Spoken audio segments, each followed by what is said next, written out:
And just like that, we're live. What is going on, internet? And welcome to OnlyCops. There was some technical difficulties there. YouTube did not want to give me. Y'all can't see this, but it's like a dashboard that I have so that I can see what y'all are seeing because OBS doesn't show the full picture and all that stuff. So it's like the chat. It shows me real time analytics, and then it shows me like a preview of what's going on. And that, for the life of me, would not show up. It was annoying. But YouTube can't hold us back. We are here. He says, I'm super quiet, despite changing nothing. Oh my God. Is he lying? I'm going to say he's trolling. Somebody tell me if I'm actually quiet. What in the hell is the typo in the title? Someone. I feel like X-Bane is trolling. I'm going to wait a second to see if it... Never mind. YouTube went to 0. Okay, I feel better. I was like, I haven't changed anything. We do have Julian. My bad, my YouTube volume dropped. What's funny is Brandon said better now, and I didn't change a damn thing. You're all gaslighting each other. Everyone's being. Oh, Abs said been you're fine the whole time. Abs, you're fine. Hey, Sam's gonna get jealous. Anyways, for the uninitiated, this is OnlyCops. This is our Tuesday, not body cam breakdown view, but we're doing breakdowns. It's a mix. We have a scorecard here. This is a live tracking of how the assorted organizations are doing. The only ones that we're actually trying to be relatively fair to is going to be municipals, deputies, and state boys. If you're not from America, those are the three major police agencies that police like 99.9% of things there. The Fed boys are here. It's rare that they show up, but they got hurt earlier this year, like February. They kind of messed up at Aaron. That's why they're so far in the negative. Same thing for state boys. They had a lot of DWIs that shouldn't have been DWIs. Yeah. Fed boys would be much slower, but we've been kind of ignoring them because. He said, "Forgive me, X-Bane. I forgive only you." But anyways, the rest of these are kind of for fun. Some of these we take a little more seriously than others. Like Rob from BP is just there for giggles at this point. But like Beaver Boys, every once in a while we get some Canadian videos. International Cops is a little bit more vague. Politicians, I'm probably intentionally very heavy-handed on just because they bring my ire. And then Good Boys is now in, I don't even know what number that is there. Good Boys be out here crushing it. So, because dogs can do no wrong. Anyways, we talk about law enforcement related or police adjacent stuff on Tuesdays. Thursdays, we typically will do strictly body cam breakdowns. This is all put together by the tireless work from our vigilante group. I want to thank you. So if you ever see a blue name on there, some contribute more than others, but generally they're all here. And they put a lot of time into it. So it's give some love to the vigilantes, and then more specifically, who gives them. Oftentimes it's a plate full of poo-poo, but sometimes there's good stuff in there. The actual videos that they have to subject themselves to before I have to subject myself to it is going to be our Patreon and our YouTube membership. Those memberships give you direct access to our Discord, and that Discord is how you do all that stuff. I also answer DMs and stuff like that. We also have a really cool community. If you don't want to take my word for it, there are plenty of law enforcement people that have decades worth of experience, international experience, state boy experience, whatever. It's a pretty cool group there. And are more informed than usual officer civilians that are there. It's wild. Honestly, most of chat now does better. There was a joke. We were talking about this this week. Taking rookies. Recruits, not even rookies, but recruits at the end of an academy class, and just like compare notes and just like let random audience members, like I'm just gonna pluck a handful of people, no sworn experience, no nothing. It's like, let's do critiques here. What could be done better? You have the best possible training you will get by your agency's standards to evaluate a law enforcement thing. I'd put my money on our audience, in my personal opinion. But I agree. anyways, we're gonna keep going. I say hellos in the beginning. If you want to skip all the hellos, I'm on the scorecard. I will click over to the plate. Oh my god, I just saw this. Are they empanadas when they're not Uncrustables? I think they would be like jelly empanadas. Yeah, I saw it and I'm both offended and intrigued all at the same time. I love it. But anyways, I will click over to it, and that's how you know we've actually started stream. Until then, I will say hello to everybody. Mason J was first. That's a new one for first place. Mason. Well, it is a Wednesday. It was whole different. It took them actually. It was like 30 minutes before the first person showed up this time. Usually, no kidding. Usually they're just sitting there refreshing. Richard, bro, me and Richard, I damn near text this man more than my wife just because he's in the comment section so much for a lot of the new rookie episodes and stuff like that. They be a lot of hey Josh, turn on your D&D. Oh, my D&D.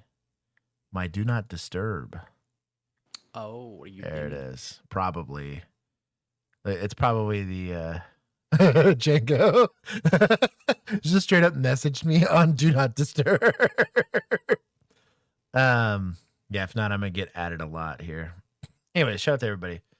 I will say hello. Mason, you are indeed first. We also have bingo cards, so if you are watching this and you're part of the Discord, get your bingo card. You can thank Django for that. He put in a lot of work on those. Let me get to the super chat. Caffeinated. ECC Thames. I love that he makes it 6'9". Show us on scene for live stream. Uncrustable and Celsius on standby. Like PD's 10-7 for a person. I am indeed 10-7 on. I was earlier. I had some pizza prior to stream. I had to go get my hair cut and all that. I have to go be a respectable adult for police week. For Juan, we got merch. We're Twinkies. If I can get it clean on time, I might, because I have all of my equipment's multicam. Because I got it just thinking I was gonna civilian slum it for the rest of my life, and so all of it minus like my holster is multicam. So this would actually look kind of nice under a multicam plate carrier and all that. You can get that drug war veteran hat from Bill. Oh, that's multicam. I might. I wore that during my Sidewinder Concepts class. It was hilarious because they could see it past my chest rig, and they're like, "What does your shirt say?" I'm like, that I'm too cool for school. Yeah, that's right. Da baby emu. I think that's Diego.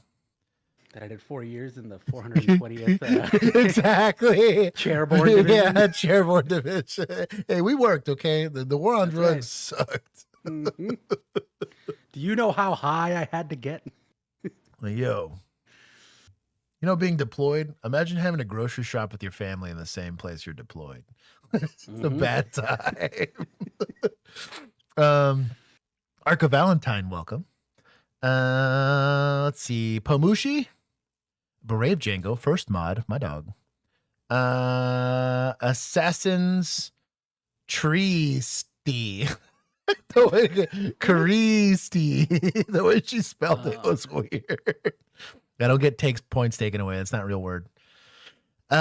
Christy, it's good to see you. I got to say hi to Christy here recently for the first time. That was cool.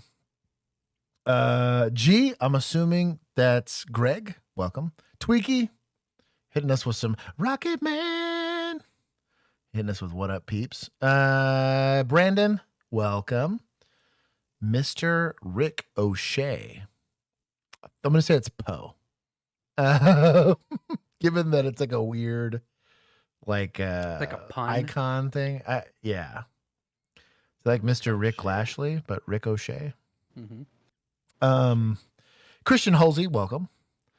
G-Reg, 94, welcome. PD Walt, Brian Miner, Notorious Emu. The only person I refer to is my older sister. Lisa Rowe. I'm scrolling. Producer Juan is in stream. I am. Andy's in chat. About Abs, time you say hi to me. who told me I was fine. Let's go. Silent strat and was not Sam. Silent strategist, welcome. Gowler, I saw him. Oh, what? How did the Why is Josh Late poll go? Kidnapped by a serial killer protege. Trapped in an oil barrel. Learning reporters around town. Oh, leading. Gotcha. Take the points. Tripped by Bola Rat. I will take it. I earned that one.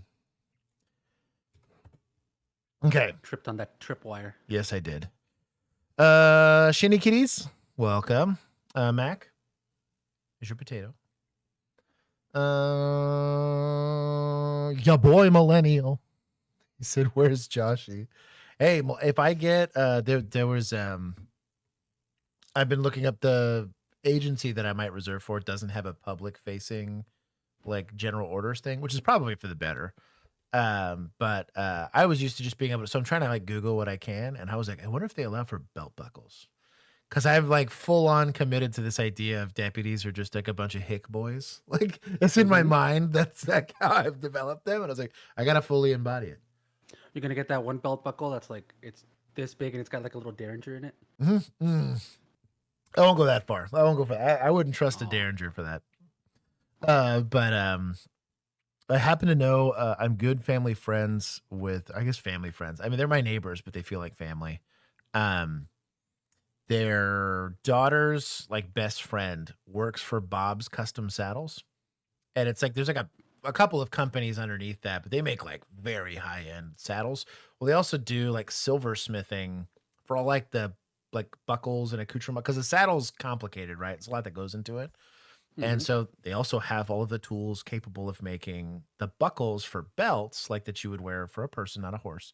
But the and then obviously the belts themselves and whatnot. So they do a lot of leather work. No, put a belt on your horse. I mean, technically, there's a belly band. There's like a belly belt that goes to keep your saddle where it's supposed to be at and all that. Yeah. Shout out to I wouldn't have known anything about it, but Way of Kings covers that. It's like a whole bit of controversy because somebody like weakens the belt and the king falls off of his horse, and it's this whole big ordeal. And who did it? Who had access to it? It was actually a really good subplot. Shout out to The Way of Kings from Brandon Sanderson. It's a long ass book. You got to be committed. You know, he learned about the belt and he's like, I need to put this into something. No, I read that like 2 years ago. Chill. No, I said. He did. Oh, 1,000%. That's how that went down. That's author. He's like, I learned a random fact. Now it has to work its way into this book somehow. Yep. Yeah, it was wild because there was like like within the book, like there was multiple things about like how a horse can like inflate itself like a lot so that when you put the belt on, like it'll hold air in its like belly basically. And then when you like finish strapping him in, he'll let it all out. So your saddle just kind of falls over, which is kind of hilarious. Come back. Yeah. If it doesn't like you, it will, or it doesn't like getting ridden. Like they're not stupid animals, or they're not mostly stupid animals. Some can be, I'm sure, but there's a bunch of like random stuff like that was in the book that I thought was kind of funny. I said hi to Brandon Rhino. Operator emo. Oh, we have the Bola Wrap emoji now. That's wild. I just recognized it. Yeah, thank Poe for that one. X-Bane line about me being quiet. Cherry Folk, welcome. McCowell, but that's a lot of C's. MACCCCOLLWEL. It's a lot. Mr. Mom, welcome. Dante, Bob is the name. X-Bane, we had our conversation. Bird Force. Sarah, I just recognized that. I was like, who the hell is that? That is Sarah. Burry Strauspect, welcome. Damien, welcome. Sticky Boy, I think I got everybody. Sam, I like the green boys. There was no winky face? Come on, Sam. I got to drink more. Danny Manicotti, welcome. We got a lot of interesting people here for Wednesday. Kevy Metal, I did not miss him. Welcome, Kev Dog. I think I got everyone. I'm seeing a lot of repeats. Do you get Power Plug YouTube? I did not. No. I think you're still way up. Oh wow. Okay. Adam Christian. Yeah, I just got it. It just refreshed. Ivana, I don't think you got. Nope. Chris Redfield. Your dad Willard.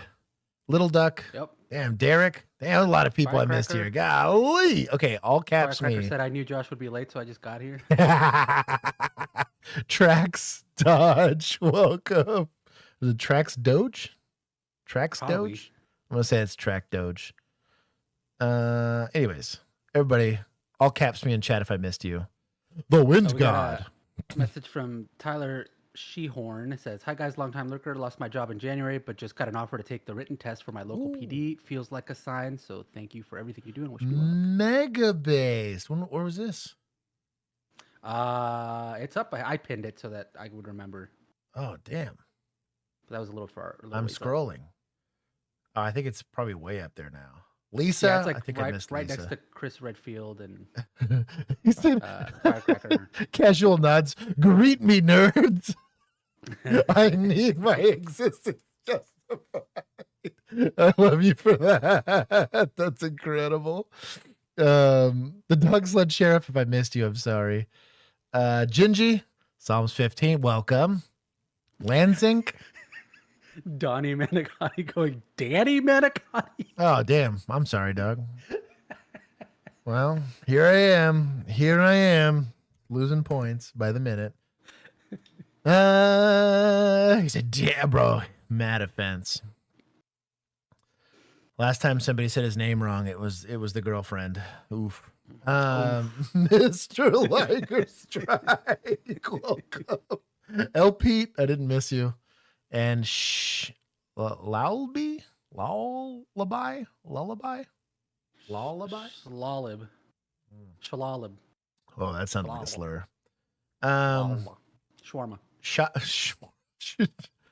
Schwatten Welt? CR? I feel like that felt close. Can you react in direct TV to movies that are family rated? I don't know. It depends. Depends on who the owner is of the movie, because we've run into issues with Sony. There's people like Nintendo that we know better, just to not even That's one of those where we'll have to probably test one. So if you have a favorite, we'll test it. If it gets copyright prison, then it'll probably be a Patreon only. Probably. That's why we can't do SWAT. Law Librarian. Nice. Oh, yo, librarian. You want to talk about like a underappreciated profession? Because like in the day and age of ChatGPT and just Google in general, like a lot of people just do research that way, and it's typically pretty poor or whatever.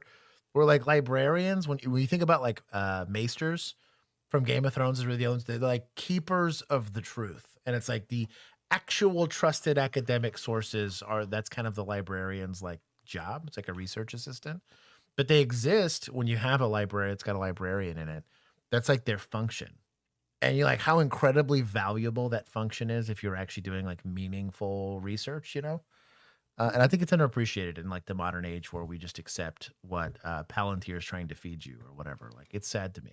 Yeah, in an age of algorithms, they were the original algorithm. Yeah, or at the very least, you like went and we're like, hey, where do I find this? And they go like, oh, it's. But before, like whatever Mr. Dewey said. exactly. Jokes on you. Bring back libraries. I was the girlfriend that time. Donnie, that's incredible. Tyler the Shehorn, welcome. John GoPro, welcome. I think I got everybody. Yell at me. Maesters are trash in GOT. Except Sam. Sam was legit. Well, it's because they're more of a political arm than they were right. actual useful thing. But yeah, dude. Like, I don't know. I was barely, because we still had like through middle school and even as we got into high school, we did like Google. The best Google would do for you was Wikipedia, and like you just couldn't work site Wikipedia. So Google would get you to what book do I need to check out? Exactly. So librarians, like, what is this referencing? Because I need to go find that book. Yeah, librarians were still useful up until like, for me at least, I got into college and Google got a little bit better at. I mean, yeah. We just stop needing to write essays, and that's when you kind of naturally fall off the library train. Right. Until you get older, and then you realize, oh, all the books ever, and I just have to get a library card, and I don't have to pay for them. That's cool. Dude, was it the Libby app? Like, my wife just gets like free audiobooks. You just got to rent them, you know, and it's just on an app. And as long as your library has it in queue, like you can get it, and it saves a bunch of money on audiobooks, which can be expensive. DVDs too, and video games. I think at one point that you could just check out. Ask Jeeves it. Library. Tyler, I did not see you. He's a big sad.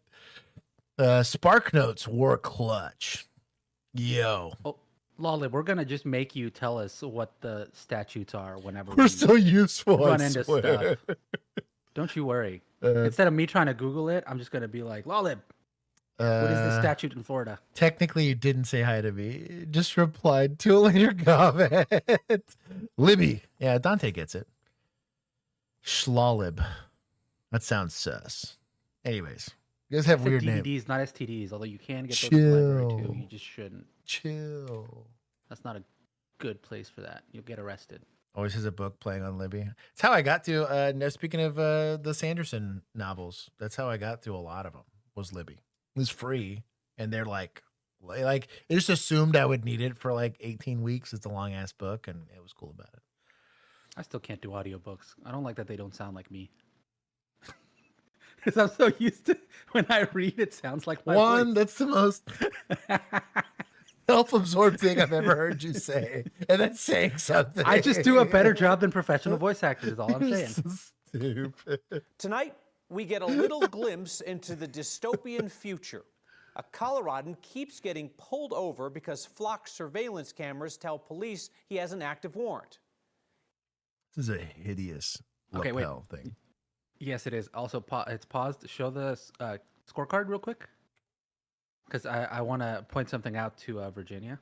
So, Virginia, you are literally the reason that down there in that bottom right corner is where we have that random blue box. It's because you kept bringing up so much that everything was uneven that I did this on purpose. So it would forever bother you. Okay. She's gonna have an aneurysm. Watch. It's called oppositional defiance disorder. Look at the good boys category. You're lucky that doesn't stay that way. I will make it worse. Yeah. Yeah. Juan has a mental illness. He doesn't have dyslexia, but he's got something else. That's right. He doesn't. But he can't convince the surveillance network to leave him alone. Our Spencer Soysher has that. Over here, they zipped out of nowhere and immediately got behind me with the lights flashing. There was no crime committed. No, I don't have a warrant. But Kyle Dosman is getting used to sitting in his car. I don't think this warrant has been on this car for very long. And answering questions. I continually am getting pulled over. I can't really use my truck in any fashion. Kyle made sure his dash cam. It's a nice truck too. Yesterday, after Cherry Hills Village police officers. That's why they're trying to civil asset forfeiture it. Area Saturday. Hello. Oh, we got you last week. Yeah. For the warrant. Oh. I was driving through here yesterday, and I got pulled over again. It was actually by the same officer.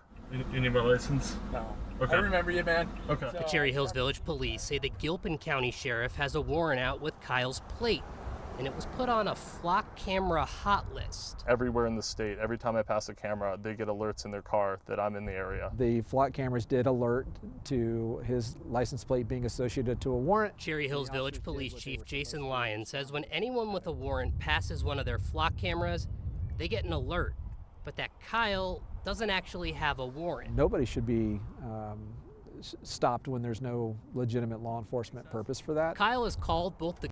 Bro, this guy doesn't even have what are those things called? The little, I want to call it a pulpit. That's not what it is. What's the little where you give speeches on them?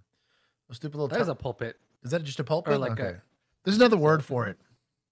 There's another word for it, but it's just a stand that's in front of you when you give speaches. It's not a teleprompter.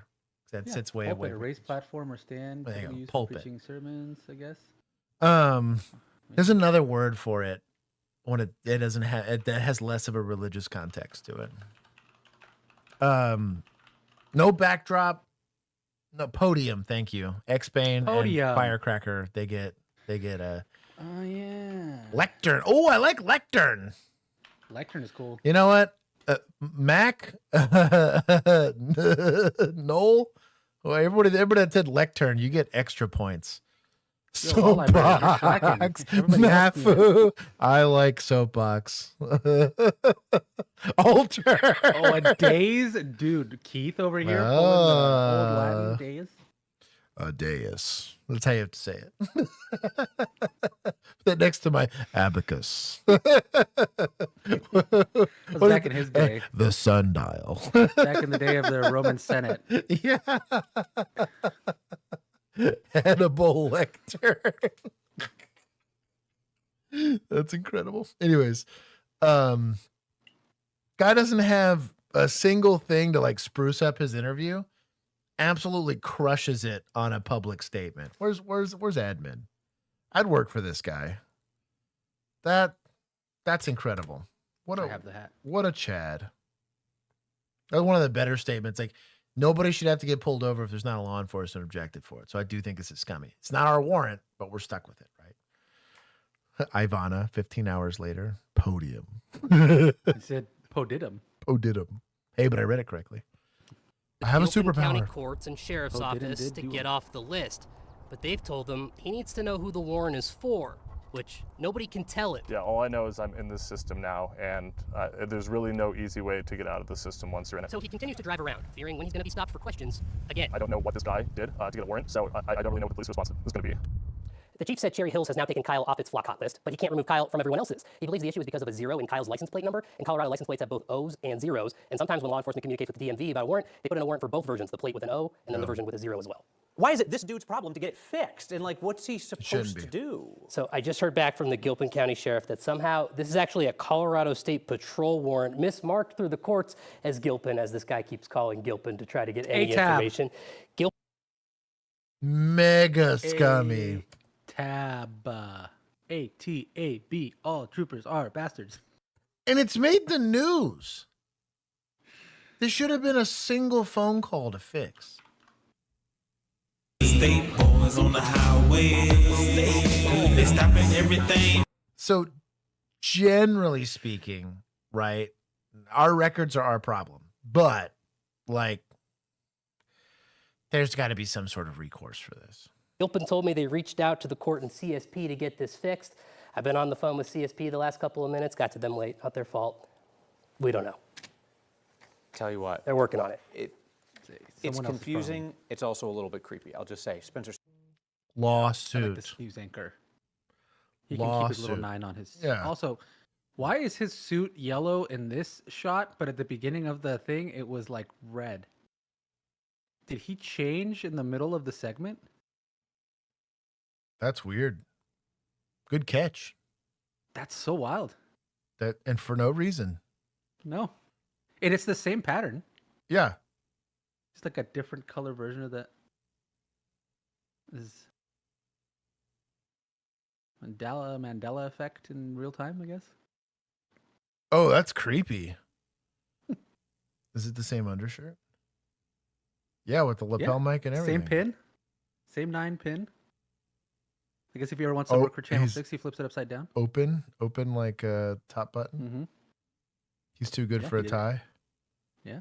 Oh, that's Looks good. I like the jacket. I don't like the yellow one. this is a nice jacket. This needs to go. Burn that thing. Yeah. Edited. Yeah, I'm wondering if it's like It's like, I thought at first it reversible. was like a screwed up green screen filter, but that shouldn't affect That's weird. a red jacket. He's playing magic tricks on TV. Walk around and fight. How's Kevy on Flock's side of the fence here? I guess we can take points from Flock. Why not? Take points from Kevin. Anyways, we'll keep going. So we talk a lot about having the human verification element to it. These officers are clearly verifying who they're with before they go and take. Oh, Flock said you had a warrant, right? And they're also Flock's never wrong. Yeah, It's 100%. they're also like sorting out that hey, I recognize you in this truck. There's no need to. I've now alleviated my suspension or my suspicion of disbelief, or not my suspicion of disbelief. My I'm- suspension of disbelief. I'm mixing two things. My reasonable suspicion for the traffic stop, right? We need that suspension of disbelief to accept this jacket situation, dude. I'm the fashion police. Oh I'm my just gonna God. accept that it's the same jacket. So yeah, the I'm not taking points for his jacket.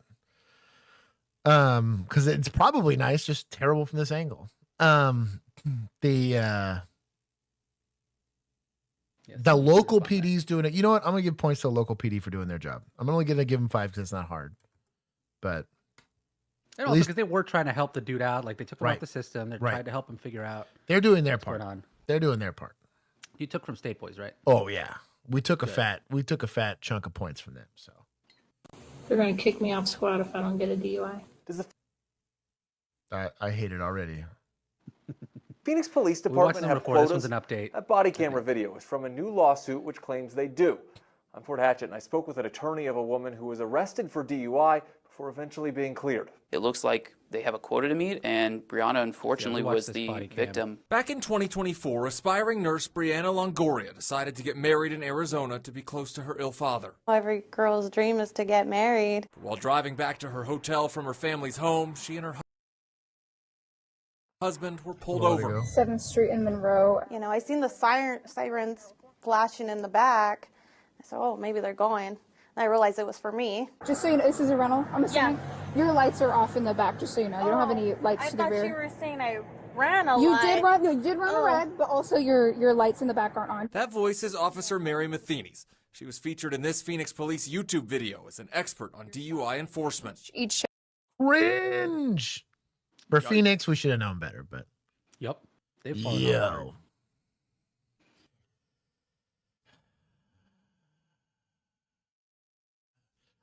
Can this be half points? I It's think, Phoenix? yeah, I think the state of Arizona at this point. I feel like Is half. shout out to Bob is the name. Repeat. He's the dupe police. I love it. This is a follow-up, I believe. Yes.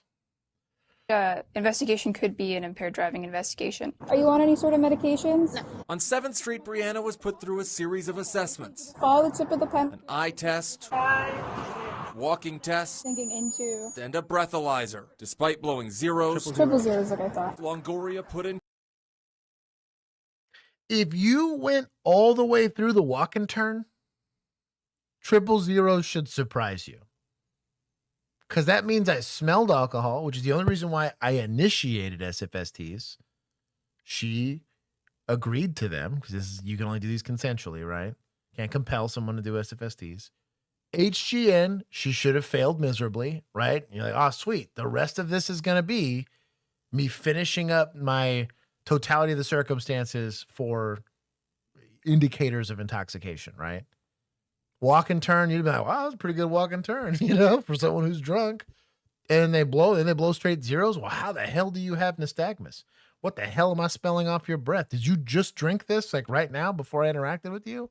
Are you about to become drunk? You know what I mean? Like the phrase zeros just like I thought should not happen. Unless she's assuming it was drugs. Mm-hmm.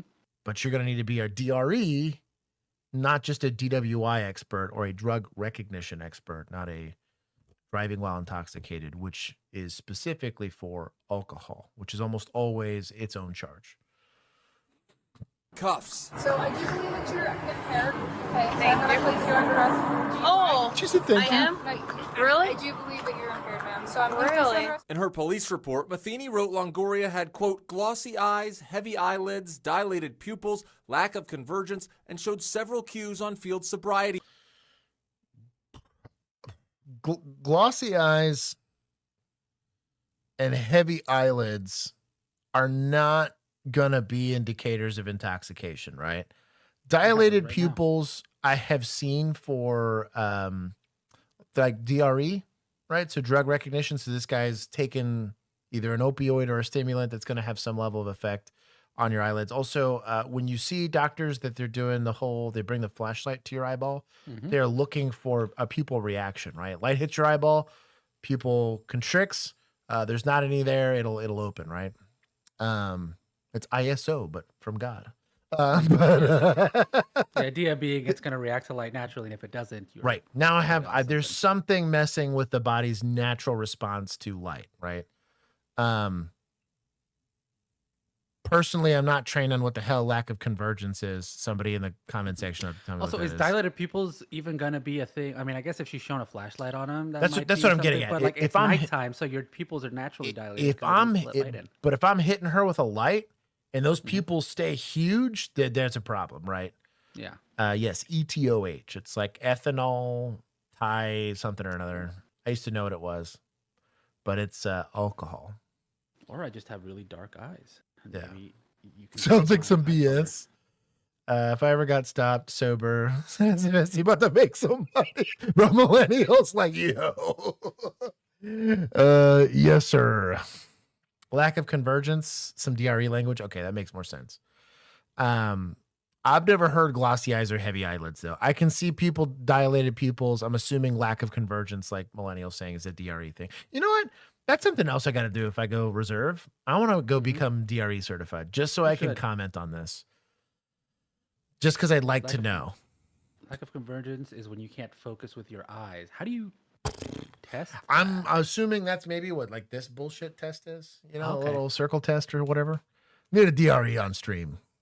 I wasn't trained in this, so I don't know. Tests. You are under arrest. Instead of a honeymoon, Longoria taken to a precinct. Was supposed to be the best time of my life when I had so much going on. I'm in a cop car.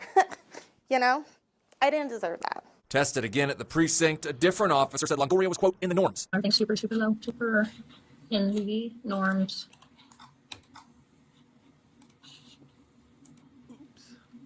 No HGN. I only got lack of smooth pursuit, but that was her eyes jumped. That whole. So I'll be honest with you. In HGN, if you get one, you're probably going to get them all. I never once conducted the horizontal gaze nystagmus test in its entirety. And if I got points, I got points. If I didn't get points, I didn't get points. Now, there was times where I thought, maybe, right? But maybe to me was a no. I only made arrests based on things I knew, right? Or at least could reasonably prove, right? That's an integrity check thing.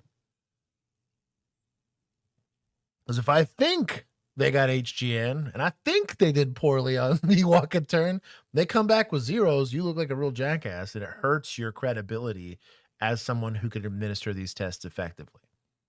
But you know you got it, and you know you smell it, and you know they failed everything, and you go ahead and they do the drug tests, your batting average is going to be incredibly good, right? This lady's swinging at a pitch that hasn't been thrown yet. Process captured on an officer's body camera, like this one. This guy. The lawsuit from Longoria and her attorney says those officers discussed feeling pressure to make DUI arrests. In the next video, you'll see what the lawsuit claims was said. You can watch and decide for yourself. They're gonna kick me off squad if I don't get a DUI. But I have seriously pulled like. No, there's nights that I don't care. You're fine. But I'm like, I can't just conjure one up. I have tried, and you can't. So, and this is something that when we watched the video, I didn't, because we didn't know who the body cam officer was during the SFSTs. Right. Officer Metheny was the one that did the arrest and saying that you can totally make up. Oh man, that's fake DUIs. Because Officer Hannah here is supposed to be the secondary officer that's redoing the tests. Gotcha. She's the one saying they're going to kick me off the squad. Oh, that makes a lot more sense. I thought it was like a dumb rookie doing stuff. Now it's their DUI expert who, I guess, expertly faked a bunch of DUIs. Emu. She's like, wait a minute. Her name's actually, yes, name is Metheny. Yeah. Dad hated her ass. Medical conditions that can cause lack of, and it's, so to Virginia's point, it's the reason why the interview prior to SFSTs is so incredibly important in establishing that I have a person that qualifies for SFSTs. Even just showing up and be, okay, single vehicle. I had a lady, single vehicle accident. She hit a concrete barrier, like one of the supporting struts for a bridge. Hot girls hit curbs. Right, exactly. Well, she hit the hell out of that curb. And I would know she was hot or not because she crushed her face on her steering wheel. Oof. So that's a bad time. She hits it. Ain't no way I'm smelling anything coming off because she is just covered. I mean, it looks like she got hit with a baseball bat. Like, it's pretty bad injury, right? And never forget, had a firefighter, like, well, she's drunk. I said, well, last time I checked, I'm the only certified person to figure that out. She doesn't qualify for SFSTs. You want me to conduct an interview with someone who's almost agonal breathing? I think I'm good. I'm going to work my crash report. You go back to, beating the meat with your homies at the fire station. Like, what are you talking about, dog? EMS would never. Like, anyways, I was mad.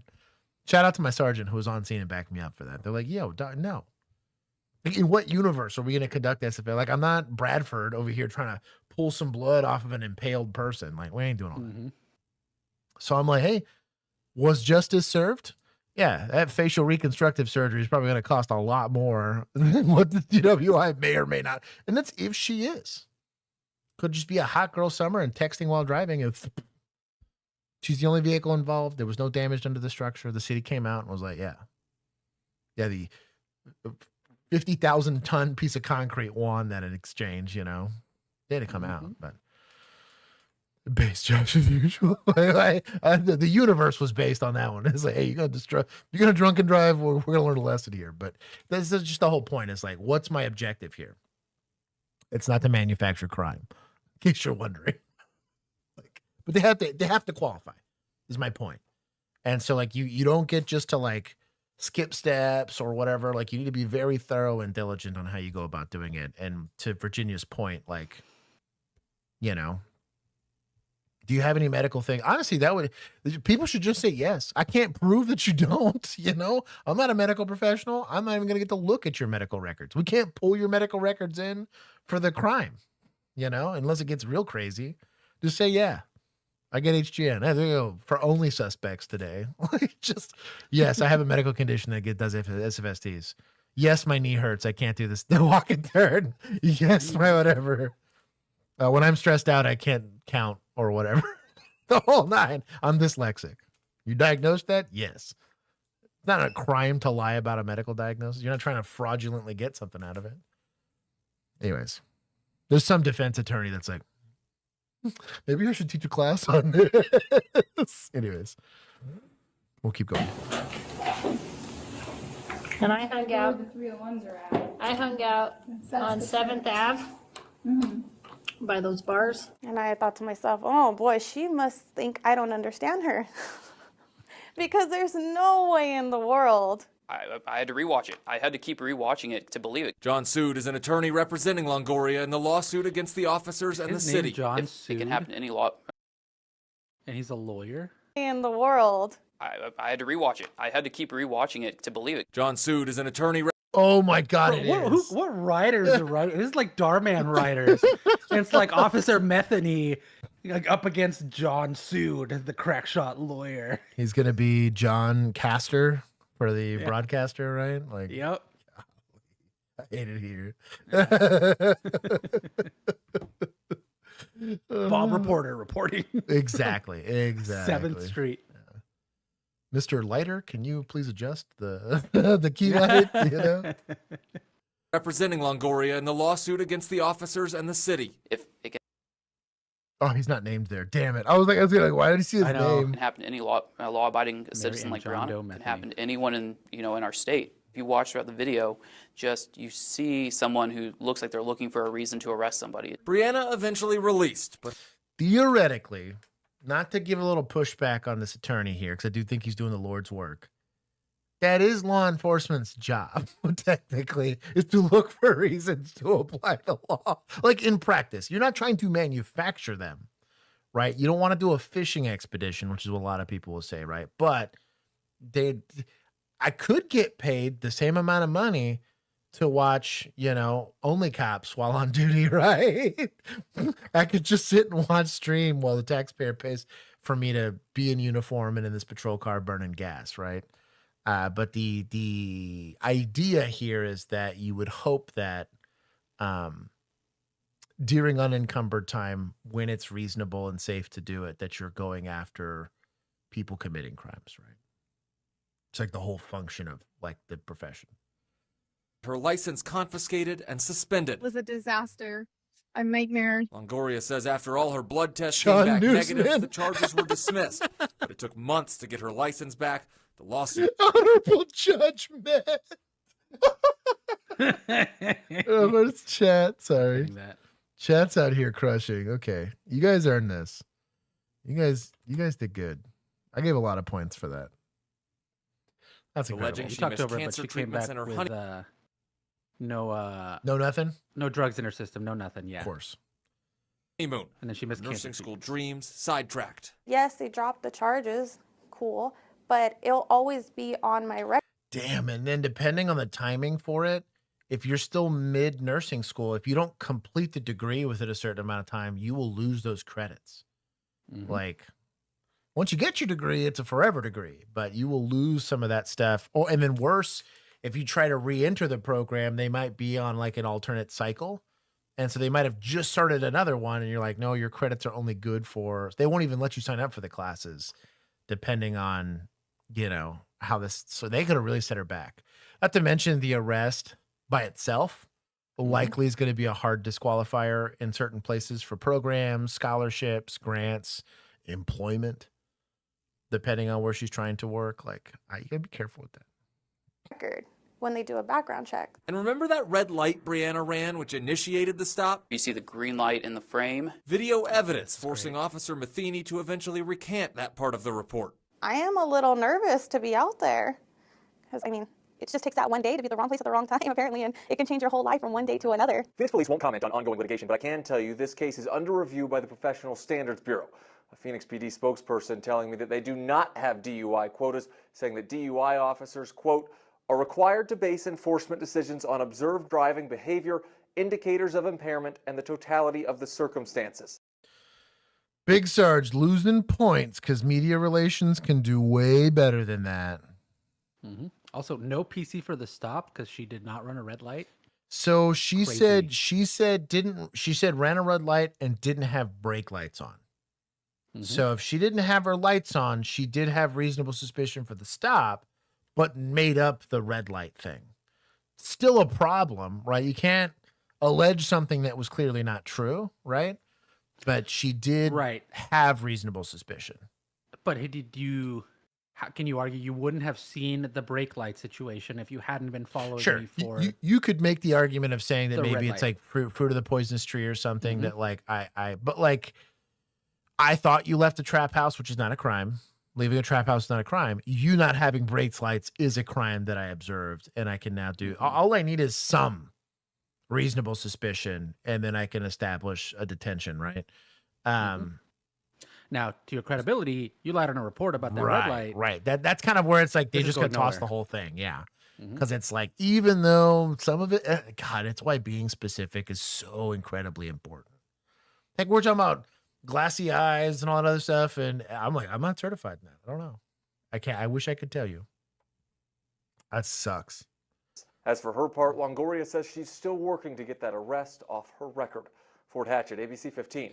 They ain't gonna touch that until there's like a settlement or something, probably. Probably gonna be part of the settlement. I would. I thought everyone may be seated. Oh, that was PD, wasn't it? Yes. Virginia, the cop said, yes, I did stop you for the red light, but I also saw The no brake the thing. lights. Yeah, so we only got to see snippets of the body cam because we didn't get the full thing even last time either.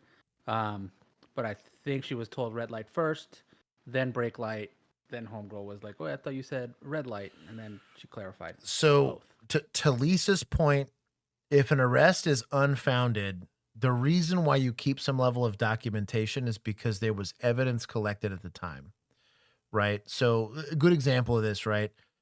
Juan decides to murder me because I'm his spouse, right? And he happens to have an alibi, but he cooperated with the investigation and he gave a DNA sample. They haven't found me yet. I'm just a missing person, right? Then it turns out they find the murder You're not weapon, gonna. find me. Yeah, right. That even though the detention or the arrest or whatever ended up being at the time unfounded because I held on to some evidence. I haven't seen a DWI investigation. That's not an apples to apples comparison, but as a default, we try to hold on to every single record we could possibly have because there is some level of evidentiary value to it. I agree. There should be a faster, especially once you realize it gets like outright no PC, like no nothing. I think that should be like auto kicked as just a punishment to PDs, right? but that's probably why that policy has been there for a long time. Is there is evidence tied to that arrest. If you just expunge it outright and it doesn't exist, what happens to that evidence, and so on and so forth. If anything, it actually probably works in her favor that they're forced to keep those records, because the civil lawsuit might take a while to actually get through. They're having to hold on to that for a while, so that they the PD's never gonna, dude. Tyler, you're telling me, dog. We're catching up to state boys. This is not as bad as it got last year, so yeah. But yeah, it's last year did get bad. Good afternoon, Mr. Presiding Juror. It is my understanding the jury has reached a verdict on both issues. Okay, you'd hand it please to Deputy King. Oh, this is here in my county. Heinous case, heinous case. Answers to special issues. Special issue number 1, whether there is a probability that the defendant would commit criminal acts of violence that would constitute a continuing threat to society. The answer, we, the jury, unanimously find beyond a reasonable doubt that the answer to special issue number 1 is yes. Based. Signed by the presiding juror. Special issue number 2, whether taking into consideration all the evidence, including the circumstances of the offense, the defendant's character and background, and the personal moral culpability of the defendant, there is a sufficient mitigating circumstance or circumstances to warrant that a sentence of life imprisonment without parole rather than a death sentence be imposed. Answer, we, the jury, unanimously find that the answer to special issue number 2 is no. Signed by the presiding juror. I was not expecting no there. That was a long-winded way of saying that he's getting the death penalty, basically. Wow. They were like, there's no reason for him not to get the death penalty. So mega based. We don't do that often here. When we do it, we take it pretty serious. But technically, before they stopped doing it, Texas like the most executing place on the planet? Theoretically, it used to be California. We executed like dudes that are like innocent, and they were like proven innocent, and we're just like, we don't care. We just have a lot of people, okay? Sure. Nah. Hey, we don't have I don't remember who it was that did the firing I am morally squad. and ethically against the death penalty.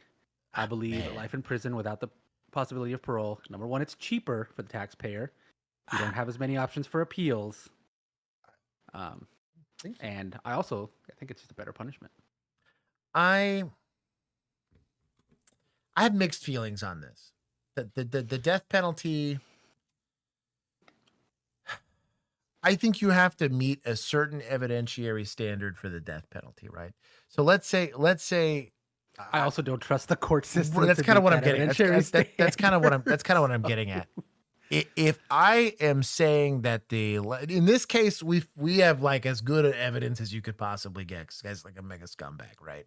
Like this is his own camera inside of the vehicle that's owned by FedEx happened to capture almost damn near the entire crime, right? So we feel pretty certain that this guy's the guy that did it. That the likelihood that, I don't know, an alien came in and intervened and was actually the perpetrator is pretty low, right? Or that he was framed or whatever, that they've eliminated all of those possibilities beyond a reasonable doubt. In circumstances where like I have enough evidence to convict, but like in sentencing, it's going to get a little bit complicated. I understand where Juan's coming from, morally speaking, because it's too people dependent. You have a jury, depending on the makeup of that jury, especially nowadays with the way that the media tends to cover cases like this, right? Where like it's super hard for the jury to not see everyone's fan theory about what's going on in the case without actually maybe knowing the material evidence of what actually occurred, right? That being said, I think there are going to be situations where the punishment could potentially give some people some level of like, what's it called? justice, like to the victims, right? Some sort of closure. That's a mixed bag too, because there's some people that don't need that. I can explain it from a Christian perspective if you really wanted to, but on the flip side of that, I do think that from the state's perspective, right, I would hate to kill an innocent person for a crime they didn't commit. What if technology gets better? What if somebody comes up after the fact and admitted to framing the guy and he's already dead, right? DNA evidence by itself did such a number on, like once you went back and saw how many people were just exonerated just based on that. Right. So it's a complicated, I understand both sides of the fence. I do. But I think that it should be very, and it is for the most part, it is very few and far in between where you find a case where you can feel good enough that the death penalty made the most sense, right? Yeah, from a punishment phase standpoint. It is typically a lot cheaper legislatively, or at least to the taxpayer, because the amount of appeals this guy gets is wild. And he's entitled to them. It auto goes to appeal. Studies show capital cases cost taxpayers 2.5 to 5 times more than life without parole. Yeah. And that's also that's a huge burden. And if you're talking about, again, with homegirl that got arrested in the last video, her process for this is tying up resources in the court system for other cases. That's kind of what I was getting at. That's what I was getting at. You're just backing up a lot. I mean, that's more of a utilitarian perspective on it. And almost worse, what's kind of sketchy is in certain circumstances, and psychologists could get more into this, if the death, let's say for theft, the consequence was the death penalty, right? It also doesn't reduce man at all. It does nothing to it. You think you don't like people resisting over some weed. You know what I mean? Like when the punishment's gonna be death, and that's like clearly the case, is that there's no, and in certain circumstances, you gotta think in this guy's situation, and this is gonna get into a weird headspace here. My only bargaining chip, if this guy actively kidnaps this kid, and let's say he's Hannibal Lecter or something crazy like that, like he's going to call PD, shit talk us the whole time. My only bargaining chip until I can get hands on this guy is you can still make it better for yourself, right? Well, if the kidnapping alone was the death penalty, how do I make it better? I can't. Right. And like you can continue to walk down that path. Now you can say an eye for an eye once you kill somebody, whatever. But once you kill somebody, why not kill 15 cops? Why not kill what? It's a weird, like that. And that's the only reason why I said, as someone, most of my education was examining kind of the mind of the offender. And it really helps on the investigative side because it's easier to talk to them. It's kind of easier to figure out what motivates them. Right. But, I think you have less suspects in a sure we kill people, especially you're pretty heavy-handed on the death penalty because now small crimes, like in general, when you have the death penalty, almost everything else moves up with it. You know what I mean? Like certain things that are normally misdemeanors kind of become felonies or whatever. And generally like the type of people that will commit crimes are now a special category.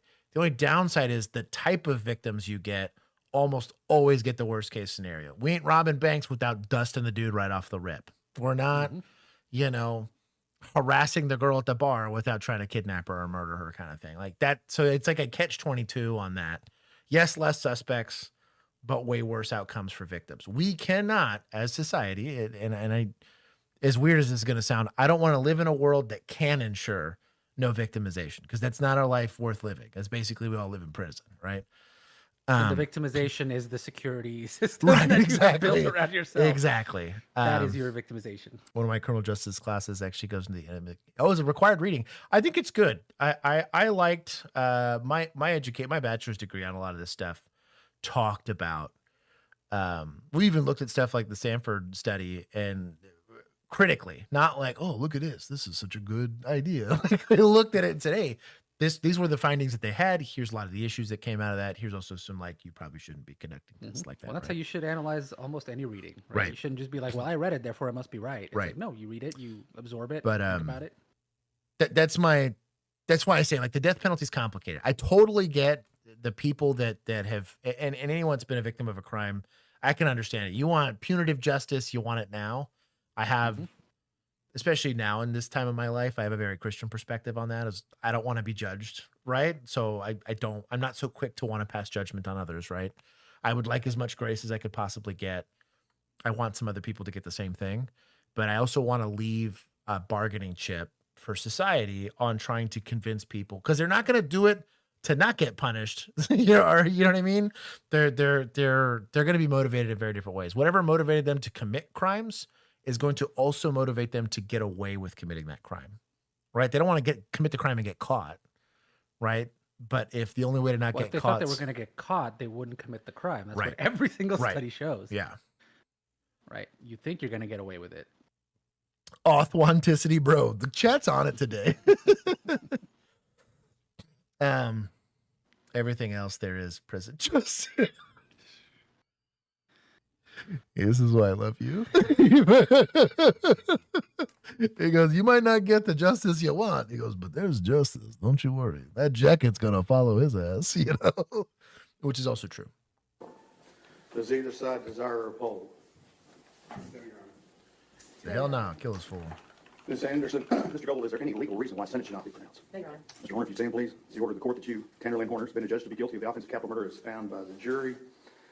Jury having answered the special issues, making it mandatory that your punishment be death. It is therefore the order of this court that your punishment be death.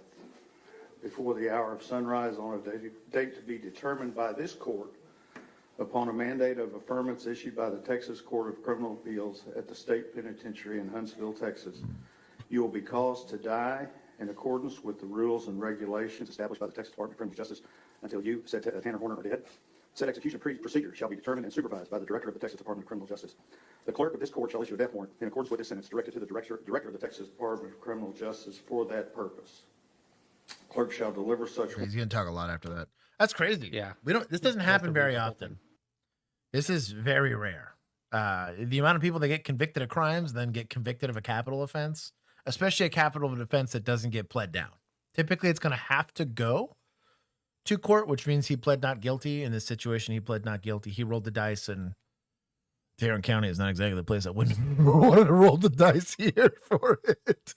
It's not the worst case scenario, but it's not the best case scenario either for a. But I mean, if this end brings the parents of said victim some level of closure, whatever, it is what it is. We do a lot worse as society than convicting people of death. But to Juan's point, it is less of a cathartic band-aid for society as a whole than you would think. Plus, the other problem is that if you do it often, like let's say we were dusting like 1,000 people a year, now the threshold for what gets you dusted like lowers. It'd be weird. Like eventually, and you see this is very common in places where like caning is a thing that can happen in public, right? Like what you can get caned for is wild in societies where that's acceptable, right? Where, I mean, Rodney King almost burned down a city for less than a caning, you know what I mean? Which would be Tuesday in certain countries. Oh, thank you, my love. What is this again?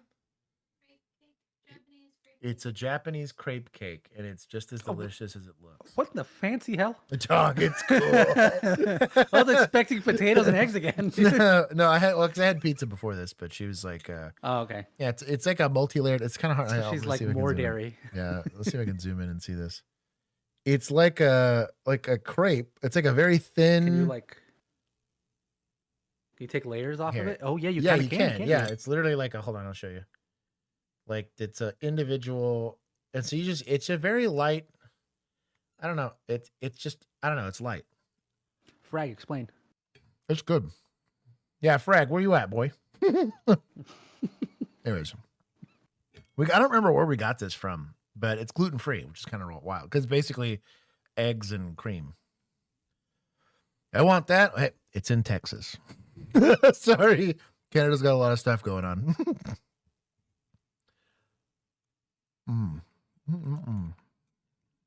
There is. Yeah, but anyway, just death penalty discussion aside, this guy's a scumbag and he deserves it. He is a scumbag. I get like in one of the very few, especially with the level of evidence they had, because I'm always very skeptical of, I mean, we watch these for a living at this point, right? Mhm. I'm very skeptical of investigations.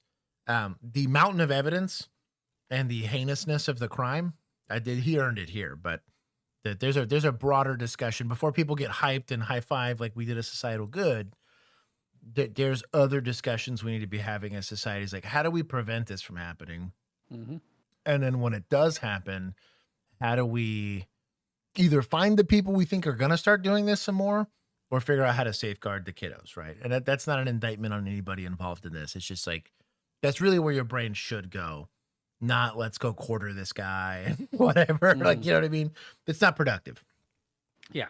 I think people get too hung up on the punishment and the rah, rah, rah, let's get them. And you miss the nuance of like, what could you actually do to prevent this versus like, well, we got him. It's like, well, it's exciting that you got him, but that means it means a 7-year-old died, right? Like all the rah, rah, rah cheering mean that like there was victimization that happened. I also think it kind of to your point on the whether or not like, you know, people fighting more because the consequences are going to be more severe. Yeah. I get the same sense with like people who are really heavy on like, well, cops should just be allowed to beat people again, or cops should be whatever. It's like, bro, you start letting cops start beating people, they're going to get beat back because it like the type of you're giving people the likelihood that cop might beat me for a minor, you know, misdemeanor goes up. That means like I'm way more likely to fight to get away, or I'm way more likely to run. I'm way more likely to whatever. It's like we've been improving as a society as much as it doesn't feel like it. Yeah. I'd like to keep going that way. Yep. But screw this guy. I guess points to judges. Oh yeah. He could have stopped that.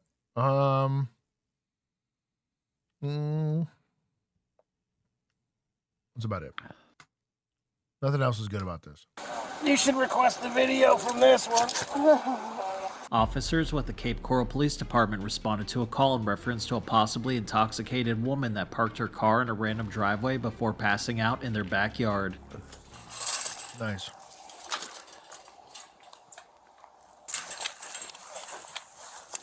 Tell you what, you gotta be careful doing that in Florida, man. You do that in the wrong person's house, they're gonna be like, you know, like Diddy's house, he's gonna be like, free sex slave. You know what I mean? Like, you need to be careful, homie. Like, yo.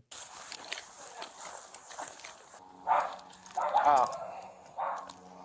Over there. Some He's in primo. the next yard. That's at the puddle. Right there. Primo backyards. Oh, yeah, she's right here. We can get through. I like Toidles. Yeah. Well, she gone. Cape Coral Police. Bro, gloves. Be raw dogging a sleepy suspect. Hey there. Hey, yo. What are you doing? Chill. Ooh, in San Diego. Exactly. What are you doing? Napping? Got a problem? I'm relaxed. Relax. Is this your house? No. Well, so what are you doing here?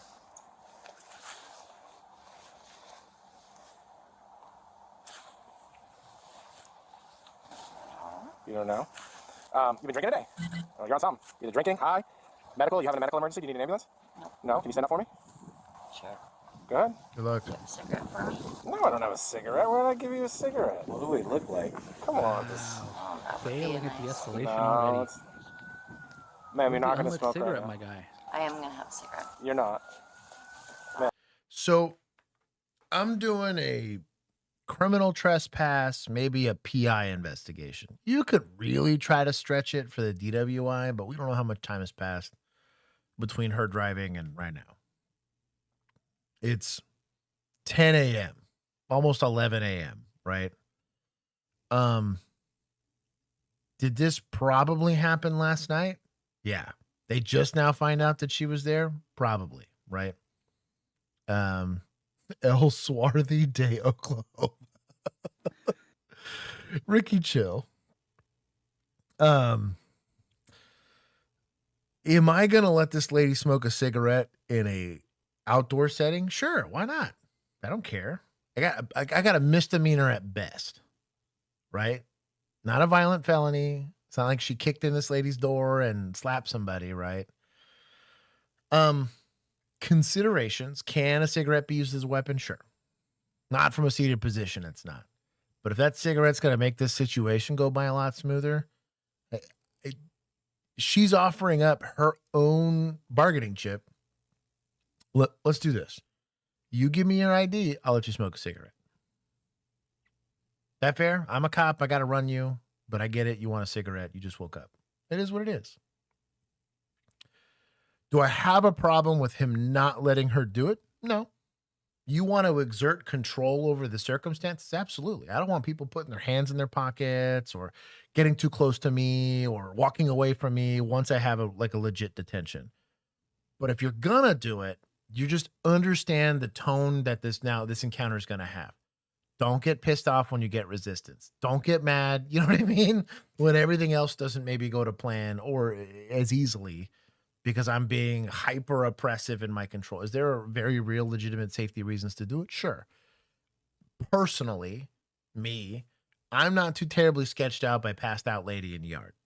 Could she pull out the glizzy and we get into a gunfight here? Sure. But maybe she's got a cigarette. It's not a problem. I would have even been the happiest medium here. You don't have any guns on you, right? Let me frisk you real quick for weapons. If you ain't got anything, I don't care what you do. Smoke your cigarette, hang out while we figure out who you are and why you're here. I'd been like the happiest medium to say safety versus whatever,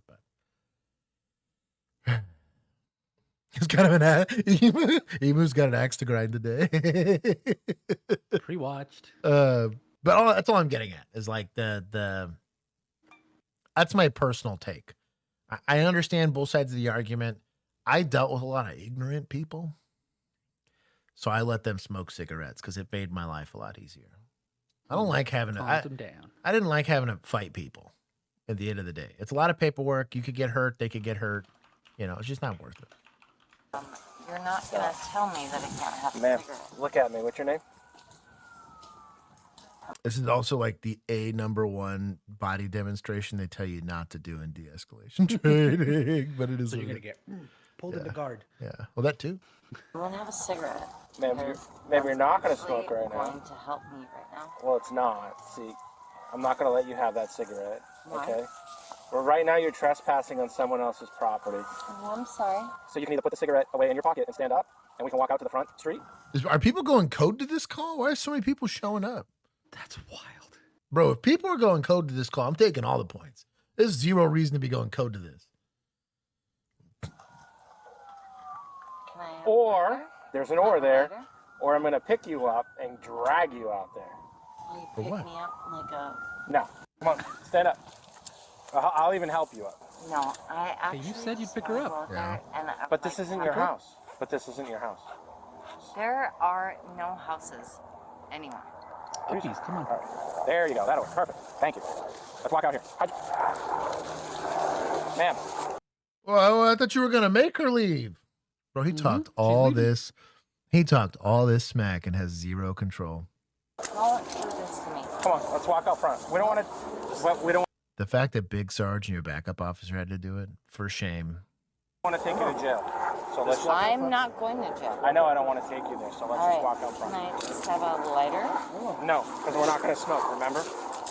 Swift. What car did you come in? You drive over here? I'm on this car. And you're not wearing any shoes. That's not good. Come on, let's go. Crime? All right, come on out. It's really not. Having my pickies out a crime? Yeah, you could say it adds to the totality of the circumstances if you're not in somebody's, like you're not close. Like, do you live nearby? You know, like if she's a neighbor, am I really taking her for criminal trespass if she's one of the wrong? Are you citing me for not keeping my dogs on a leash? What's going on? No. The leash law for I don't know. It's a weird articulation. Come on out front. Come. Make. I'm gonna ask you. Okay, but I'm not gonna give you a lighter. So come on out front. Do you have somebody that can come pick you up? I'm not a fan of, if you're going to make somebody move, letting them do it on their own power, especially if they're already being a little bit resistant. I'm keeping a hand on her because this is going to turn to a foot chase really quickly if it's the wrong person. Is this lady going to get very far if she runs? Probably not. But Yep. That's my car. This is your car here? Yes. But this isn't your house. All right. Well, that's my car. Okay. Well, who can? Ooh, you know what's weird? This could just be like a bad Tinder date. He just doesn't want to get rid, like doesn't know how to get rid of. She's a little too embarrassed to say it. You're too dumb to ask her the right questions. How did you get here? What were you doing last night? Do you live nearby? What's the last thing you remember? What happened to your shoes? Like, you know what I mean? These are like easy questions. Does your phone have charge on it? He's asking to call to, he's not trying to do paperwork. He's willing to threaten this lady and harass her about not having a cigarette, but we're going to let this lady go away without a PI? Like, arrest? Like, what are we doing? What are we doing? Come and get you. No one. Nobody. Bob wants to know why the homeowner doesn't need to ask her to leave first. So in private property, which is a criminal trespass warning is a normally publicly accessible area. QT, stores, right? Even if it's a controlled access, like you got to imagine, like most stores in America, at least, you sliding glass doors, there's air conditioning, they're paying for air conditioning in the lot. That's a publicly accessible area. Now they can control who gets access to that publicly accessible area, right? But typically they let everybody in. It wasn't a crime for them to come in. Well, houses and curtilage and associated properties like that, not like that. The owner has to invite you in. If you were never invited and you showed up, that's criminal trespass. I'm assuming they say, I have no idea who this lady is. Can you please get her out of my backyard? I don't want to interact with her at all. It's actually a smart roll there, right? Or a smart call. Where my guess on this is, right, is this was either like a Tinder date or whatever, where she was invited here, whatever happened, stuff happened. He decides he doesn't want her here. She's too drunk to do anything, so she goes to sleep outside. I'm a little less fast to try to arrest her for criminal trespass. Well, she had the right to be here. Them saying you need to leave. I go to Juan's house. I overstay my welcome, right? Juan's like, look, I love you, dog, but you need to go. He's already notified me at that point. I choose not to leave. He calls 911, tells him I told him to leave and he won't leave. The notice was given. That on private property, it doesn't have to be given in front of an officer versus when it's usually publicly accessible stuff. It has to be done in front of an officer so they can verify a criminal trespass warning was given. Normally, that's not the case for private property. It is very different. He's 10-7 for sleep. Caffeinated. Enjoy sleep. Make sure to not feed the frequent flyers after midnight. Hey, man, we feed him in the jail. I'd like to have somebody come pick you up. That way we wouldn't have to take you to jail. Why would you have to take me to jail? Because you're highly intoxicated, so you can't. Am I? You are, so you can't drive. How do you know that? Because I can smell it on you. Okay. Well, I can smell it anyway. Stop, turn around. Put your hands behind your back. Put your hands behind your back. Put your hands behind your back. Is that punch enough for assault on a peace officer? Unfortunately, yes. Yeah, she played herself. She got bailed out by dumb suspecting. That's take points. Yeah, we'll take points from suspects because that was terrible suspecting. You cannot even playfully punch law enforcement. And it was on body cam, so you're kind of like super SOL. Mm-hmm. But yeah, don't do that. Now you're going to jail for hitting me. Why am I going to jail? Oh, well, you should keep your hands to yourself. Come on, guy. Super hard back. So I'm just not that strong. We're gonna explain this real quick, right? Why this is going so poorly. So we have a hold of a bicep here, right? Mm-hmm. But about nothing else. Nothing really controlling the wrists. Nothing, right? Or this is kind of like a weird way to go about doing it. So you could just kind of take this left arm over the river and through the woods, right? So you literally just kind of go through the front part of her armpit, hold that wrist, and it literally, she would have to go through your arm to get her arm in front of you. Could also just like double C-clamp this hand and keep it behind her back. Have seen when it's a really tiny person that's really flexible, you could hold, he could have taken this right arm, held the wrist, held it to the small of her back, and actually like clenched her basically make it to where she would have to push your body fully off of her to get the arm out. There's a couple different ways to do it. I don't want to say this is wrong 100% of the time, but it's never right. That makes any sense. It can be done if you were like overwhelmingly stronger than the person you're detaining, but nobody's going to teach it this way. At least not anyone that's not dust training, right? You just don't have a lot of mechanical strength here. Once you have the cuff on the right, are you letting go of that right hand if you've got backup, so she can just kind of pull it while you got your cuffs in your hand? If you're doing it right, once you got that cuff on, you're not also giving her enough slack to create the triangle, right? To pull away. So handcuff goes on. It's always pinky first. He managed to do that right. Yeah, he got pinky that. first. Just sort of... Well, now that I got the chain, unless these are hinge cuffs, but now that I have that, just pin it to her back. Bring that other wrist to your hand, right? And bring them together. Don't relax. Let her, because the second you get any more than that anterior delt involved, she can now bring her chest muscles into it. You know, maybe her lats into. She can use a lot more muscles in that muscle group. But as long as this wrist is pinned to the small of her back, you don't got a lot of strength. Everyone put your hand behind the small of your back, like actually physically try to put your wrist on the small of your back and feel how like vulnerable that shoulder girdle feels. And then all you got to do is take that same wrist and move it to like your hip or like where you think your kidneys would be. And you can feel how much of a relief that is on that shoulder. Now take it completely off your back to your side. You're like, oh yeah, hell yeah. Like I can throw a punch from here. It's literally where you load up to throw a punch. That's maybe a 6 to 10 inch difference in distance from here to here, but it makes an overwhelming difference in leverage, muscle groups involved in movement, and like mechanical advantage on strength, right? So it's just like, since the olden days, they've always taught handcuffing positions. The reason why it's there is because it's the weakest possible position you could be in for your arms. That's the whole reason. It's stupid that they would let her get out of that position. Before you unpause, I have a little more evidence that we are in a simulation. So go back just a little bit so we can see the guy on the left's name tag. Yeah. Put your hands behind your back. Now you're going in jail for hitting me.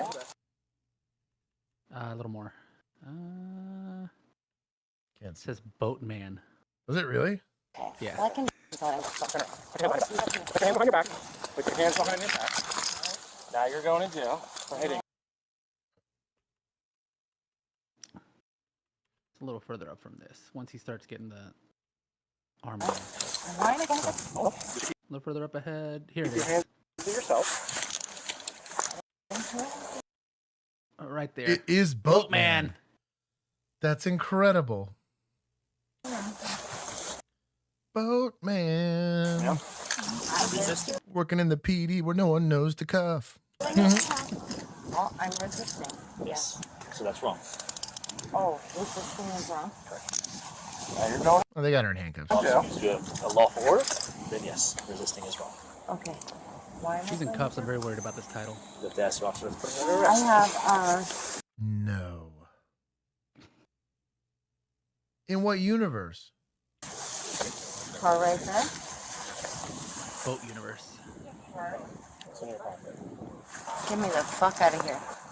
You're also what the hell? No, his watch, dog. Yeah, this is kind of wild. You're getting out of here. There ain't no doubt about that. Just in the back of our car. No, stop. Got the bling. Stop it. You better stop. Honestly, Get out. stand up.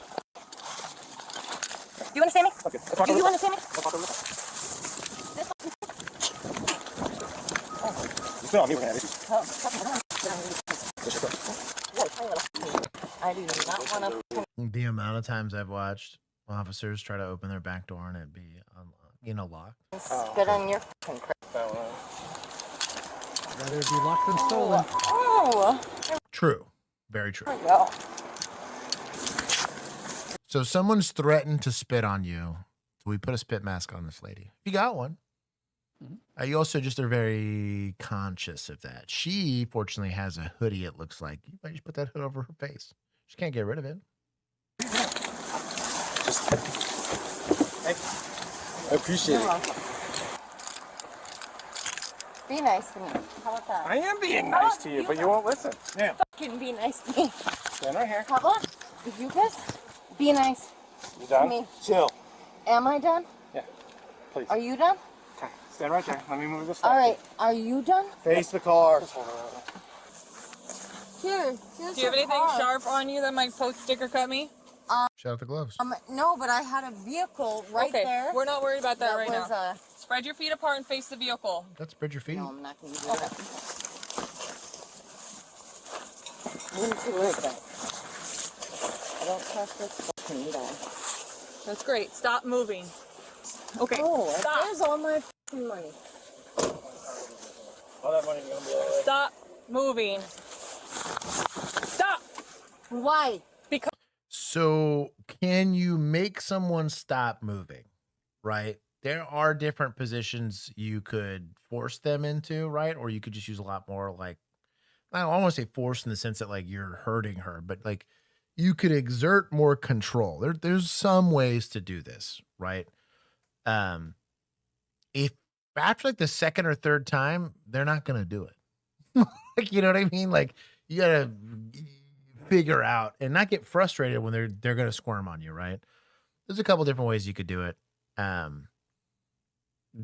They're generally doing as decent a job as you can be. You can also push their feet apart and actually put each officer would basically take a foot, right? And where imagine this is their 2 feet, they're spread apart. You would put a foot here and there, so she cannot scoot her feet back together without having. And then if she tries to step up, she really can't because you're right there. There's a couple of different ways to prevent her from doing that. Same thing for turning. She's already handcuffed, right? You would just simply press her up against the car so she can't pull back away and turn. 1, because you're nervous she's going to spit on you. But 2, same thing, getting head-butted sucks just the same, right? You're just going to get people that are uncooperative. It happens. Be prepared for a lack of cooperation. You are arresting them. You know what I mean? As I said People so. don't want to go to jail. Shocker. Yeah, wild. Moving. Why? That was the biggest surprise. Why should I trust you? Bro, Why you should got the I leash. trust you? Why You should got I? the leash for the dogs. I told you. Yeah, dude. Yeah. So we had these exact same. They're called a hobble or a leg restraint. It's kind of what they're called.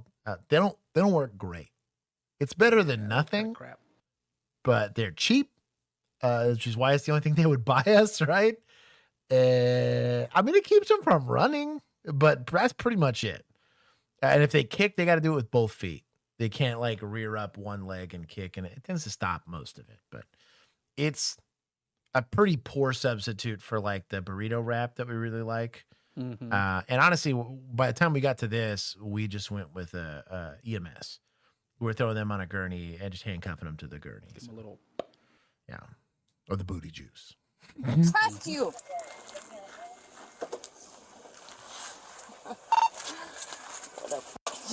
Stop. Why should I trust you? You see how we're doing nothing about her feet here? So as long as she's still got her feet, she's still going to have a lot of leverage here. He takes that right foot, puts it on the inside of that foot, just pushes that foot out. You'd imagine you're doing the YMCA with the or jumping jacks. The outmost position for your feet on a jumping jacks, which is like what the limitation of your hips is going to be. You lose so much leverage to move. You can't move your feet front to back. You can't move them you can't move them at all to one side. And it kind of prevents them from moving a bit. Worse comes to worse. You put them on the ground. Now, you're not body slamming this lady. She's in handcuffs. She can't catch herself. Can't nothing. But you can just simply place her on the ground. Do the search from there. It's so much easier if you really needed to. But kind of standing up here on the car, my fear here is that she can get a lot higher or further away from the car. That if you were to push her back into it, she can slam her face into it with a lot more distance. Distance plus time equals speed sometimes, right? She could accelerate her head and then decelerate it very, very quickly into that versus if she's prone, she's only going to have as much as she can move her neck. There's just not enough distance to accelerate her face enough to get like a pretty bad injury. And then same thing, I'm taking a lot of the leverage away from her because she's literally physically not standing. She has nothing to push against to become a threat to us. I'm okay. The amount of people I searched prone, it is so much easier from a control standpoint, especially once they're handcuffed. But I guess to each their own. Over here, gotta do it the hard way. Yeah, these got fucking deep pockets. Chill out. Yeah, I know I have my fucking pants on backwards. Oh, there you go. Yo. My boy is just minding his own business. Yo. You're lucky she's less flexible, That's a homie. full on Dude. Dog. Chuck Norris kick over here. How That's did Walker, he- Texas Ranger. How did he not get kicked? Yeah. I think he's just outside her range. Dang. Pants on backwards. Oh, he might have gotten a little bit. He just didn't react to it. He laughed. I He's respect in the defeat. game. That's why. Last time. 2 seconds. Oh, I know. He's in Guess defeat. what? Nobody can pees their pants when they get tased. He did a quick. Once they've been tased a million times. So we're still just pushing her against the car, which I'm not saying is like useless. I mean, it does something. We're still giving her feet here, basically. Clearly, way too much leeway. Yeah. Because it's a safety control thing. We got perfectly acceptable. This is Florida grass. It's not like Texas grass where there's going to be like stickers and stuff in it. Like, put it on the grass, run around, put the hobble on, whatever it is you're going to go do, and be done with it. You can throw in the car with hobbler. Well, my boy is shaped like a DMV employee. Okay. Bro, my boy is ready for what is it? TSA. Okay, just have a seat in the car. You want to go on the other side in case you have to push her this way? Get in the car. Okay. What am I being arrested for? Putting the hobble on when she's in the car is not wise. It's a good way to get kicked. Like, bad kicked in the face. I don't think she'll kick. Why would she kick? Her dog's out.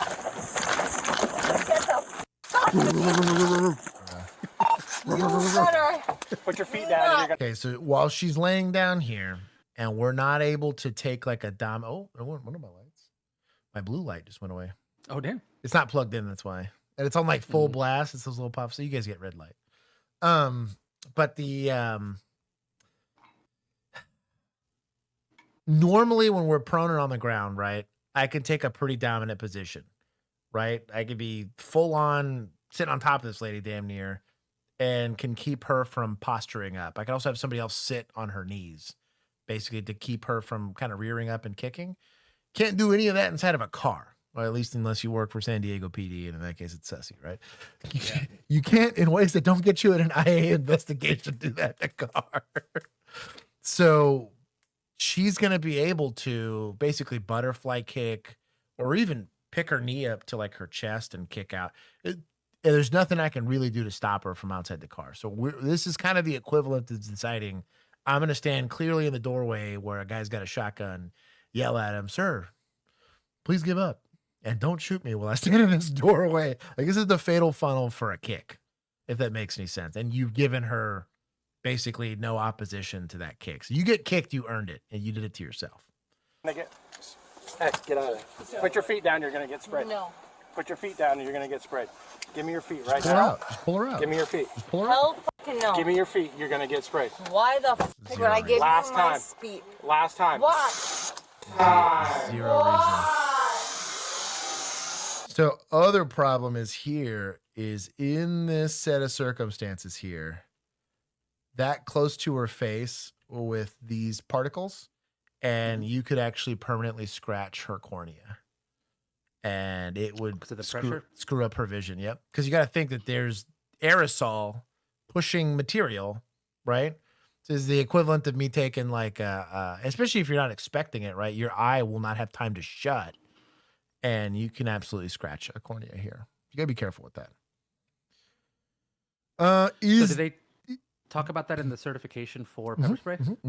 Okay, well, there you We're go. told that. Yeah, we're told that specifically. Like, hey, if you're gonna spray somebody, like, it doesn't mean you can't spray them in the face. You're supposed to aim for the face, so it's kind of what's there for. But you're supposed But to if have you- like the. It's got like a little bit of a stand. Oh, and also from a spread standpoint, I want some standoff distance so I can fully drench their face, right?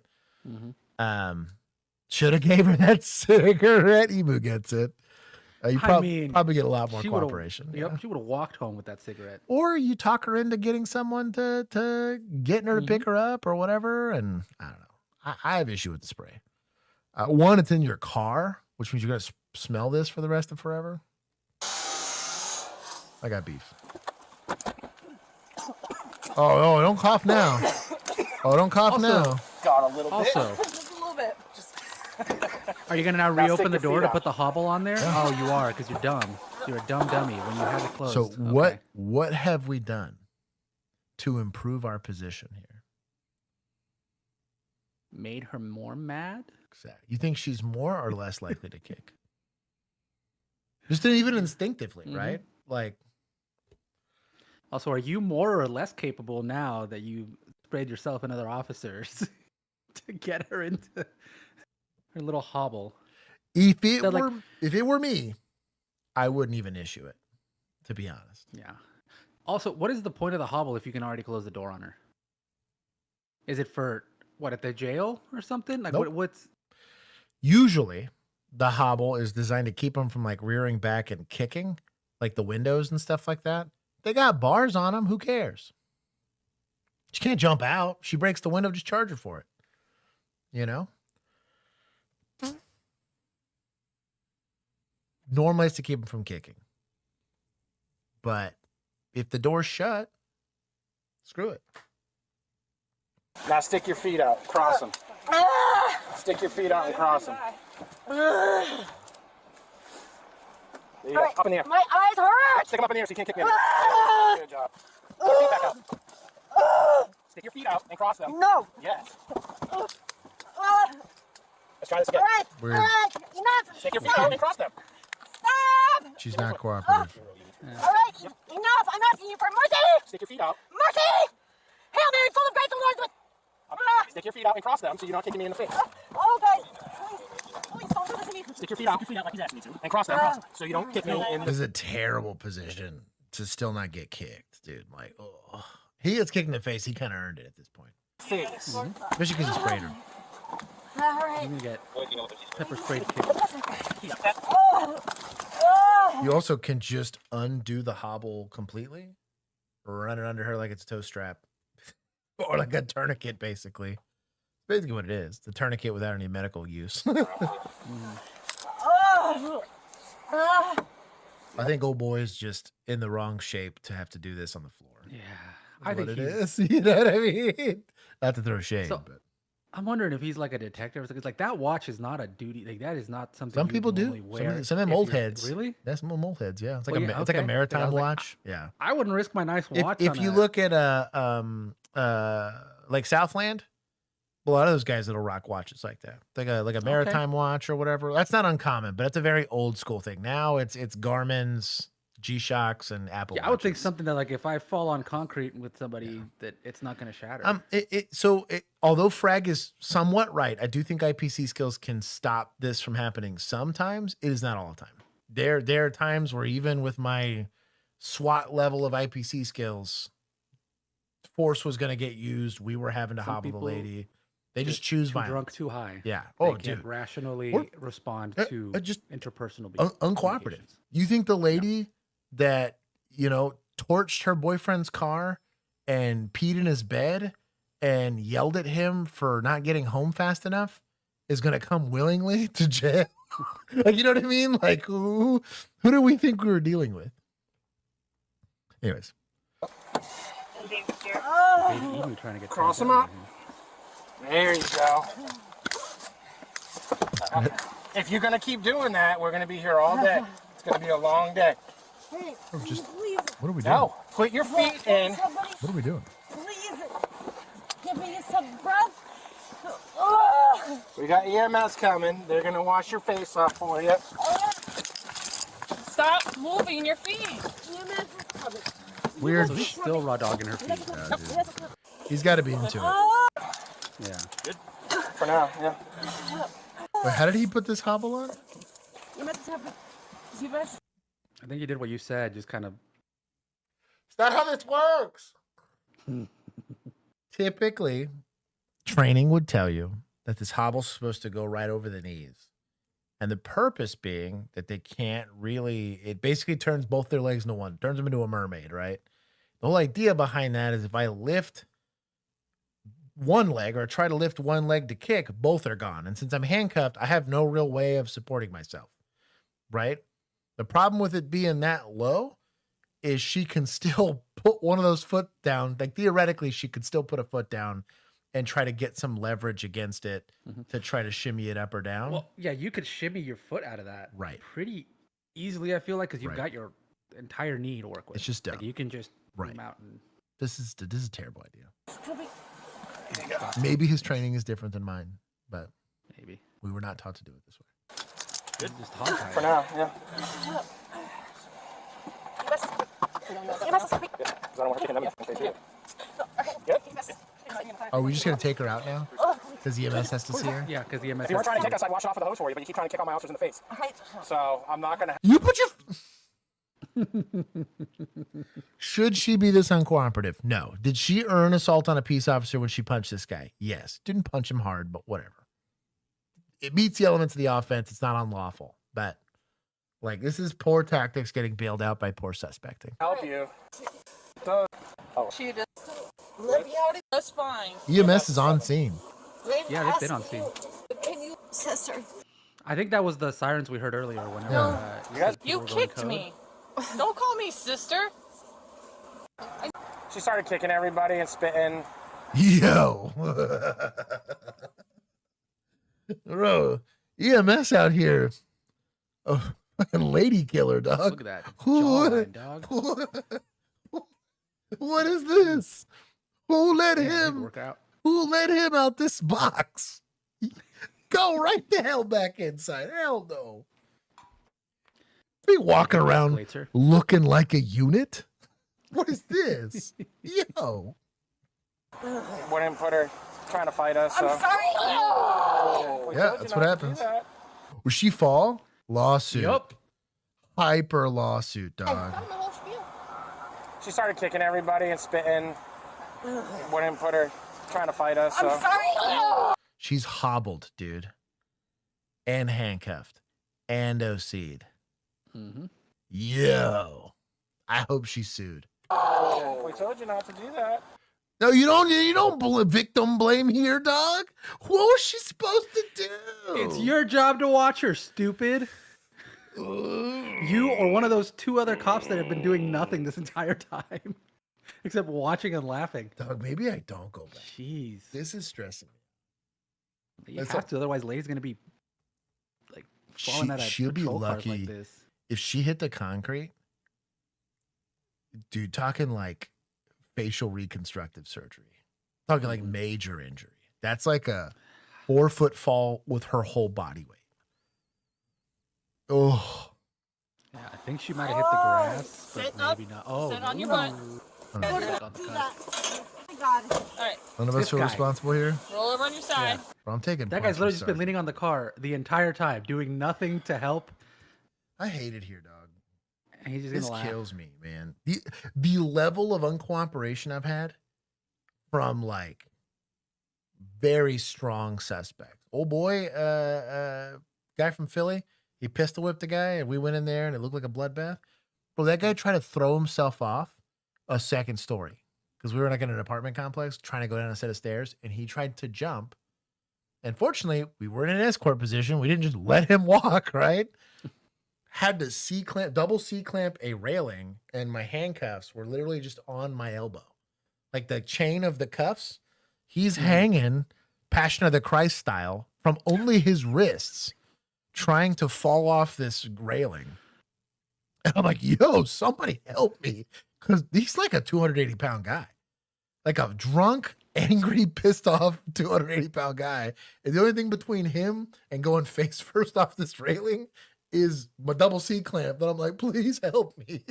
Fortunately, somebody came and helped us, but like he was combative as hell. Like he got temple indexed. Well, that's how combative he was. That's all I'm saying is like, this is not a hard call to work.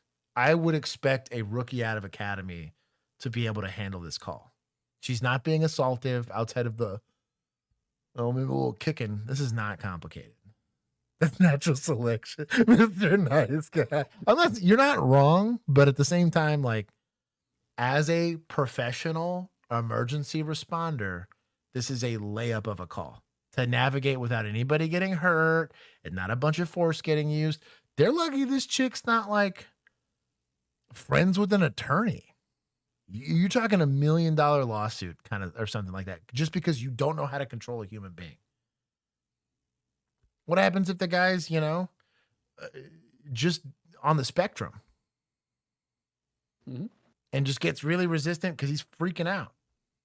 And you don't realize this guy might be 25, but he's like the mental capacity of an 8-year-old. You went and tuned that dude up. How's that briefing going to look?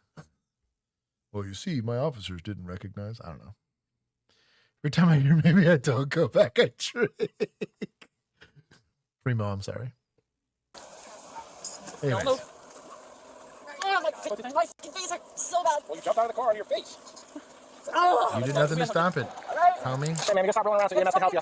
Please spray something on my face so that it doesn't hurt so bad. Quit moving. You gotta let him see your face. Are you ready? Keep your head tilted to the side. Otherwise, it's gonna go back on your face. All right.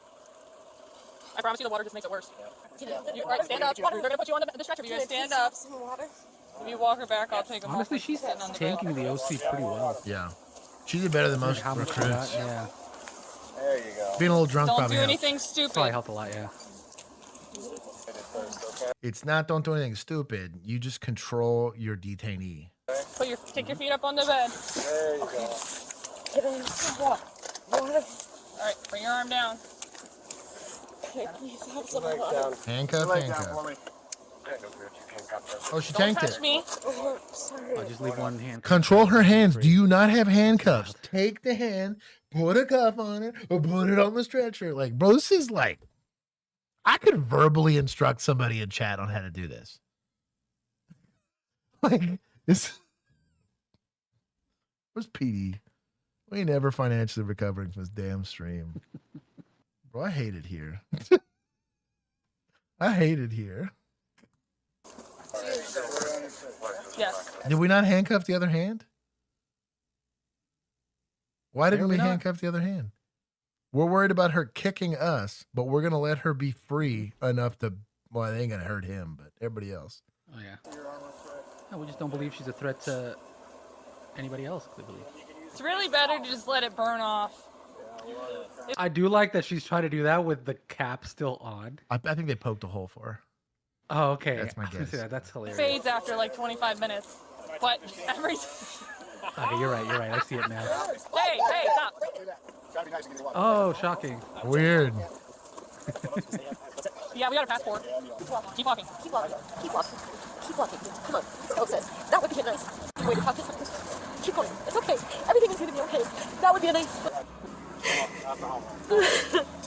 Alright, scoot your butt in. Can you just Scoot give your me butt in. a breath? Okay, scoot your butt in. I'll put the window down here. If you Trust me. You've already.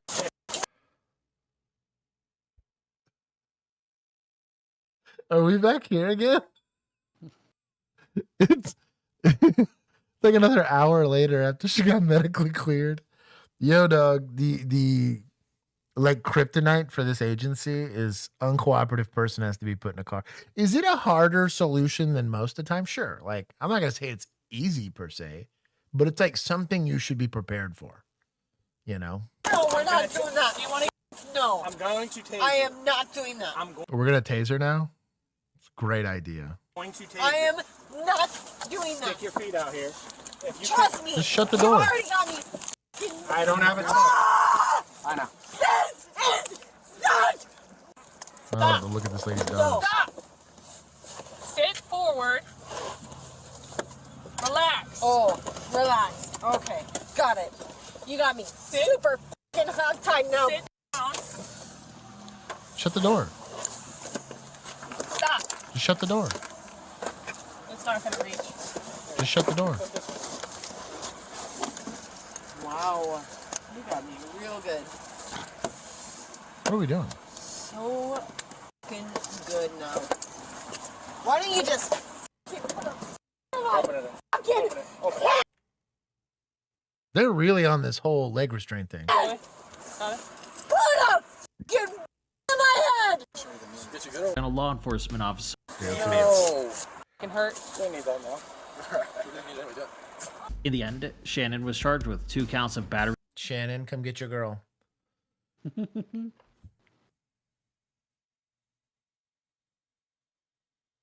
on a law enforcement officer, resisting an officer with violence, and battery on specified personnel. She initially submitted a plea of not guilty, but later pled guilty to one bat Leo charge and resisting an officer with violence. Her adjudication was withheld, and she was sentenced to 48 months of probation with the possibility of early termination. She was also ordered to pay $917 in costs and fines, which show unpaid. If you like this video and want to see more like it, subscribe to. I already took points from PD. I took points from Big Sarge. I'm gonna give points to EMS because they just hung out. I'm not gonna give them a lot. They could have done more. I'm gonna take points from suspects. Should have been a payout, but you screwed it up by assaulting peace officers. Even if it's bad policing, you resist, you punch, you kick, you made it easy. Anyways, we'll keep going. How do you know if someone is about to be violent? Is it changes? Yeah. You can have a good guess. No is a stretch, but you can have, there's clues for sure. Yeah, there is a graphic that I'll send you. That, clues? Yeah, pre-attack clues, exactly. And they're called clues, not guarantees, right? Good evening. Oh, Mo Chases, yo, dog, what's going on? It's good to see you. Oh, did chat get their 100 points from last week? No, they're still slacking. They're 16 away. Oh, are they really? He's saying from they're only at last 84. week. Oh. I think they got it from last. You know what? How about this? Since he asked. He's new here. You keep asking like that, I'll start taking points. Actually, if they don't hit 100, if they don't hit 110 this stream, I'm going to take 200 points. Do it. There it is. It's Mo Chase's fault. Yep. You guys can blame Mo Chases. that you can throw up on the screen or make it as a download if you want. But there's 4 ways that we teach police officers to predict violence, and it uses the word COPE, C-O-P-E. So it's concealment, oxygenation, preparation, and expenditure, like someone's burning off adrenaline. There's a few big ones. The first one is that the person's blading their body, and this is typically where their dominant shoulder will move away from you. So like, this is what I'm going to do if I'm going to get ready to punch you, or if I'm about to draw a weapon, right? I'm going to unconsciously do that. And you'll see a dominant foot start withdrawing. Some of the others are... Yeah, that's a fighting stance, right? They're looking at you, but off in the distance, just so they can kind of get you in their peripheral vision and see your entire body. That is a big one that we see in like 80 to 90% of the police body cams that we looked at to develop this program. These guys would look not directly at the police officer before they attacked, but like generally like over here so they could see the whole body. And also looking for an avenue of escape. They're also typically looking to see how many officers are present. When you got like 15, they typically don't fight. Right. Some still do. Some people are always just highly motivated, right? Or delusional. That happens. You get the what is it? What's that guy? He was a kickboxer and he's all Mr. Red Pill. What's his name? Andrew Tate. You get one of them Andrew Tate people and they just decide to fight no matter what. And you're like, okay, good job. You go to jail hurt now. Basically. Yeah, exactly. Sorry, Doug. That only works in podcasts. That does not work out in the streets.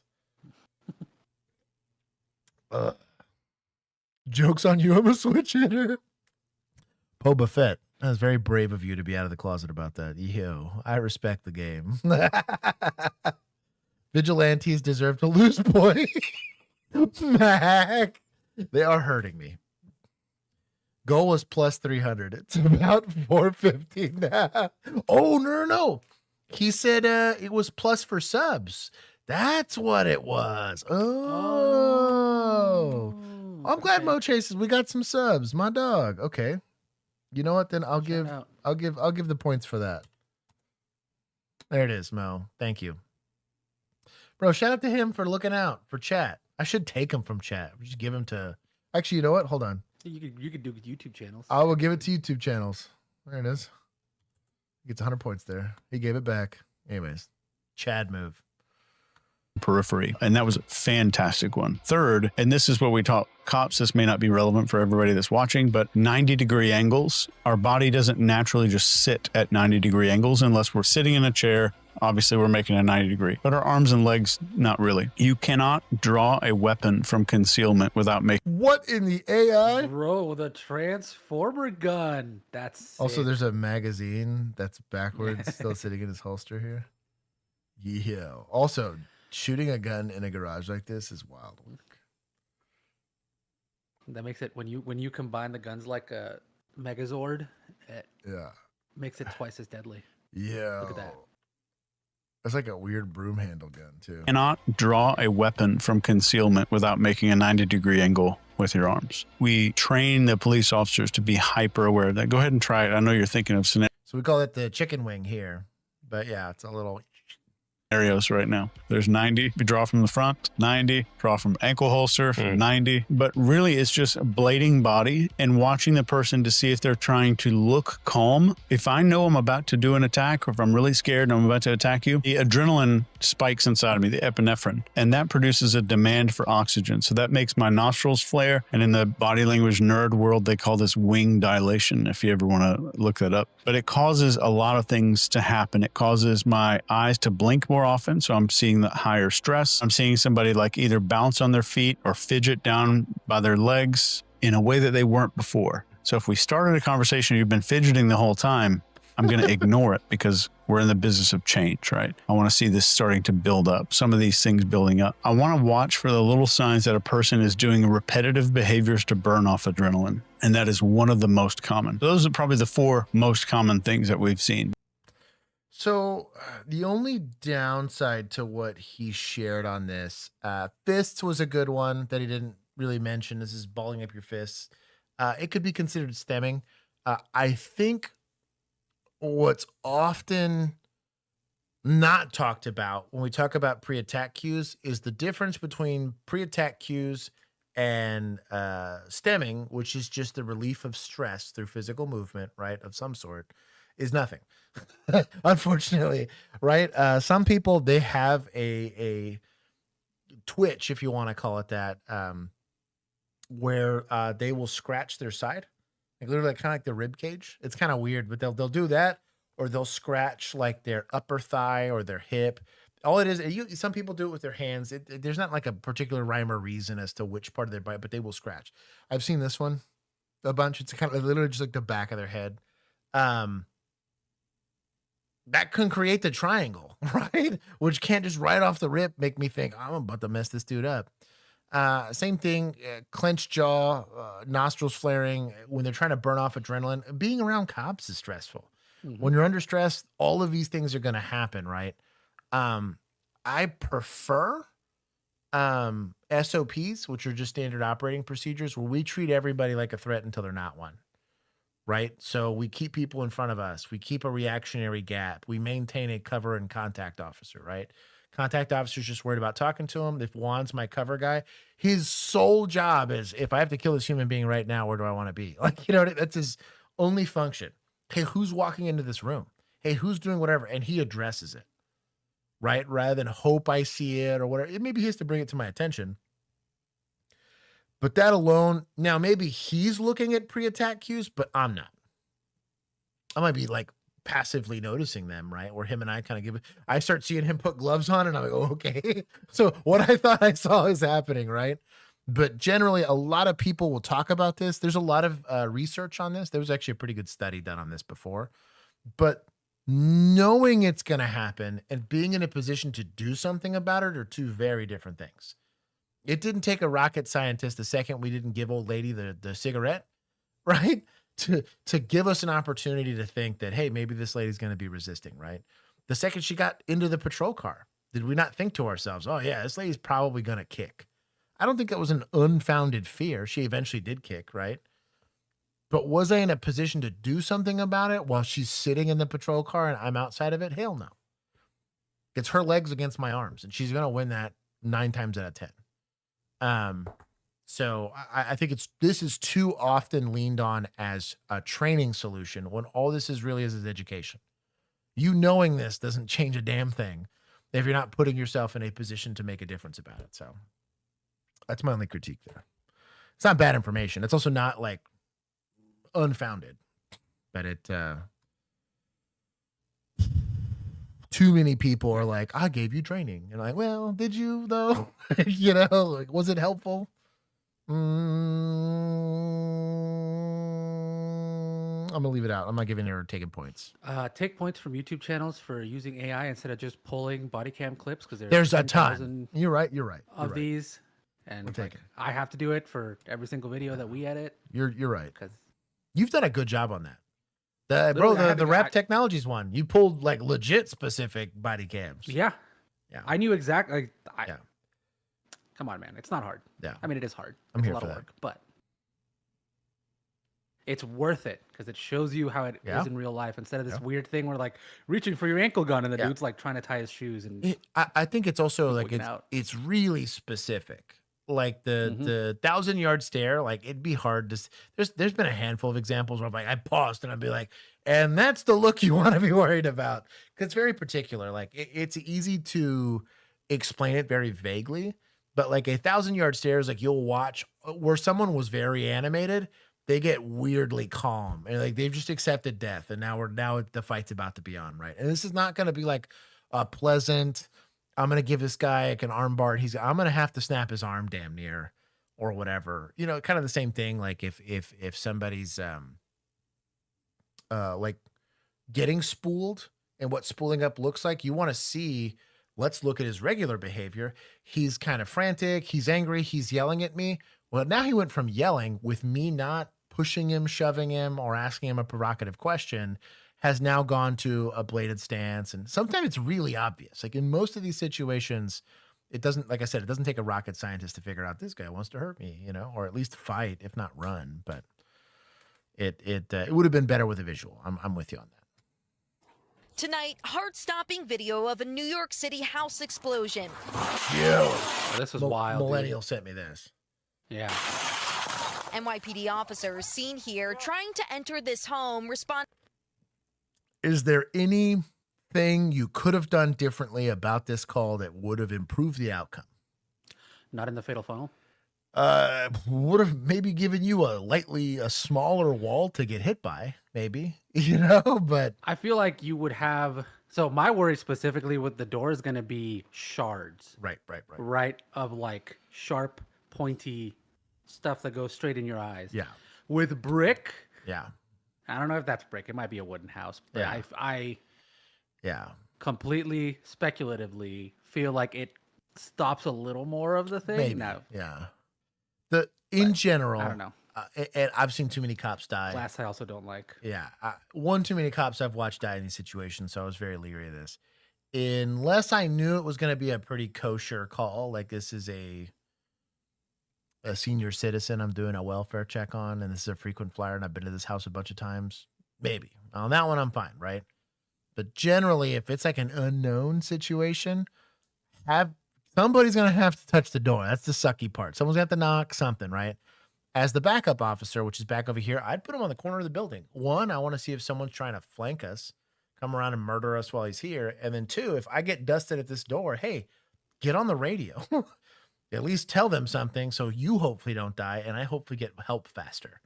Because I might get incapacitated, but that doesn't mean that I'm going to die as long as I can get help fast, like quickly. But if we both get dusted right off the rip, right, it's going to take a while for them to start welfare checking us.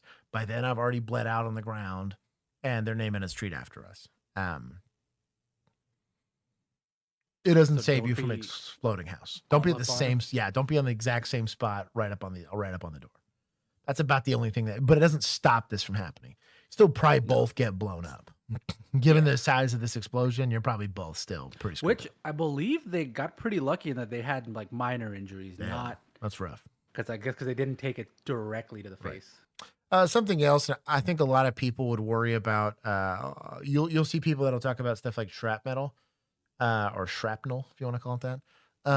But normally the way it gets dangerous for you is acceleration and like weight, right? You think about stuff like a grenade or whatever, it's going incredibly fast, right? It's incredibly fast. It's coming from a very high pressure situation. Houses, depending on the type of house you got, really aren't perfect seals.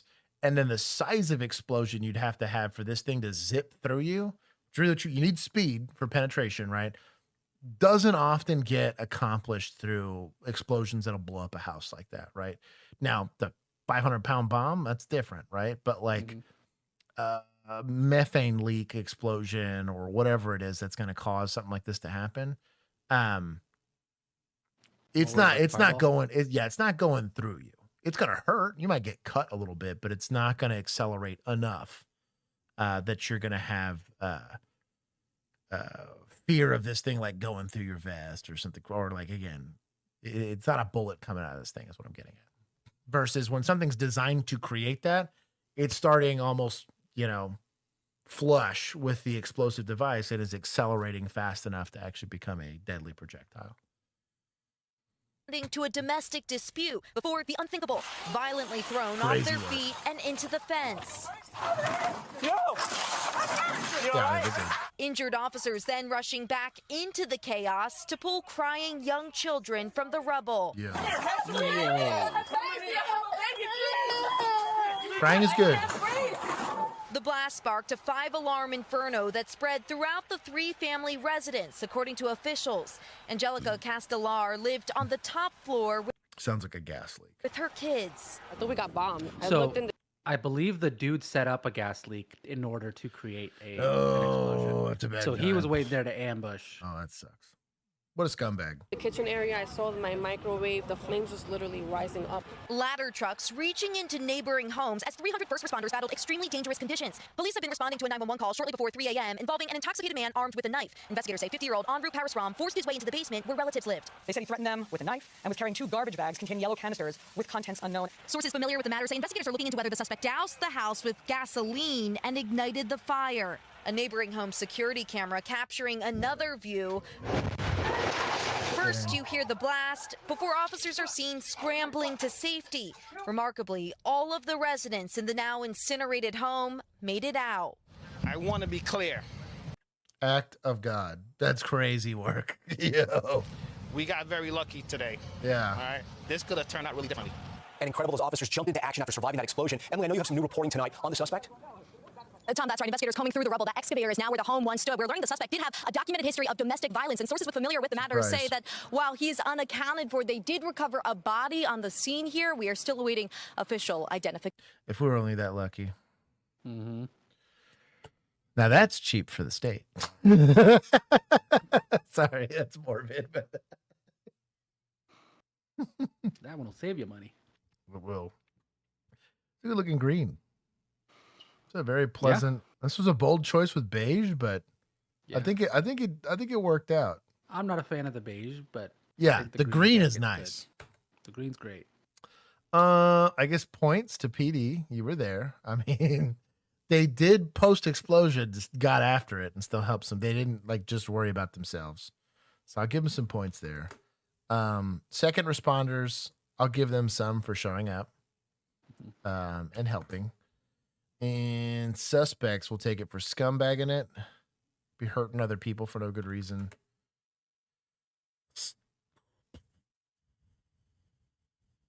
That's it. Oh, hold on. Judges. There was clues. They could have done more. C4 de Mayo. Wow. 2 officers in Beaver Creek, Ohio, approach a house for a suspect with a warrant for his arrest. What follows would lead to the most unforgettable standoff of their lives.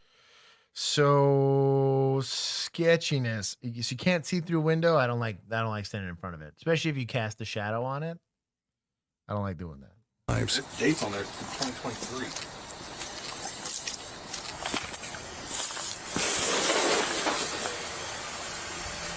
So same thing, high lit area to low lit area. I'd be putting a flashlight through that. Corner of the house, other side of the house. This is the kind of space we're talking about here. Hell yeah. You're gonna have to put some work in to kill us both. Giant hole in the wall. Hey, Sam. Something burning? Hey, Sam, it's the Beaver Creek Police. Can you come to the door? Oh, something's on fire. Hey, man, can you come to the door? What's wrong, Sam?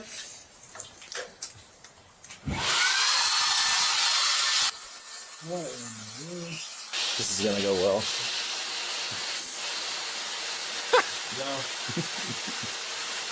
You walking around there with this shirt? I do appreciate the sense of humor. Oh, what's wrong on there, dude? It's cold. It's probably got space heater. That's probably what you're smelling.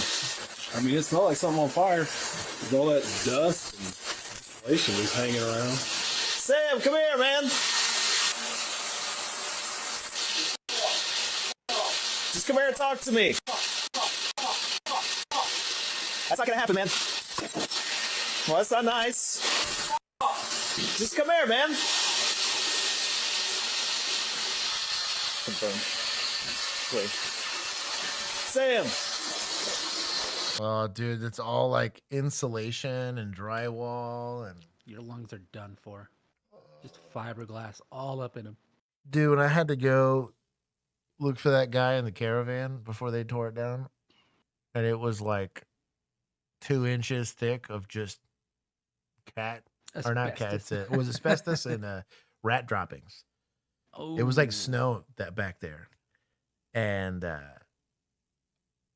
it like the amount of ammonia from like the urine in there was like burning my eyes, and I was like, if he's in there, I'm just gonna leave him in there. Like I made it a good couple feet in, and I was like, it's just not worth it. It was like a crawl space, but I could stand in it, but it yeah, your N95 doesn't protect your eyeballs, dog. Like that's the sucky part. Well, should I start Brad now or wait? Yeah. 137.79. If you're available, can you start this way? What's the matter, Sam? Sam, just come over here and talk to me, man. Although during 2020, we did have our right equipment with us at all times. It was like required for us to have it in our cars. I just throw on the gas mask and be like, all right, boy, we gonna dance. We had a little Darth Vader speaker on it. That's all you would have heard is stop resisting. That's all you would have heard. Sam, come on out. So, quick question: if he's like blowing insulation, I guess it's not technically at you, but in your general direction, is that assault on a peace officer? Is that similar to like throwing liquid on you, or since it's technically a hazardous material? I'd argue yes. I'd argue yes. Yeah. I mean, because technically, water, although it isn't like immediately a dangerous item. Yeah, over millions of years, it can erode you. Well, no, I don't know what's in it. Carve a river into you. You could have saliva in that's got a communicable disease. It could be urine, for all I know. It could also have communicable disease. I don't know what this random liquid is at me. Even if it just turns out to just be Dasani water, which is, again, could be sketchy. Could drown you. So stupid. That's hard to say. It's still considered assault on a peace officer. You could. Yeah, I'd say felony in progress.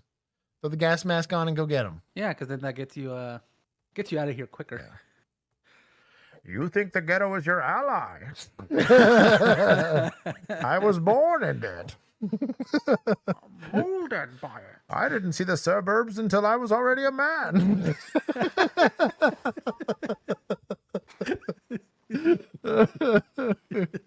And the affluence was blinding. I got that the whole speech on that one. Making that a short. Yeah. That's incredible. Making that a whole skit. Oh man, that's so good. We're not leaving, bud. Sam, just come over here and talk to me, buddy. You smell gasoline? Yeah, I do. That's new. Just come here, man. Just come talk to me. Can't do that. I can't do that, man. Just come here and talk to me. Just come here and talk to me, buddy. I can't do that. So I get what they're doing, and I've been there, but at the same time, who are we talking to here now, right? Mm-hmm. Guy's had an eviction notice on this house in 2023. It's 2025. He's leaf blowing, clearly like pretty screwed up substance around here. This has been literally a wall that's been broken through, like clean through, and it doesn't look like he's doing renovations. I start thinking about what we're doing here. It's not gonna happen. What's he carrying? What? What's he carrying? Some kind of plastic bottle. I don't know. Just come here, man. Well, come here and talk to me, and maybe we can figure that out. Can you just come out here and talk to us? We won't even... How's he what? How's your lights to the outside? I don't know. He's got a generator. I don't know. It smells like gas inside. I mean, I just don't see us going in and grabbing him. Well, he's carrying around a pipe. Yeah, well, we're not going to go in if he's carrying a pipe. I can make a call and ask how they want us to handle it. Me personally, I mean, I just don't want you guys going in there because we don't know what he has back in there. Well, he's definitely got bricks, glass bottles, a pipe, and most likely gasoline because that gasoline smell didn't smell like that when we walked up there. So I'm definitely not going to have you guys go in there and do that. Shout out to the supervisor. He's like, well, what do we got? We're going to walk into an armed conflict, basically, like an armed confrontation? For what? An eviction? Eviction, yeah. Hell no. Sounds civil. Sounds like the bank's problem. Yeah. My dog. Maybe make houses more affordable and this doesn't happen to you. If it was a warrant for his arrest for criminal trespass, vandalism, whatever, sure. We got to, but you know who's getting him out? SWAT. Gas mask and everything. Yeah, but we ain't doing this. Hell no. I like Big Sarge's. He's got his thinking cap on. I don't know what he's beating on. He's barricaded himself with a beanbag chair. All right, well, stay out of harm's way. I'll just call and ask, but I'm pretty sure we're probably just going to go ahead and bounce. Unless you see any reason why we have to go and decide the warrant for resisting, it's not felony. That's it. I mean, well, is he allowed to be here? That too. Does he even own this place? We don't even know that. He's clearly unstable. Exactly. He's got pipes. Who knows if he's got gas? Who knows if he's got... Yeah. Hey, is this your house, Sam? Hey, Sam, do you live here? Hey, Sam, just come talk to me, man. Is this your house? Do you own this place? No, it's not. So,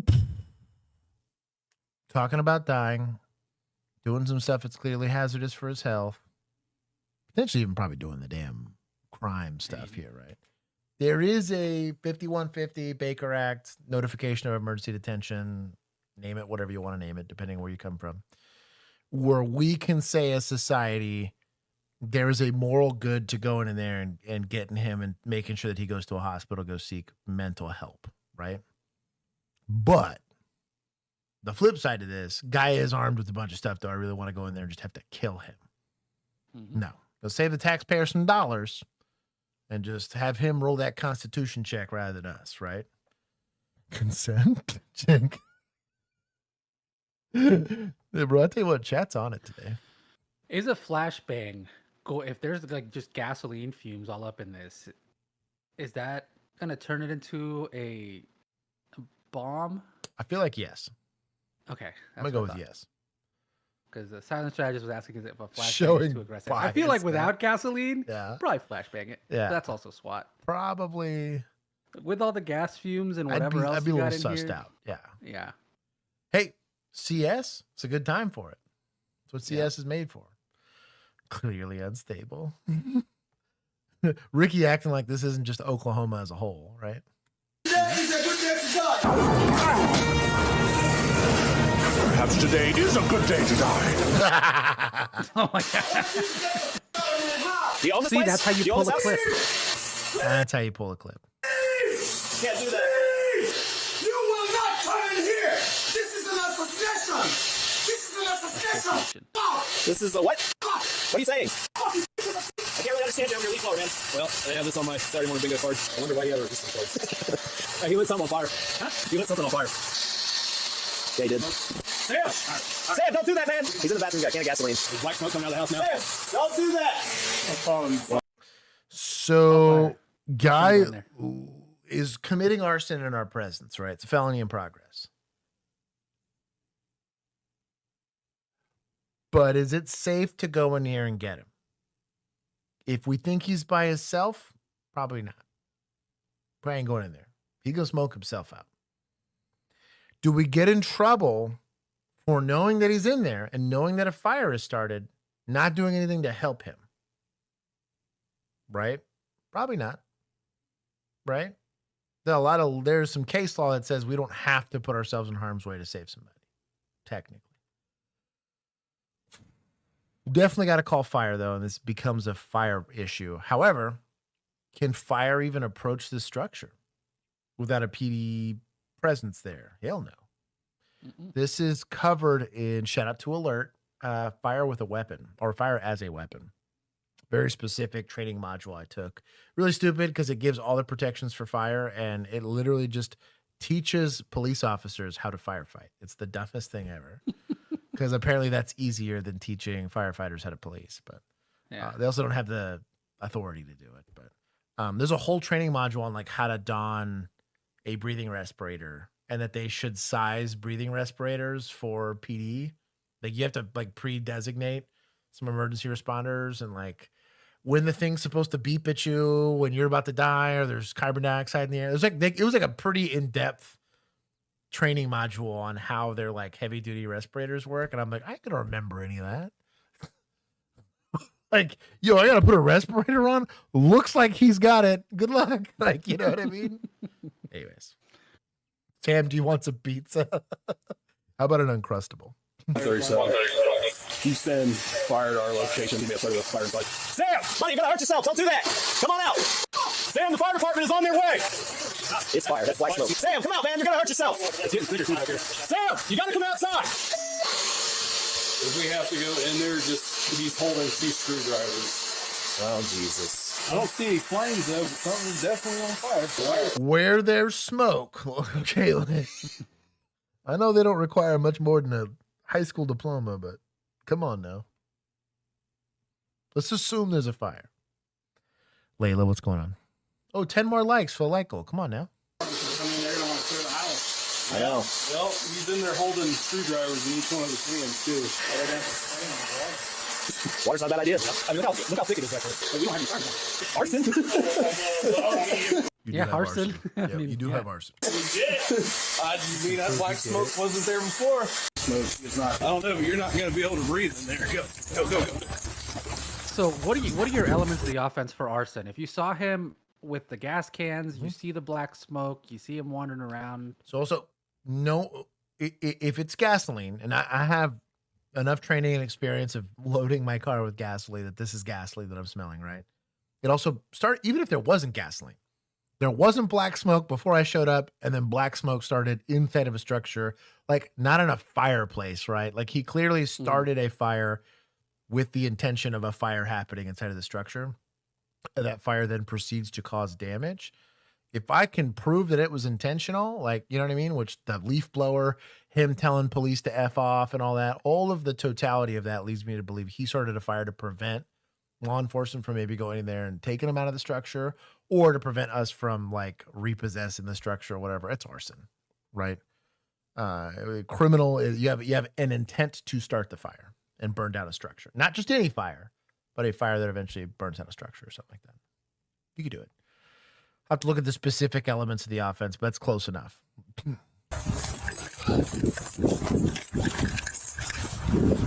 Now remember, careful. There's a fire in a structure and you kick a door open, you're introducing oxygen into that fire. You then proceed to close that door that you just opened, can cause as a flashover or whatever it's called. Be careful. Yeah. I would be consulting fire before I kick a door is my thing. Hey, tell me what you got. Make a reading on this, and can I kick this without blowing us all up? And the smoke coming out of the roof. Oh, it's a chimney. Hey, it's on fire. It's going through the roof. He's not coming out. We're not going to be able to breathe in there like at all. Give me a respirator.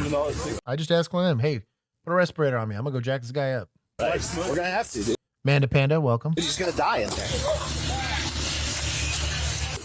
Come out. He's going to have to. At some point, either here or back here. Hey, can you get the less lethal shotgun? Hold here. I'll hold back here.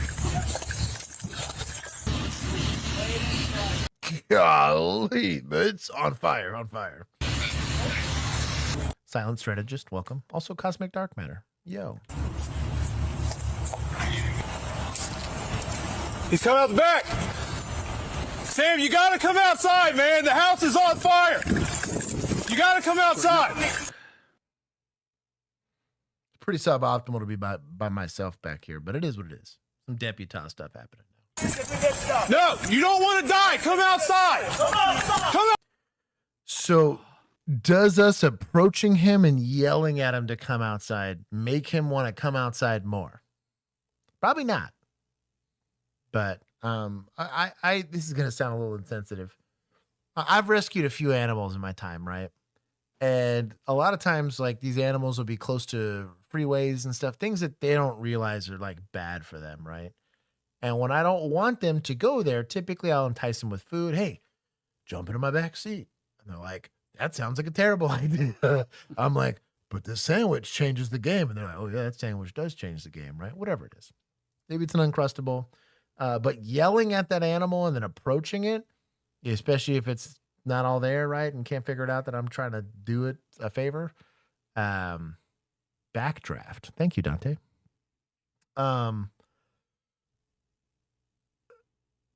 You got to think about how your communication is coming off, right? To the person that you're communicating to and whether or not it's effective communication. We've established that the person we're talking to is not a reasonable, rational person. Let's lower our level of communication.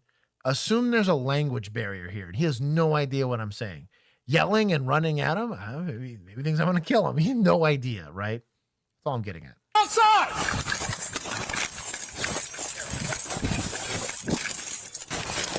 He's done it on his own. Careful. Sam, you gotta come out. You just shut the window on him. You're gonna die. Come outside. Window. We're introducing oxygen to the fire. Why are we tasing him? Is tasing him into the fire? We've seen this before where they tase him in the fire and then leave him. Remember that? What are one? we doing? Sam, come outside. Go. Sam, you don't want to die. Come outside. You need to come. So just like finish breaking the glass, so he can come, so he can actually go through it without like disemboweling himself. Come out. You need to come out. No one's gonna hurt you. Come out. Yeah. Except we tried to tase him while he was inside the structure. We're losing points on this one, boys. You need to come out, Sam. You need to come out of the house now. Come here, Sam. Keep going. Keep going. Still not gonna be fun. I was about to say he's still getting jacked up if he goes to that thing. Tase the gasoline. Boba Fett. Marshall Stom. With the renovations he did, the window's gonna make that big of a difference. Come on out now. No one's gonna see you. Come out. Pepper spray him? Did he just pepper spray him? Did he? He did. Come on out now. No one's gonna see you. Come out. Take every point. Every single point.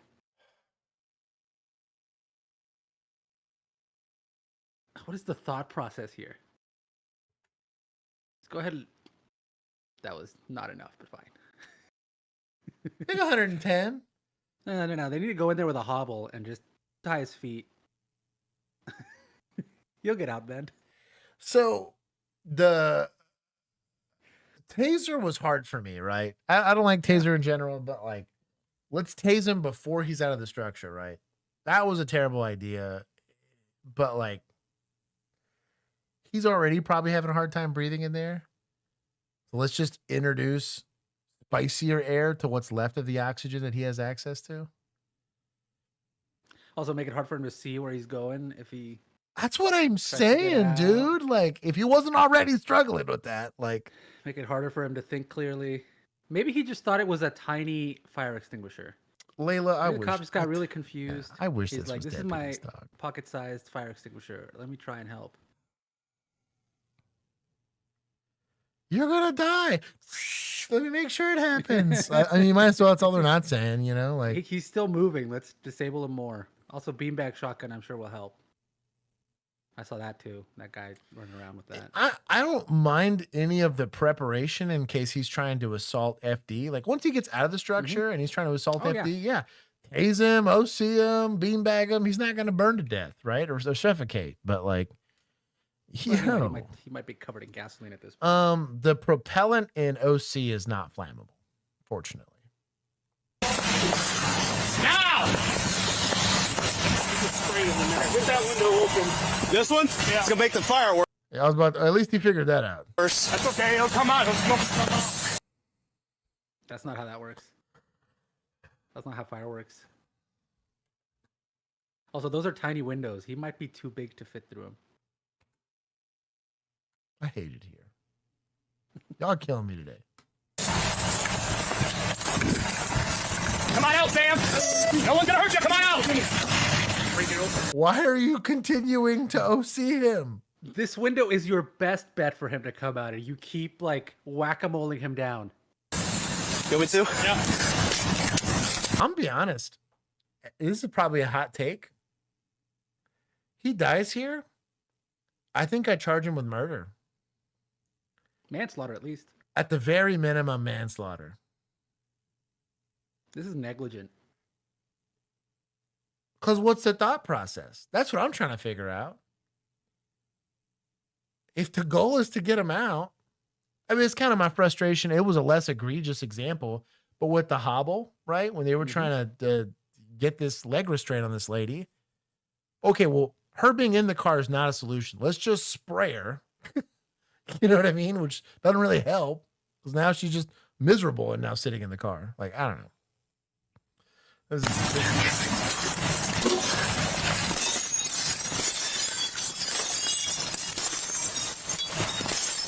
Break it all the way. Oh, Sam, now.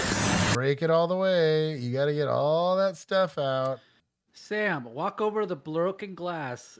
Eventually he's going to pass out in there. He doesn't seem to be coughing or anything. What? He's not coughing or anything. We're not here to hurt you, Sam. We're not here to hurt you. You have to finish breaking all of that out. Come outside so the fire department. You in, you have to shoot me. Come outside so the fire department can do their job.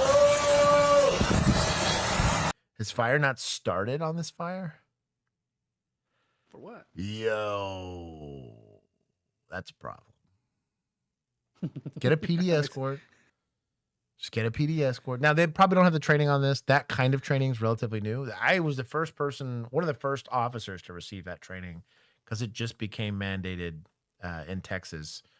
Most officers are still barely getting alert 1, not to mention all the other fancy alerts. So, scene is insecure, Jake. So that's kind of the whole point of fire as a weapon is how do you handle a structure fire when the scene isn't secure? And you get like ghetto secureness, where like I have an officer with me while I fight the fire. You see him? He was just right in this window. Come outside. You're being ridiculous, man. Come outside. How are we open?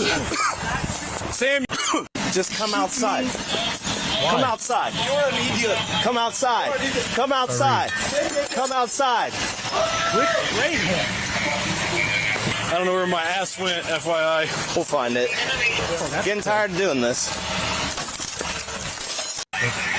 Let's introduce more oxygen. I'm trying to get him out. We can't go in there with the fire. And he's mentally unstable. I promise we're not trying to make it worse. You sure about that? Would have fooled me. You sure about that? So I think you're making it worse. There's a sergeant on scene, man. Like, help me. I want you to come out. You can wear. Talk, Sam. I want you to come outside because you're going to get smoke inhalation here in a minute, and it's hard to recover from that. Finish breaking the glass. I've been in fires before. I don't have any water. We can get you some though if you come out. Some out here that I can get you. Oh, he's cut up bad from that. Who? The guy that's been OCing me while I've been in this fire. You don't want to talk to him? You just want to talk to me? Yeah, I want to talk to you. Please come out here and talk to me. I promise. They're not interested. Come out. They're loading their gun. Are you It's a taser. Listen to me. That is not his gun. That is a taser. It is our policy.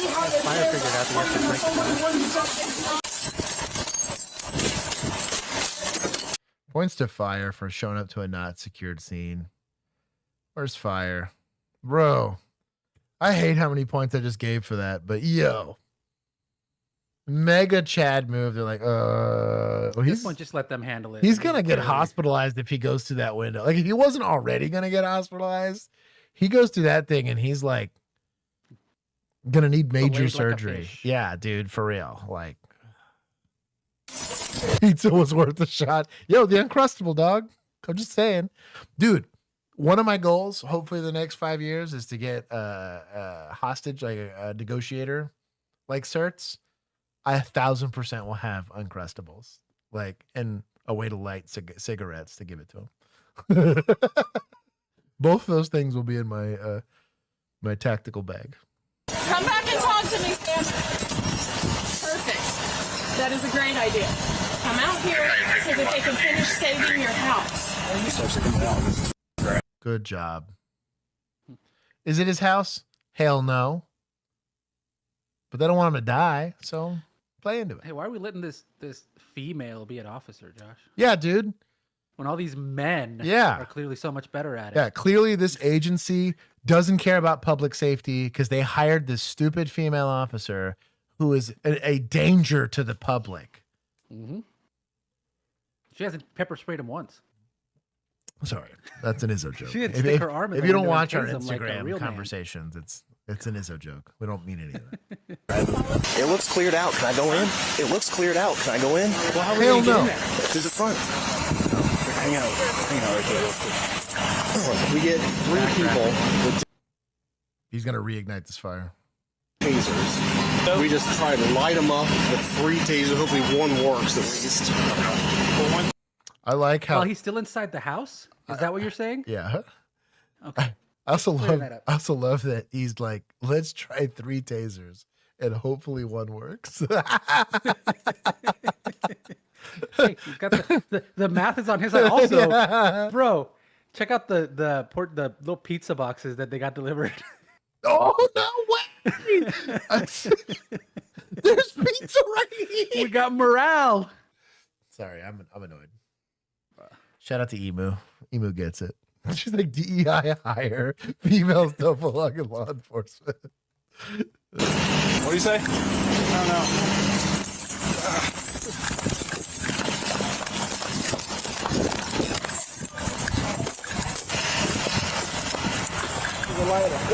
I have no If he would just stand on this corner so they couldn't see him, he would get out. weapon. Don't with me. He's already out. Oh, he's already out, dog. Just go hands on.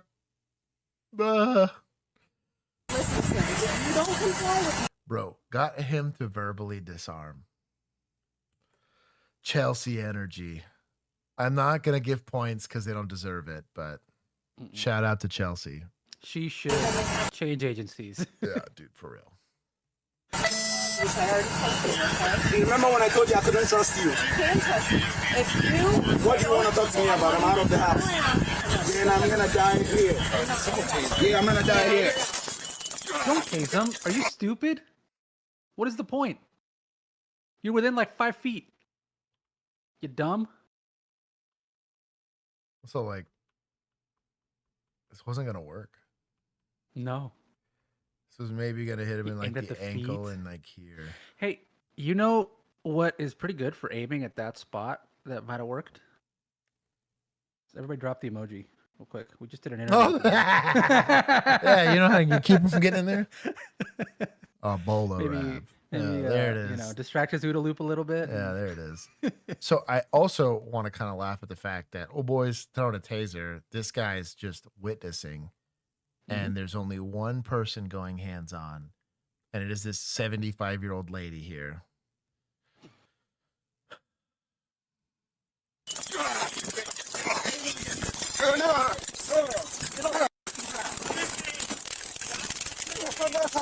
Dude, They all got their tasers out. There's one. Take. Yep. There's 2. Oh, where's the third one? Not listening to Sarge. Yeah, there's at least 2. Look how great they're working. It's an assassination. Stop reaching. Stop reaching. Okay, give me your arm. Give me your arm. There's no cartridge in that now, so it's nothing. Being assassinated. Hands behind your back. Hands behind your back.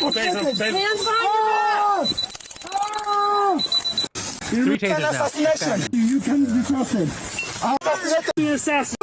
Thank you. Everybody. Okay. There's a solution to this problem. Your hands And it's not OC spray. behind your back. Put your hands behind your back. It's also not Is it the baton. baton? No, it's not the baton either. Somebody get a cuff out. Somebody get a cuff on him.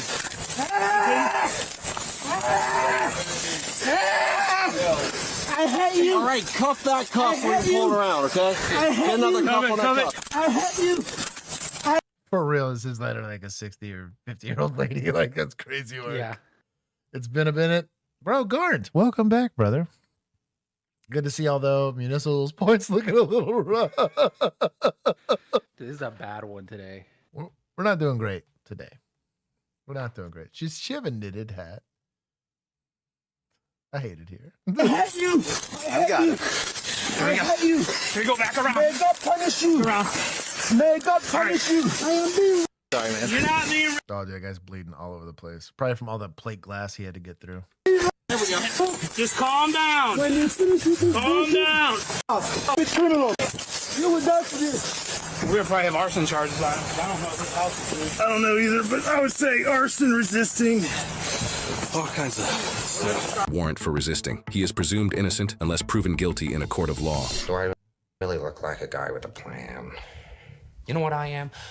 I'm a Jeez. Oh, what did I miss? Yeah, dude, this was. So I already took a lot of points from PD. I won't take any more, only because the lady got him out verbally, which is kind of wild. Shout out to APC skills. Chelsea saved him. Chelsea saved him. Imagine if they tried that at the beginning. Yeah, he earned all the arrest that he got. He tried to set the house on fire. He was being an idiot. Was Darwinism about to take over there on him setting the house on fire and staying in? Maybe, but that's not the goal. Results matter. The guy got out despite the what is it? What's that? Would you like to play a game? What is that? The Saw movies. Despite the Saw trap we laid on him, where every time he tried to get out, he got tased or OC'd and had to crawl through this plate glass window or die of smoke inhalation. The choice is yours. You have 60 seconds to decide. Like, despite all of that, we will be pepper spraying you guys. Exactly. I want to see the comments on this one. I'm nervous what about the people comments think. here. I know.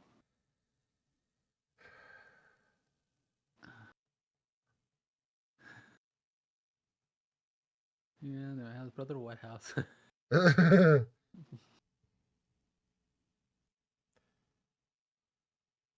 not gonna send you in having no training in facial hair. Funny.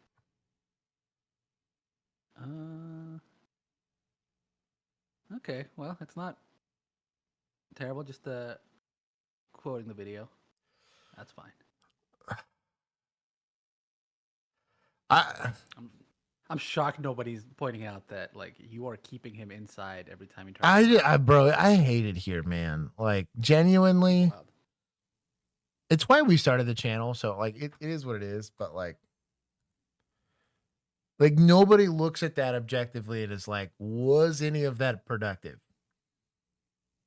You know what I mean? If the goal is to get him out, you'll see him. When they started out so good, they were like, yeah, well, we don't know if we have anything. We might just leave.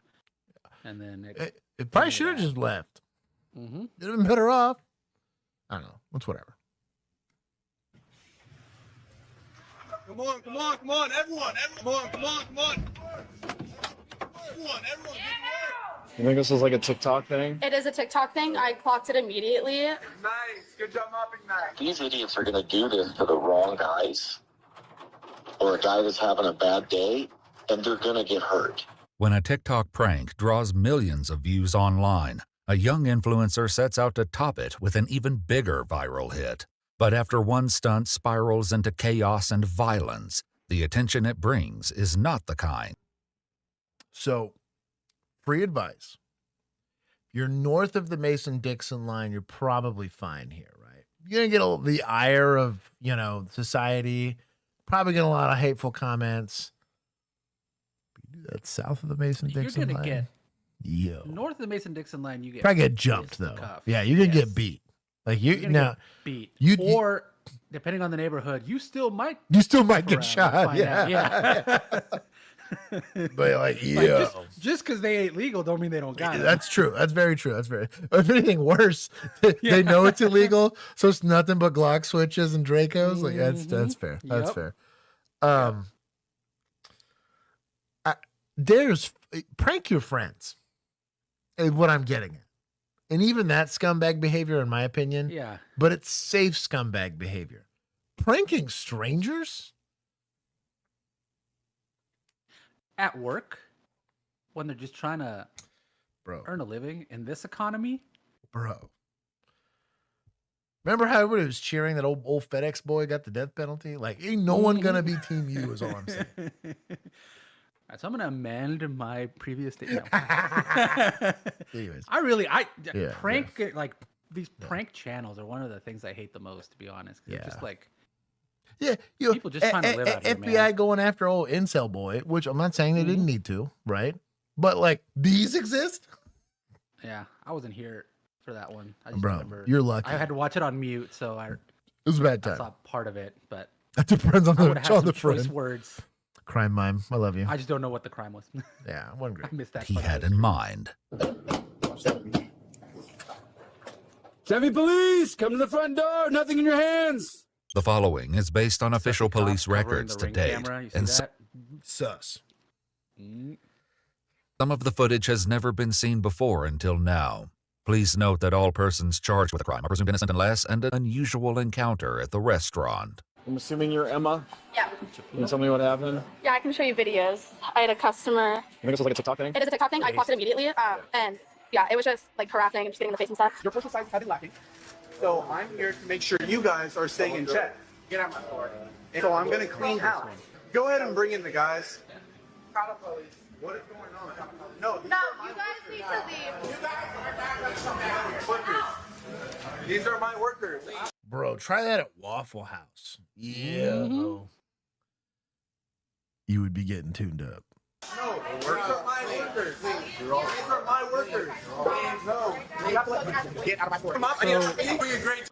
So- what is the So as the you're- business employee? right, what, right. you got this. You got this. Legal advice here. If you were the victim of said thing, they got here somehow, right? They got here in vehicles. Take a picture of the vehicle license plate. It is by far the easiest way to track them. If you're real clever, you get the VIN number. So when you look at a windshield, right? If you're facing the windshield, it'll be the lower left-hand portion of it. If you're one of those spatially aware people, is in the lower left-hand portion if you're inside the car of that thing. Right there. In Texas, we have a registration sticker there, if it's got registration. But the down there, there's also going to be the VIN number. It needs to be visible there at all times. If it's not, you just took a picture of the probable cause. They need to pull that car over next time because they covered it up. They're not supposed to, right? Probably the easiest way to do it. And then while they're doing this, now they're typically going to be pretty stupid about showing their faces. I would be trying to pull off these sunglasses. I'd be trying to pull off shiesties. Don't fight these people. That's stupid. They got 15-on-2 fight. But while telling them to leave, and you can forcibly remove people. Now, it's going to be against company policy. They're like 100% of these companies. The second you put hands on somebody, they're going to fire you right off the rip. But if you want justice, we need to be able to visually ID these people, right? And we need to be tying it to, if it's a rental car, who rented the car, nearby, or if it's someone's actual car, which are extra stupid. They use their parents' car to do this. It's actually how we caught guys that were fake robbing stores. This was in 2019. They would pull out an airsoft gun and they would act like they robbed the store, and it was stupid. They they fake robbed. It was like 3 fast food joints in one night. I hit the first one. They were already gone by the time we got there. While I was on scene, we got the other emergency call for another one, and then we just all started spreading out to fast food joints. And the girl that was at my store was like, I kind of think who it is. Like, I think I know who it is. He's like, I know where he's at on Instagram because she went to high school with the guy. I gave that Instagram handle to ATIU. So we had they were kind of our internet nerds. So they looked through Instagram, found this guy's account because it was public because he's an idiot. Was dude live streaming it? Did not live stream. That would have been so much better if he did. That would have been incredible. But we were waiting at his house for him to come home. Told his parents. Parents were like, we're going to play it cool. Like, whatever. He came home and we took him right to jail. He's an idiot. He also totally squealed on his friend, so he snitched immediately. It was a slam dunk. We caught them, I think, within like an hour. But yeah, be a good witness for this. I wouldn't want to get into an assault because you're probably losing your job, and then that's gonna follow you for the rest of your life because you got fired. Why'd you get fired? I tuned up some pranksters. Depending on what your future employment opportunities are, they might say no because of that. But then also there's lawsuits and stuff like that. They could sue the company. The company's got lawyers, but you don't, so they might sue you and whatever. But take as much detail as you can. Really smart one is a lot of stores will have height on their exit door. As they're all leaving, get a video of all that because you'll get a perfect little height for everybody. It helps a lot. Also, shift it down a little bit, so like shift it up a little bit so that they all seem shorter than they are. Exactly. Every single one of them was 5'4". Good job mopping that. I need workers to check that the chicken's Okay, all right. so now, what crimes are we seeing here? So you're going to have the easiest one is going to be breach of peace, right? So everything that they're doing is going to be considered breach of peace. You also have criminal trespass. You're telling them to leave and they're not leaving. It's a criminal trespass in progress. In the heat of the moment, you could articulate fear of like a robbery is starting to happen. So like, let's say, I'm not advocating for this, but let's say I thought this was a robbery. Bunch of guys run into a store, all wearing similar uniforms. I'm not saying dust anybody here, but if somebody was armed security or happened to be pimping a CHL and you brandished a gun at these people to make them leave, you're going to get talked to. I wouldn't advocate shooting. That's very extra stupid. It's not worth dying over. However, be a quick way to make them leave. I'll tell you what. But I wouldn't recommend it unless you were really ready to make that kind of use of force decision. You're also going to freak out everybody there. And if you have a 320, just leave it in your pants. But I thought it unreasonable to think that this is a robbery in progress, right? Like you're bunch of people running into the store. This was really common. Now for shoplifting, not worth it. You're not dusting a gun for shoplifting. That's mega stupid. But if we think it's a robbery, which means they're going to threaten people, they're going to hurt people with the intent of theft, right? That's a robbery. We could dust a gun for that. What about the like mop on the table and all that stuff? Is that criminal mischief or anything? You could potentially say criminal mischief because I'm now having to clean all of this, like re-clean it, right? I mean, it's huge health code violation. Right. You don't know what was on it. Could be hazardous. You could potentially say, like in Texas, there's a context for terroristic threat where because of what I did, it elicited an emergency response, right? So police had to come out. It'd be a stretch, but you could probably make that fit. Still like a class A misdemeanor, but it's like an arrestable one. We'll write a warrant for that. Outside of that, the rest of it's going to be very civil. Get out my store, bro. Let's pick this up. Get the napkins being stocked over here, guys. The group of fake workers all appear to be dressed in Chipotle-branded hats and T-shirts. Emma claims the business was disrupted by the group's behavior, some of which was captured on video by an employee and a customer. Double B, why don't we give up? Double B, come on.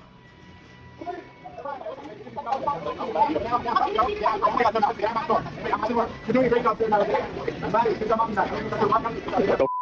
Yeah, it's delicious. Yeah. Stock over here, guys. All right, good job, sir. I appreciate that. You want to go back to that? Check these guys. Ooh, now we're looking at this is a little different. So he's trying to work his way behind the counter.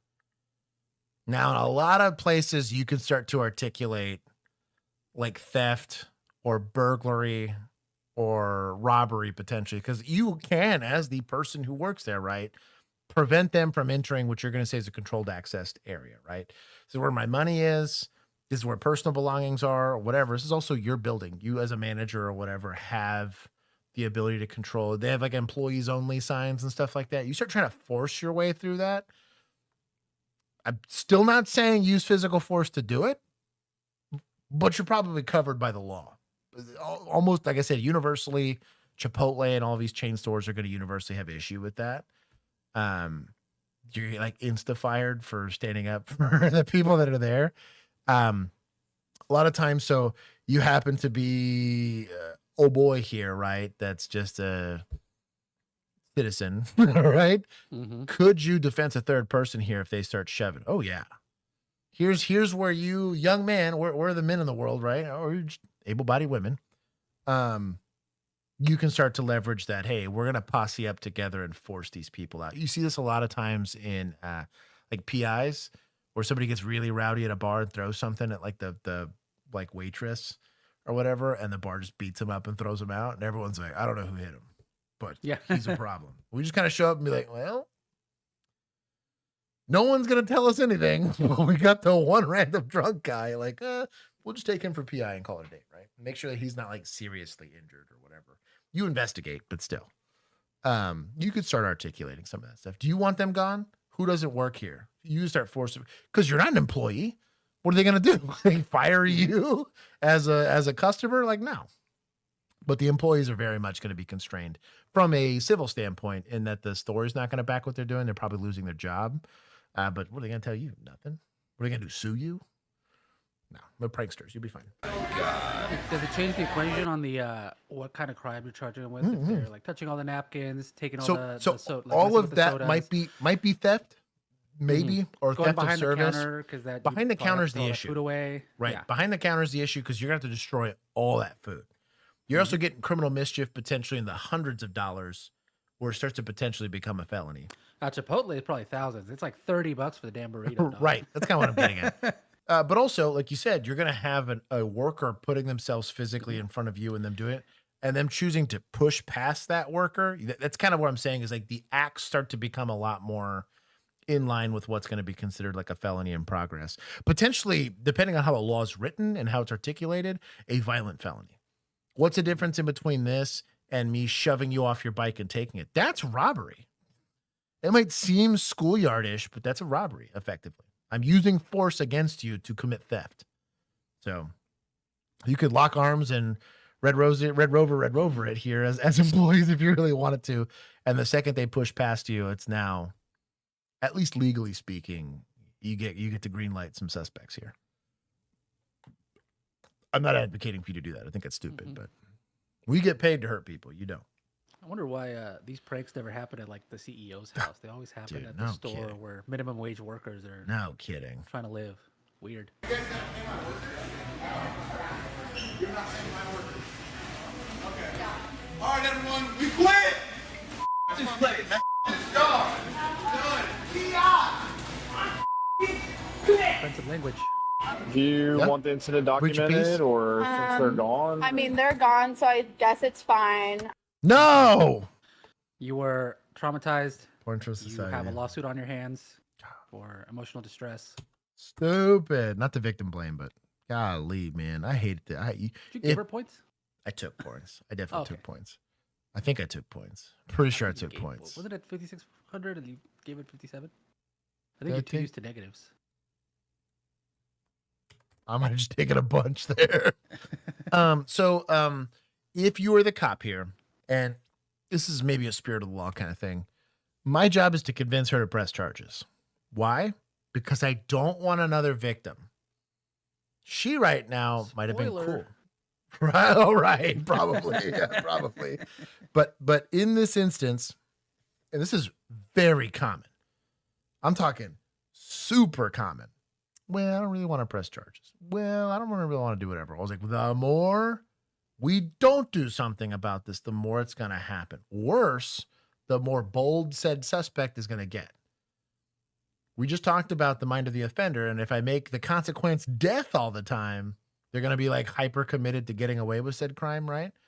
Well, if I commit no consequence for doing crime, they're going to do a lot more of it, or they're going to figure out how much more they want to do before they suffer a consequence, right? So this is where IPC skills are prime. Not saying I'm going to bully this lady into doing it, but I'm going to be like, man, I sure hope the next people don't lose their job over this. You know, I sure hope you don't lose your job over this, because depending on how this goes. Now, but if there's a police report, even if I'm full of shit here, right? There's a police report, they can't fire you. Mm-hmm. Oh, really? Oh, yeah. What's she going to do, complain? You know what I mean? Say whatever you got to say. Figure it out. Cops can lie. All I'm getting at is, if you can, she could drop the charges later. I don't care. She doesn't feel like she want to go to court. She's giving me the lever I need to start activating detectives, to start activating the fusion center, because none of them are going to want to talk to me if I don't have a crime. If I don't have a victim, I don't have a crime, right? all of that's for nothing, and I can't start churning those wheels and activating the things taxpayers are already paying for, right, to try and prevent crime. I want to see him push here. I don't know if we need to document it or not. Yes. I mean, Up to you. However you want to. I mean, there's not much to do about it, so it's fine. Yeah. By the time police arrived, the video had already begun circulating online, and it did. Crimes happened. Is he wrong by saying it's up to her?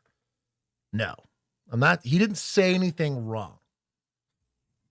The way this, I get told it. Well, they're really gone, so there's really not much for me to do. Say, let me tell it to you this way. I can't make you do it anyway. I'm here to serve you in whichever way that I can as a law enforcement officer. However, do you think by not pressing charges, they are more or less likely to do this again? Let that breathe. Give it a nice pregnant pause, right? She doesn't seem moved at all.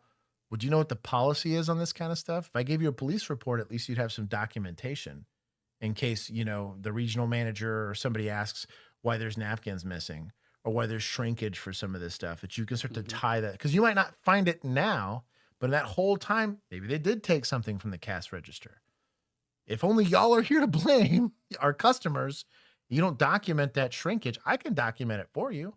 You can say, hey, if you got a problem, go ask Officer so-and-so. Officer Josh told me he documented everything and he was going to be there, right? At least we can CYA it. Even if you don't want to press charges later, that's fine. At least we've documented it. Pregnant pause. She still wasn't by set chingas. If she doesn't want to do anything, then just dip, right? But it is what it is. Didn't take long for Emma to locate the source. Oh, this is the TikTok guy, actually. This is his TikTok. Scumbag. Heston James. He's been going around a whole bunch of different stores. The TikTok account at Terra Clout is owned by 24-year-old Heston James Cobb on both TikTok and Instagram. Well, was it Incel Nation Rise Up, whatever it is? Yep. Sorry. Heston gained a following by pranking employees at recognizable. I'll take an uncaffeinated. I probably don't need more caffeine. Thank you. Wife's hitting me up with Zivia's here. Stores, including Target, Michaels, Home Depot, and Best Buy. His Instagram reels alone have been collectively viewed over 700 million times. I'm not sure if this is the exact kid, but I dealt with someone that was doing this at like Little Caesars. Yeah, I think I've seen this guy's videos. According to police records, no formal report was taken on this incident. As it stood, no one was harmed or assaulted, and nothing was damaged or taken from the restaurant. Less than 4 months later, however, Tempe officers would once again hear the name Heston James. On July 2nd, 2025, Heston and his group appeared at a Jiffy Lube auto shop. This time, the fake workers donned blue jumpsuits, carried tools, and pretended to work on cars, as captured on both an employee's phone and the company's security cameras. Also, like, thank you so much. The warranty on any of this work. Mm-hmm. You have no idea what the problem with cars in particular, it's kind of like a computer. If I just opened the side of your computer and started pulling on wires, and let's say I screwed one up, you know how long it'd take for you to figure out which one is screwed up? Especially if it's like damage that was done to it as opposed to just something becoming unplugged. You have to sit there with a voltimeter, basically, or whatever the heck the little tester is called, and test the individual wires to figure out which one's shorted. Dude. Mac. Mac's like, there's solutions to this problem, and they're not high tech. All right, yo, what's going on over here? Hey, it's a little early. We got one. Both the cops, dude. I got the place. Also, what kind of sucks is like, these are kind of dangerous. So why there's a net over this? If you fall through this, like you're breaking your leg. If they fall through this while doing this stupid little video prank, what do you think this guy's workman's comp policy is for his friends that help him with TikToks? It's going to be suing the Jiffy Lube. What I mean, dude. For negligence or whatever. Multimeter, thank you. Mm-hmm.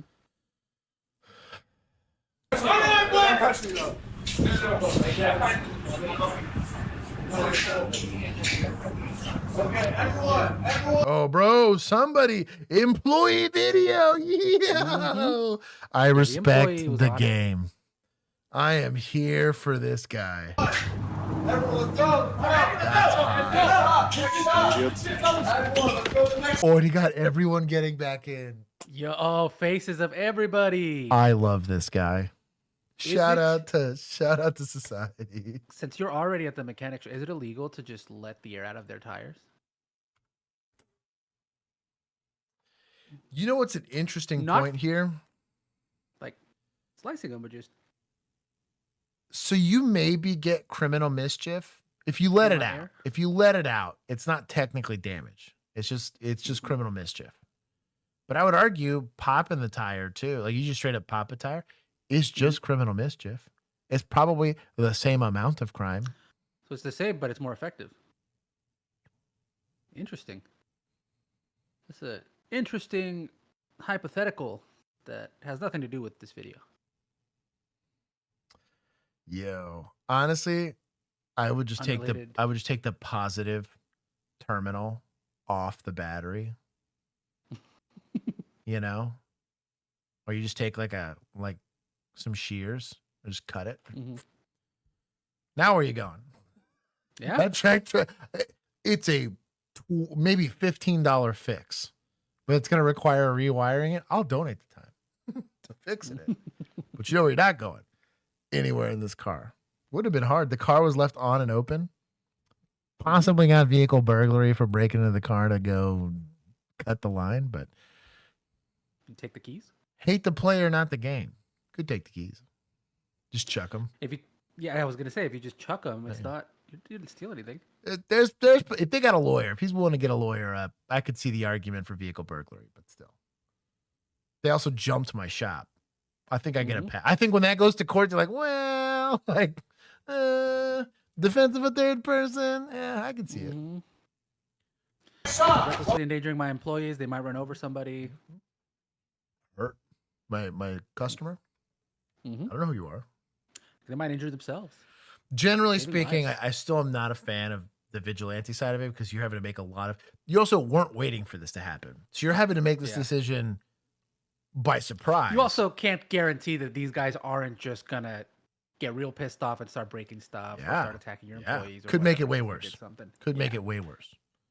So that's why generally I don't always want to encourage that. Let us do it. We get paid to do it. Qualified immunity, baby. Done. Let's go. Hey, I got a bunch of guys. According to police records, no one was assaulted, nothing was stolen or damaged, and if Heston recorded anything, it wasn't published to his social media platforms.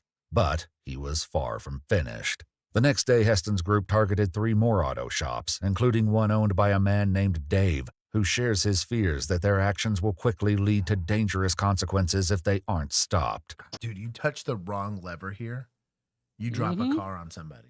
That's what I'm saying. Dude. That's exactly what I was saying. Or like, even not like a person, but like you drop, like, imagine. drop This the is car. his prized possession. This is like a 2004 or 2002 Toyota Tacoma. Maybe he fetched for the V8 version. Yo, you drop that thing, it'd be fine. Probably still run, but still, it's the principle of the matter. That's all I'm saying. These idiots are going to do this to the wrong guys. Or a guy that's having a bad Mason. I respect the game there, Mason. That's how my people would have handled it. They accidentally run over a bunch of nails. bad day, and they're going to get hurt. Officers learned that those concerns became a reality during the group's final prank of the day when they were dispatched to a Pet Boys after a 911 caller reported Yo, Pet Boys don't play. a strong-arm robbery. Hello. Hi. Have you guys seen these two before or anything? No. Or how many were there? 15 easy. 10 to 15 guys. Whatever fits in that van. It was loaded. Seriously? Yes. Wow. All right. It was loaded. Never been before. Pardon me for being frank. But Cool. I will that do was that. scary. Though they had no working cameras, the manager's account of what happened closely mirrors a video Heston posted to TikTok, showing the same prank unfolding at a different auto shop. Just like in the video, the Pet Boys manager claims they were approached by 2 young men who said they were from corporate. I'm just going to be bringing in all my guys because you guys have been doing a really slow job. I've been getting multiple complaints. I'm from corporate. I told you so. This is corporate. I'm calling my guys, and they're going to be working all these hours. They're not? Get to calling them. Oh, get to calling them? All right, let's see. They are here. I think it's them right here. Come on, everyone, get word. An employee of the Pet Boys described seeing the group pile out of the van much in the same way. It was a full-size, like, passenger van that holds like 15 people. So there was a ton of them coming out. It was like pound cars, one after another. All of them holding tire irons, tools of some sort, weapons, piling out, literally. Notice tire how irons? old man articulated that. I love him. Points to your boy. Oh man, society out here. We're like, he said tire irons. He's like, hold on, let me amend my statement. Weapons. Weapons. Right on through the bay, and I was selling them dope. Nobody comes in. They forced their way in. Did anybody touch you? Forced their way through. Pushed it over. They touched, yes, and pushed. And push. Yeah. How did they push it? Someone's pen pan got strong. Might not have been with hands, it could have been with shoulders, but I was moved out of the way so that they could gain access. And it caused me pain. Bro, Alex. My guy. My boy is getting. This is a 5-star recruit. Give him the Dog. Pep Boys. Yo. He's earned it. Did this guy probably lose his job? Probably. But I hope he got promoted. In the TikTok recording, the fake employees can be seen carrying Mechanics are chill. Yeah. in tools, which they use as they pretend to work on the cars under Heston's instruction. Yo, everyone, take that tire off. Take that tire off, quick. I got stuff for you, yo. Everyone, check the oil. Check the oil. It's good. It's good. It's good. It's good. Everyone, get under there. Get under there. Nice. Well done. Get out. Yeah. Oh yeah. Nice. Nice. Good job, everyone. Good. You have to recheck all of that. Can't do cheaper than 1,000 for the catalytic. I'm telling you, it's leaking oil. Though the recorded incident ended in a clean getaway for the pranksters, the one at Pet Boys took a very different turn. The manager explains that when the fake employees began trying to work on customers' cars, he armed himself with a torque wrench and told them all to leave. Everybody out, get the... My guy. Bro. For the uninitiated, depending on the kind of torque wrench, if you got the ones that'll kind of do like 150 foot-pounds of torque, this is like, would make a PR24 blush. Like, these are humongous wrenches. Like, for real. Like, because you'll get some that'll do like up to 60 or 70, which are still not small. Like, an armorer's wrench will do about 75 foot-pounds. And, but dude, automotive ones typically will do like the $150 or more. They be huge sometimes, especially if they're like the analog. They got some digital ones that are a little smaller. Lame. But the old school. Alex doesn't. Yeah. Guarantee you, Alex does it. I tell you what, yeah. Alex is like, hell no, I do that shit old school. Out of the shop. Get out of here. They were backing out, and Alex, the manager, was in front of the van. They started moving towards it, so I took the crowbar and I hit the windshield to get the driver to stop, and that's what I saw there, yeah. According to the employee, the windshield, as well as both the driver and passenger side windows, were shattered before the group escaped. After interviewing other employees, officers learned that one of the pranksters took a tire iron that belonged to the store, and another shoved a technician during a physical robbery. Ooh, robbery. Yeah. That's what I needed. That's what I needed. Pet Boys got him. altercation. Pet Boys. According to police records, one of the videos had amassed roughly 8.9 million views by mid-July, along with 448,000 likes and over 4,000 comments. The detective later spoke with Dave, the owner of one of the targeted auto shops, who emphasized the impact the video seemed to have on the employees. The tire store that he hit, the one that actually got posted, that's the Big Grand Tire there on Southern and Mill. Yep. You need to go and talk to that kid. He has people driving by his location and heckling him as he's trying to work. It happened last week. Oh, wow. He was the one that actually in the video reached down and yanked the kid out from underneath the car because the engine was just sitting there balanced on a 2x4 because the transmission was out of the car and he didn't want that kid getting crushed. Oh, Jesus. They're crawling their cars and stuff. They're bugging against the flat rack. And he pushes that thing down. You think that kid's going to think it was funny at that point that he killed his friend? Probably. Hear me out. Self-correcting problem? Morally and ethically, they did the right thing. Mm-hmm. Darwinism be a thing, though. Not. 1 week later, on July 23rd, 2025, police aggravated robberies and say so. Aggravated is going to be the aggravating factor is going to be the presence of a weapon in the manner of its use. They right? had them. They had tire irons. I'm going to say it's not just due to the shove; it's due to the presence of weapons and the reasonable fear of serious bodily injury. prepare to arrest 24-year-old Heston James at his home and execute a search warrant. They had food delivered about 10 minutes ago, so there are people home. Tempe Police Department, we have a search warrant. You come to the front door with nothing in your hands. Class action lawsuit takes all his TikTok money. Mm-hmm. Well, the $30 he made off TikTok. Come on now.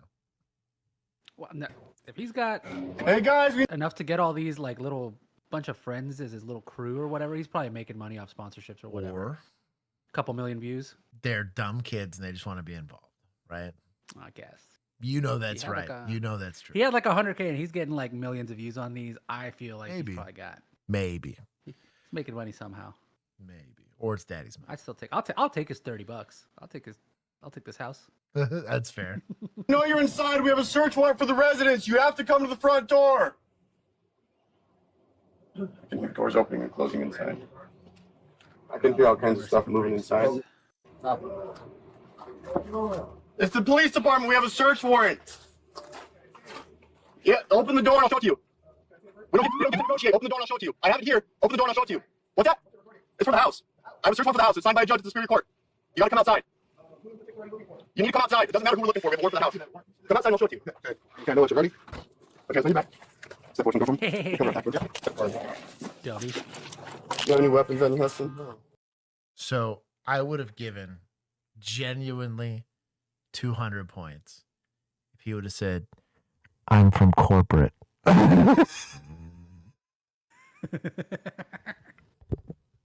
You're under arrest. I'm from TikTok corporate. I'm going to TikTok jail.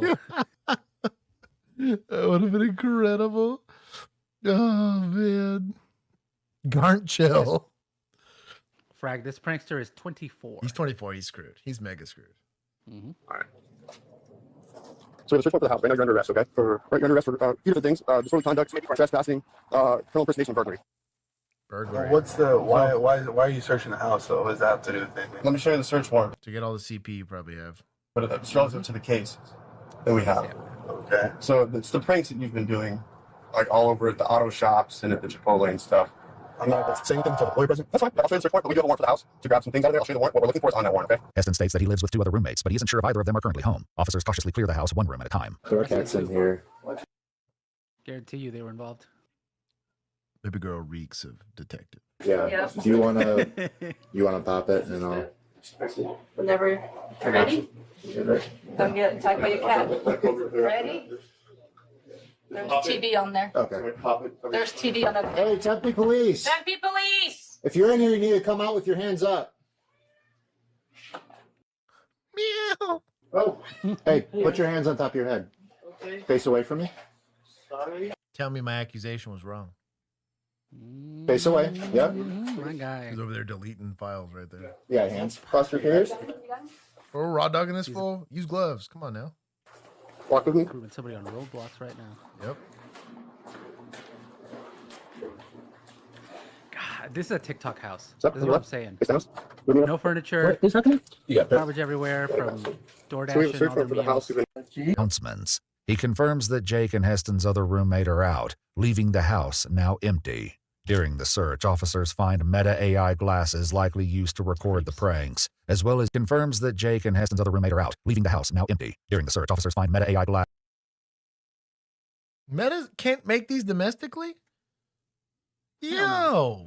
Can't make anything domestically, Josh. What in the trash? Aren't these like all the process knowledge is in China now? Aren't these like $1,200 or something crazy? I thought they were like 600. Oh. Still very expensive. They were unpaid. He's allowed to make that joke.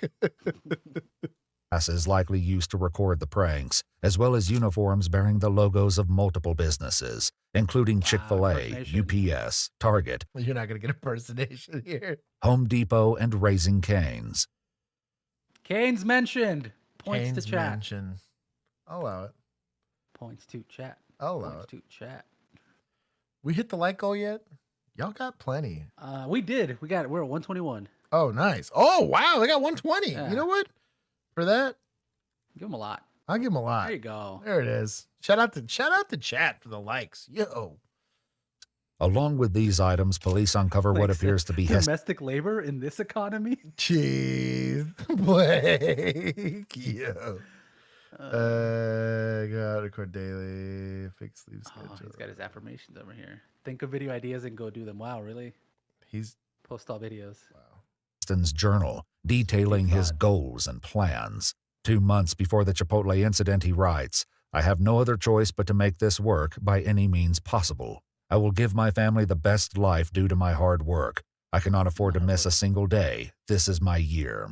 With Heston facing multiple charges, Dave questioned whether or not there would also be consequences for those who helped him.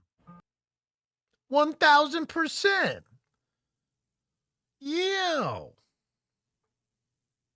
Charge him for impersonation. No one will impersonate Cade's Tweaky. All the 20 people that were a part of it. Yep. They all need to be charged with trespassing and criminal mischief. Which is a little bit more difficult because obviously their name. You would have to identify them. Get him to snitch. He snitches 1,000%. 100%. It's his year. This is my year. It's crazy. Ivana. That's the hard Good part. luck with that. He probably paid these guys. Yeah. And I'm almost positive he can be like, well, I'll just take this and go with it. I still don't know why all of them look like alpacas. Their hair, yeah. Yeah. According to court documents, 24-year-old Heston James Cobb was indicted on 3 counts of felony burglary in the third Dang. degree, 3 counts of felony criminal impersonation, 2 See, they They did got get him him, for dog. I'm telling Canes. you. Yo. Justice for Canes. Justice for Canes. Justice for Canes. counts of criminal trespass in the second degree, and 5 counts of disorderly conduct. He entered a plea of not guilty, and the case is still ongoing. At this time, it is unknown if any of the other participants are being investigated or will face charges. Get the full story without...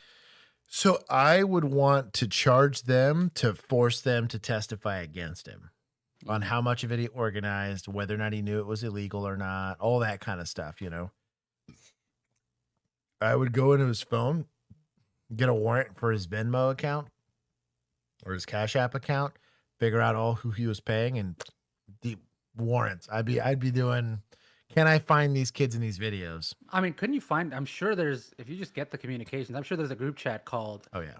Dummies We Trespass With. Right. And it's got everybody in there. You know what? Shout out to PD. That's a lot of work. Especially if nobody's pressing charges or being stupid or being whatever. Like that's good detective work. I'll give them a decent amount of points for that. And blah blah blah blah blah. Detectives are we don't have detectives. Prosecutors. I'll give it to prosecutors. That they went ahead. They went ahead and said, yes, let's charge the hell out of this kid. I'll give him a decent amount of points for that. Also, there's a judge that blessed that actually too, because he would have seen it and been like, hell yeah. Society for Alex. Bro. Alex and his pet boys. For Alex and the torque wrench. He used like Thor's hammer. Said, boy, you better leave. All right, I'm good with it.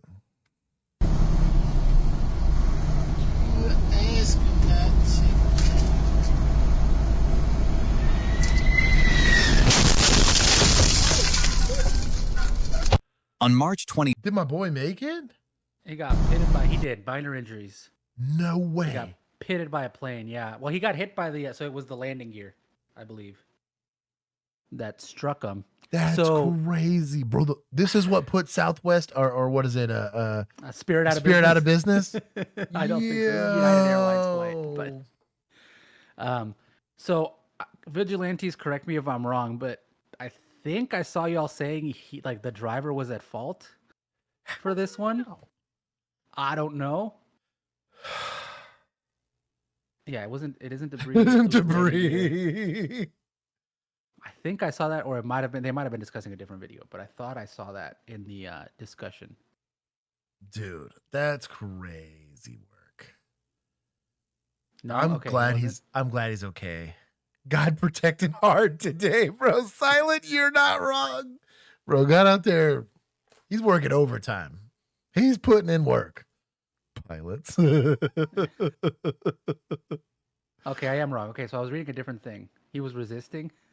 He was resisting. Which one are y'all talking about that you said he was at fault? I could have sworn I read whatever. Vehicle was struck by a pole. Wow. Yeah, that's what I'm saying. Like, Oh, he's he on was a on a freeway. That's what I'm saying. Like, he's where he's supposed to be. Nah, he's at fault. Oh, sorry. They were Blank talking about a chill. trucker. That was a different. I thought it was Blank see the trucker at chill. fault. That might have been general. What is this? Personal IRL. Didn't run the plate. Virginia's probably right. Oh, it was steering wheel holder. Trucker is obviously at fault. Should have known the low flying aircraft signage means jetliner will be crossing 10 feet above the freeway. It was a joke. I got taken in by a joke. You're so Okay. stupid. It was because like. We're going. We're moving on. It's because the On March response was like, "Oh, I didn't 27th. see the trucker at fault," and I'm like, "Oh shit, the trucker was at fault." Okay. Juan over here Discord spreading lying to me. fake news. Discord lying to me. Y'all Big lying to me, red making me dog, look- yo. making me look silly. Oh man. Take points from chat. Okay. For Juan. There you go. I make the jokes. 2025, officers responded to a road rage incident only to find a minor crash and 2 drivers arguing in the middle of the street, blocking traffic. Dog, the picture of it hitting it is wild. I bet. That plane is scraping like the ground practically. Bro. That's crazy. I read gullible on the ceiling. Shouldn't you add a God category? No, I read Job. He's like, I made all this. Why do I need a category? These are all of my points. Oh, you know what? We should take points from Juan for being gullible. No. I respect the game. I was gonna call. Who is that? I'll get back. Tweaky. I respect it. Tweaky's my boy today. Into me. Follow me so fucking closely. Literally, Okay, relax. I'm not trying to be rude. My kid goes to this school. He hit the brakes right away. There's front end damage here, back end damage there. Texas is an at-fault state, which says you need to be in control of your vehicle at all times. I would say this looks like a minor accident.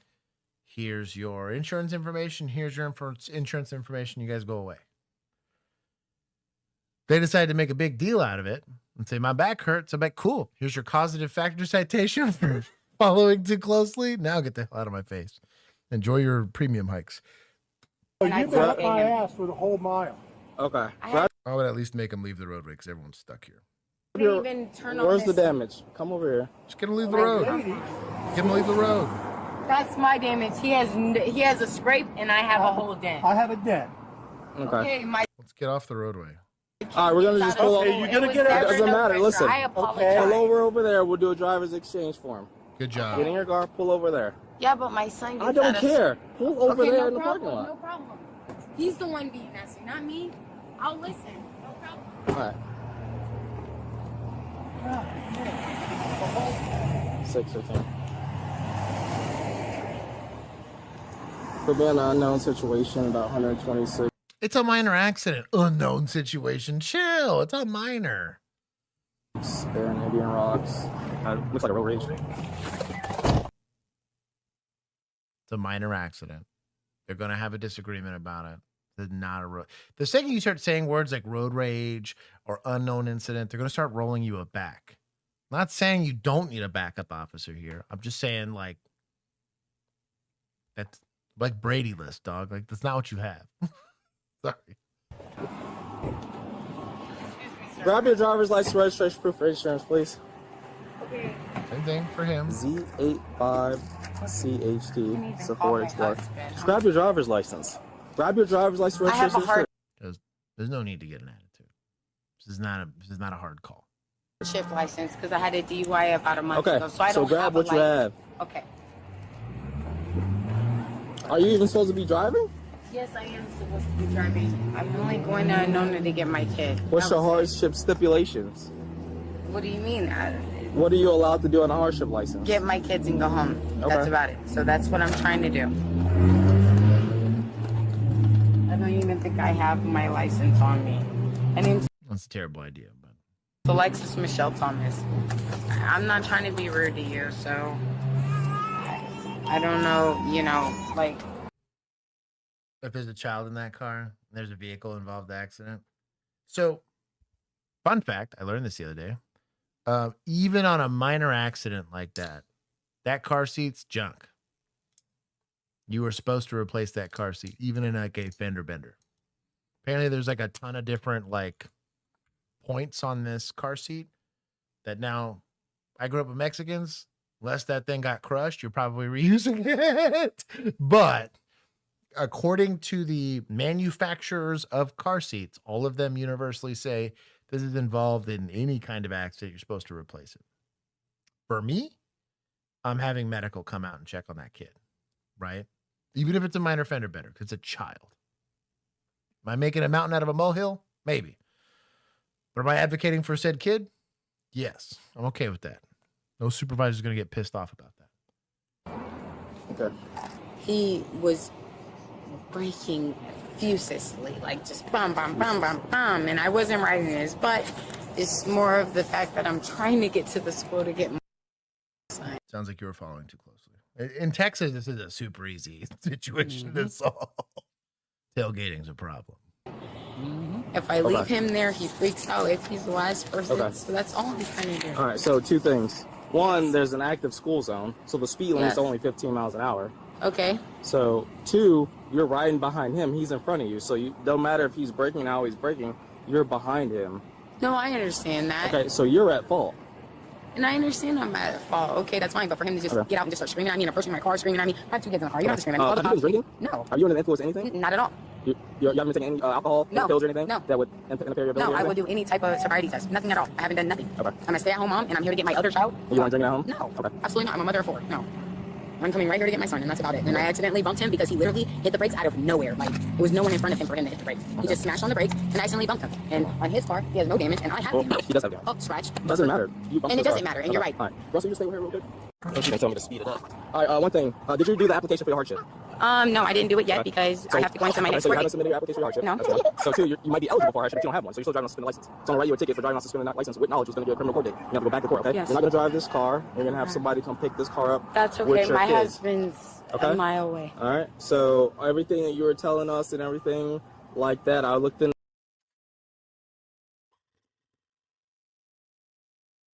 Do I have a problem with him saying you have a suspended license, you don't need to be driving? We're in a school zone. I don't want this lady driving on a suspended license in a school zone, right? Especially with said kids. You're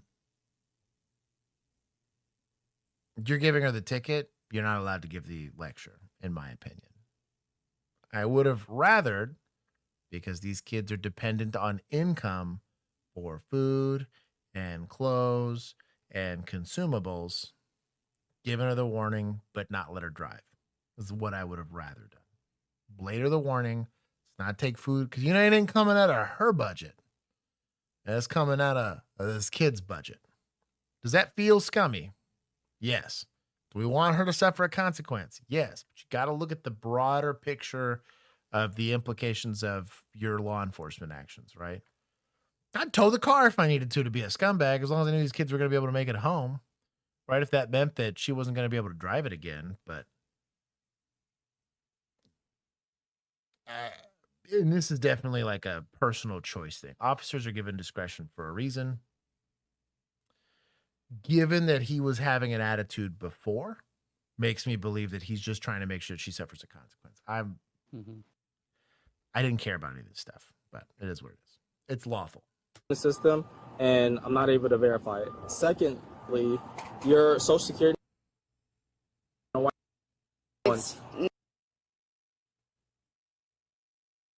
Shout out to not doxing.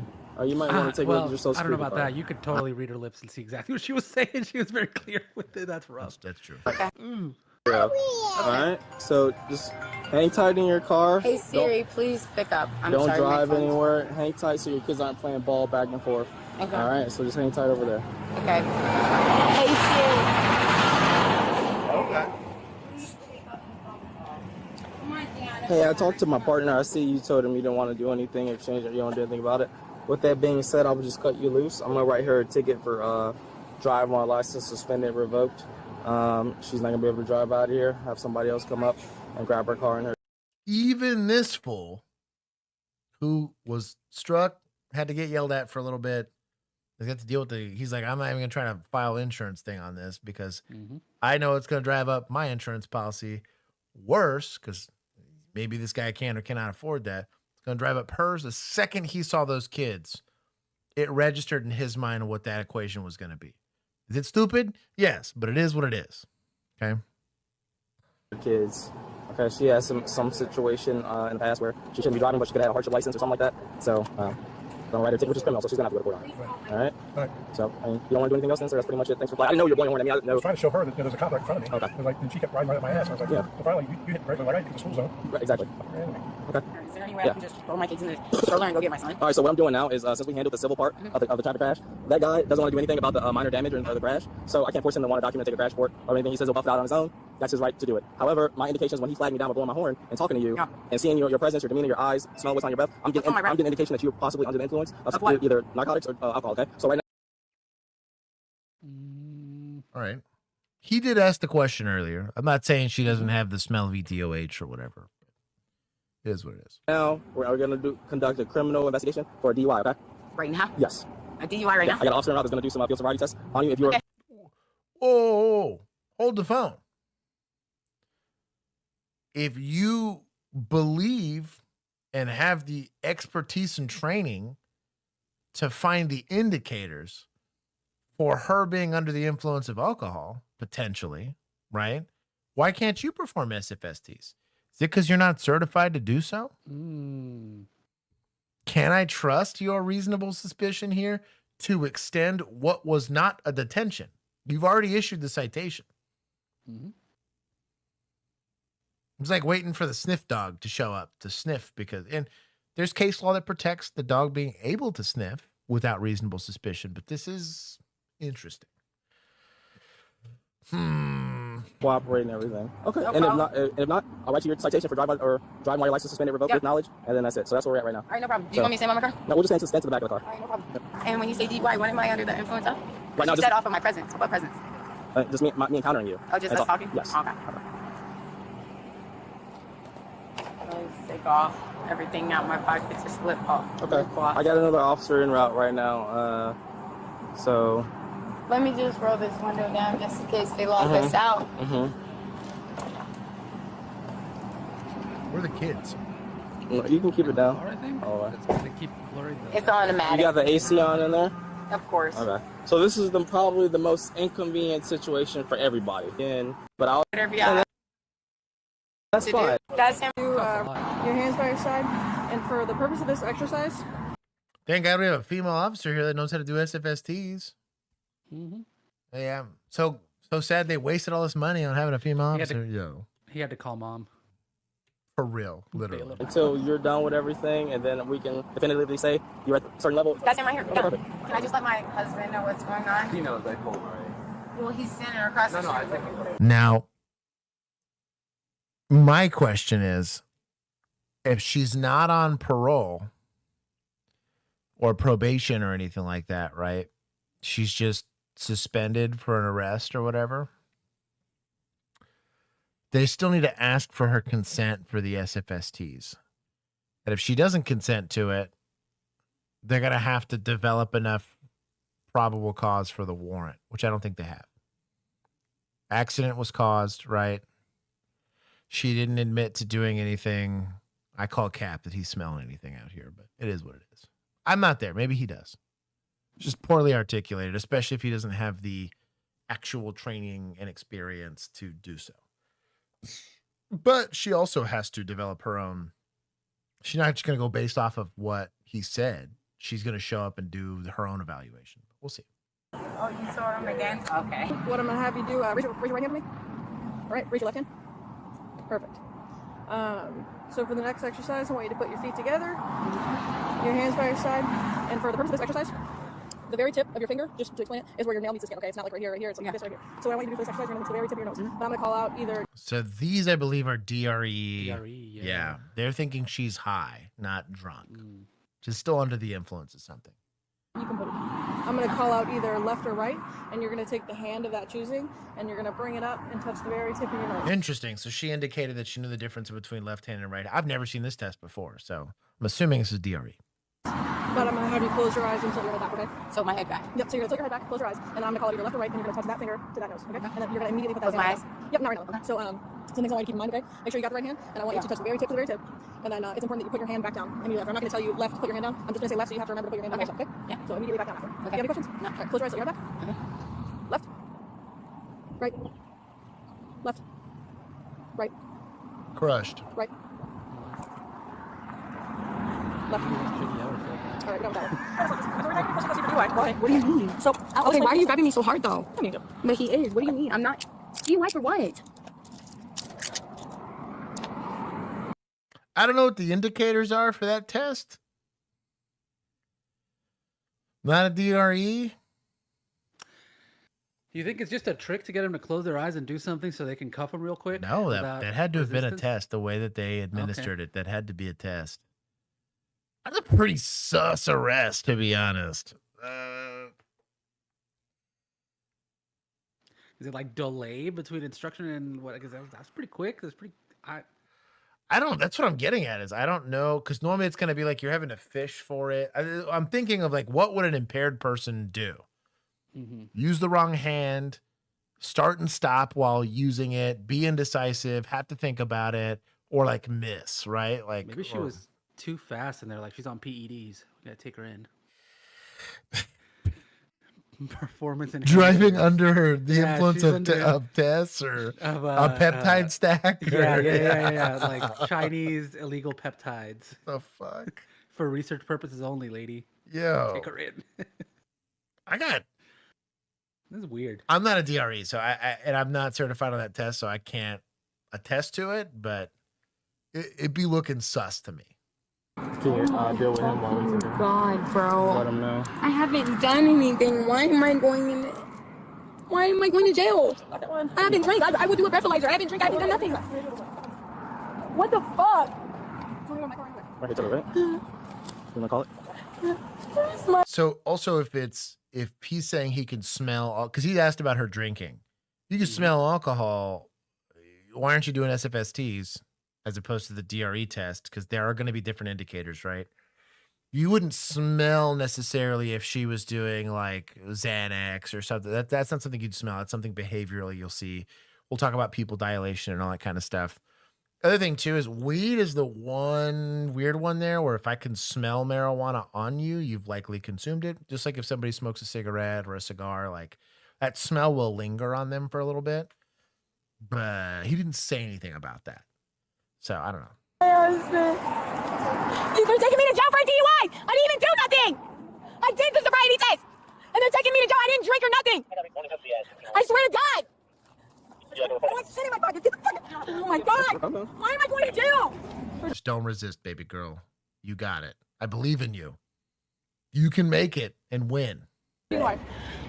I didn't drink. Do you back up a DRE? You're going to back up anything like this with a blood test because it's higher than a class C misdemeanor in a lot of places. So this is going to be a class B or higher. So you don't really have evidence if you don't take blood or breath. And on drugs, I think you have to take blood for You have it. to take blood, right? Yeah. What the fuck? Don't resist.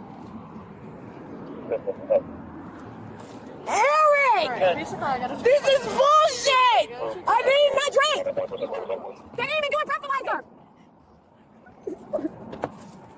I'm running my son from school. Can I get my phone? Oh, so we're going to just do the button. Didn't resist. Didn't Fuck resist. up, You bro. got I it. did not do nothing. Oh. Let me see. Hold on. No disposition whatsoever. Great. Minor crash. Okay, so no.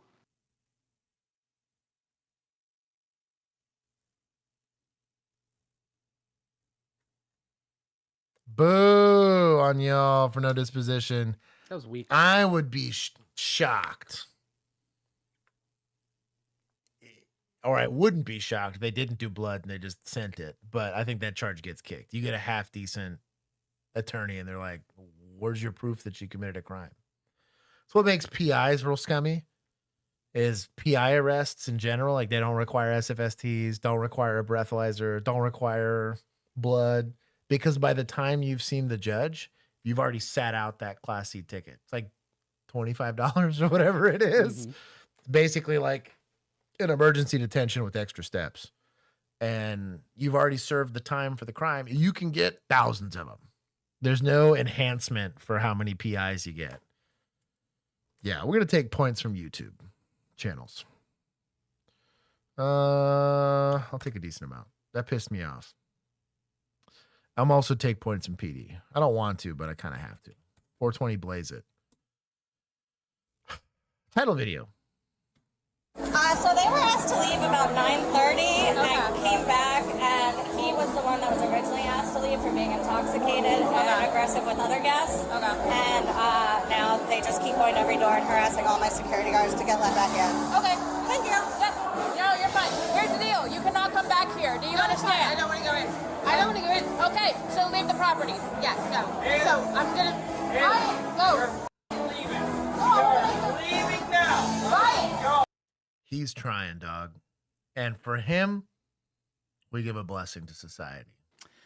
But No. for her, now he was He the problem came back too. originally. Right. He's an idiot. Homeboy, He's an idiot. He sees consequences suddenly, Right. and now he's trying to act mature. But at least. But let's be real. He was the original problem. 1,000%. 1,000% he's the original problem. And came back. I'm not I don't saying give that's him a not the pass case. on anything. I'm not saying I that's don't not give the him a case. pass. I'm gonna disagree. But this males do dumb stuff till there's consequences, right? I will say this, generally speaking, my experience with drunk females while on patrol, not used to consequence. It is so much worse, dude. Like, you try to give them so many chances. Guys do the same thing too, but does a sidewalk count as trespassing? It depends on how this is made. This is laid out, right? So if they're trying to say that like this business owns all the way up to the street, then yeah, the sidewalk would count. A lot of times the way they get around this is like you'll see this area here, how it's like either like a bodega or a bar or whatever it is, that it's going to have tables that are street side. They own those tables, and they are given a license, or part of their leasing agreement is that they can sell occupying that space, which means they can make you leave that space if you're not a paying customer, right? Is it often enforced? No, but they just like to seem busy. But there are plenty of examples where the sidewalk could count. As a police officer, right? If I know they've been criminally trespassed, which I just watched them get criminally trespassed from the bar, I know they're drunk and they're in public. PI. Exactly. I was going to say, you got PI. That's a whole other. Are you going home? You have a safe means of getting home? Then we're cool. But if you're going to keep running around getting CT'd from every single bar that's here, we're just going to nip that in the bud now. And I'm just going to take you to jail now and be done with it, right? Buxom can fix her. But I it's not an unreasonable question to ask about the sidewalk. It's why articulation is important, because she went through the process of saying, hey, well, they don't want you there. You just know that you can't come back. She's kind of going back and forth on whether or not she's actually going to leave. I think you got PI all day long on this one. You can also articulate like a breach of peace, right? She's multiple times tried to get back and security has had to keep her out, right? Eliciting a police response. You said you need to leave. She's like, no, I don't want to. Clearly intoxicated. They're going to confirm that she was drinking. He's actively holding alcohol, right? Like, we got some clues here, right? In Texas, this alone probably gets you tuned up. Yeah, on a public sidewalk. Inside, yeah. Inside the bar and then, yeah, doesn't he have the little brown paper bag? Yeah, so he's gonna have a problem here in Texas, anyways. But, I was drunk at a bar. They threw me out in public. Exactly. That's why you mind your business when you're drunk. Django, I expected more out of you. I thought you would know better. That's a quote from Ron Burgundy. It is Ron Burgundy. Yeah. I'm Ron Burgundy. No, not Ron Burgundy. No. I am taken. Josh can fix Ron me. White. Ron White. I was like, it's not Ron. Haley! No, I want to know are leaving. I'm ignoring Let's you. go. I would like to make a formal complaint. About what? Haley! About the establishment. Right! That's not what Yeah, go to Yelp. Go to Yelp. I can't help you with that. That is not a law enforcement thing. It sounds like a civil issue.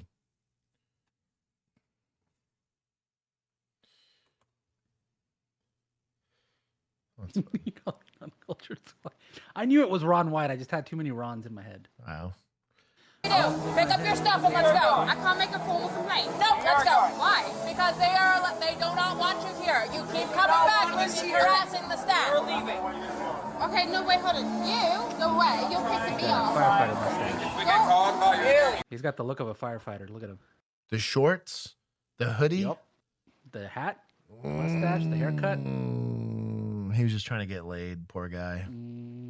This is a Tinder date. You gotta go to jail. Really? No. Everyone, shut up. I want to ask a question. Excuse me. I don't know. First off, no, that's rude. Haley. You're going to act like a child. You're going to get treated like a child. They're telling you to go. No, I am not in their establishment. So you're under their convergence, okay? Articulated their authority. Look I'm at not mad at that. Chelsea at this point. She get a little sassafras, yes, but I'm assuming with how busy this downtown looks, is probably a pretty busy area. Like, there's a downtown area, probably. Shit or get off the pot situation. Yep, I was about to say it's a Friday night. They're probably busy, or Saturday night. So it's like, you, dude, we're stacked. Like, I shouldn't even be here, but I gotta waste time on you. We're a minute into this encounter. She's already like, look. She's 4 and she wants a constable. Yeah, let's be honest. But I'm not mad so far. I'm not mad. We're doing it. Let's go. Wait. Is she from the UK? That would explain so much. That would make Yeah, a lot they more don't- sense. Yeah. Yeah, they get away with a lot. Yeah. She's about the FAFO. So pedestrian Pedestrian roadway. Yeah. Immediately. Worse than that, you got jaywalking because there's a crosswalk provided within 100 feet. So. Bro. She done messed up, Ron. Mm-hmm. Going home. I'm asking a question. You're walking away. You're going home. I want to ask a question. You're going home. I want to talk. I suggest you listen to him and you go home for the night. My best friend is a cop. You want to... Hey, that's my line. My best friend is a cop. I also do this while drunk. He told me it's fine. He's a prankster. I can beat him up, Yeah. right? Oh, man. I don't care what you're saying. I want to know. Leave her go to 3/26 was a Tuesday. Okay, I'm not doing this on a Tuesday. Yeah.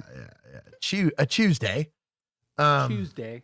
That's what she said. So, I'm an ultimatum at this point. You're either going to leave or you're going to go to jail. And by leave, I mean go home. And by leave and go home, I mean don't drive. Uber. Uber. Fight. No, fight. Oh, You can try it. You can take her things and you can leave. no, fuck off. I just want to ask you a question. I will leave if you tell me to leave. That's fine. Well, I want to. You sure about that? Mm-hmm. Like, you sure about that? Because I done asked you to leave, but I'm pretty patient. I'd let her ask the question, answer the question, then make her leave. Ask. Why can I not ask questions about the establishment? You said you just wanted to file a formal complaint. I we don't want do that. No. Listen. I've been as nice as possible. Please. You're a trespass from here. You're a trespass from Bowling Whistle. No. If we get Oh. Damn. Now this is making more sense. Gotcha. Waiting for someone to say I watch OnlyCops. I would be embarrassed unless they were based. another call, listen. Stop fucking interrupting me. I'm not All right? interrupting you. Yes, you are. Go on. If we get called about you one more time, I will take you to jail. Okay. If you got called the second time, she needs to go straight to jail. Yeah, no. Like, what do you? We got a one strike policy where I come from. Yeah, exactly. She's got a firefighter boyfriend. Mm-hmm. She's not into you. Public nuisance. Do you understand? I understand. Stop trying to yell. Do what you gotta do. Go home. Can I talk? Can I talk? We're done talking. No. We're done talking. We Go are done. home. You gotta go home. No, I'm allowed We're going home. If I get a call by you again for any reason, Haley, still here. No. Why? Oh, he's making it so much worse. No, actually you are. So let's go. Go with him and go home. I want to know. I was inside the establishment and I was fine. They can change their mind. I told you earlier. If they don't want you there, you have to. The line you need to drop here is, are you going to leave? Because if you don't leave, I have to take you to jail. No. Handcuffs. Then you're done. I don't want to go inside the establishment. That doesn't matter. You can't stay here. I know. You can't harass I don't want to go inside the establishment. And I'm telling you, you can't stay here. I'm not. I've been patient. Do not yell over me. I'm having this thing. I'm having my side. Hey, brother, where are you at? We're staying at her mom's fucking boathouse right now. Okay. I don't know Where's where that at? You know where to go? Dude, honestly, I don't know the exact address. I need it for fucking her. If I can call her fucking mom, don't fucking worry about her. She's from fucking England. She's just trying to be fucking... Okay, do you know where... How are you getting home? Honestly, I was going to take an Uber back to the fucking boathouse we were at. That's what we need to do. That's exactly what we need to do, but I need her... Now, I do like the idea of let's not get encumbered with this arrest, because it's stupid. We got to take her to jail, to drive there, do booking, do the report, do the property bullshit. Like, it's such a pain in the ass for something that could be solved by just her getting in an Uber and leaving.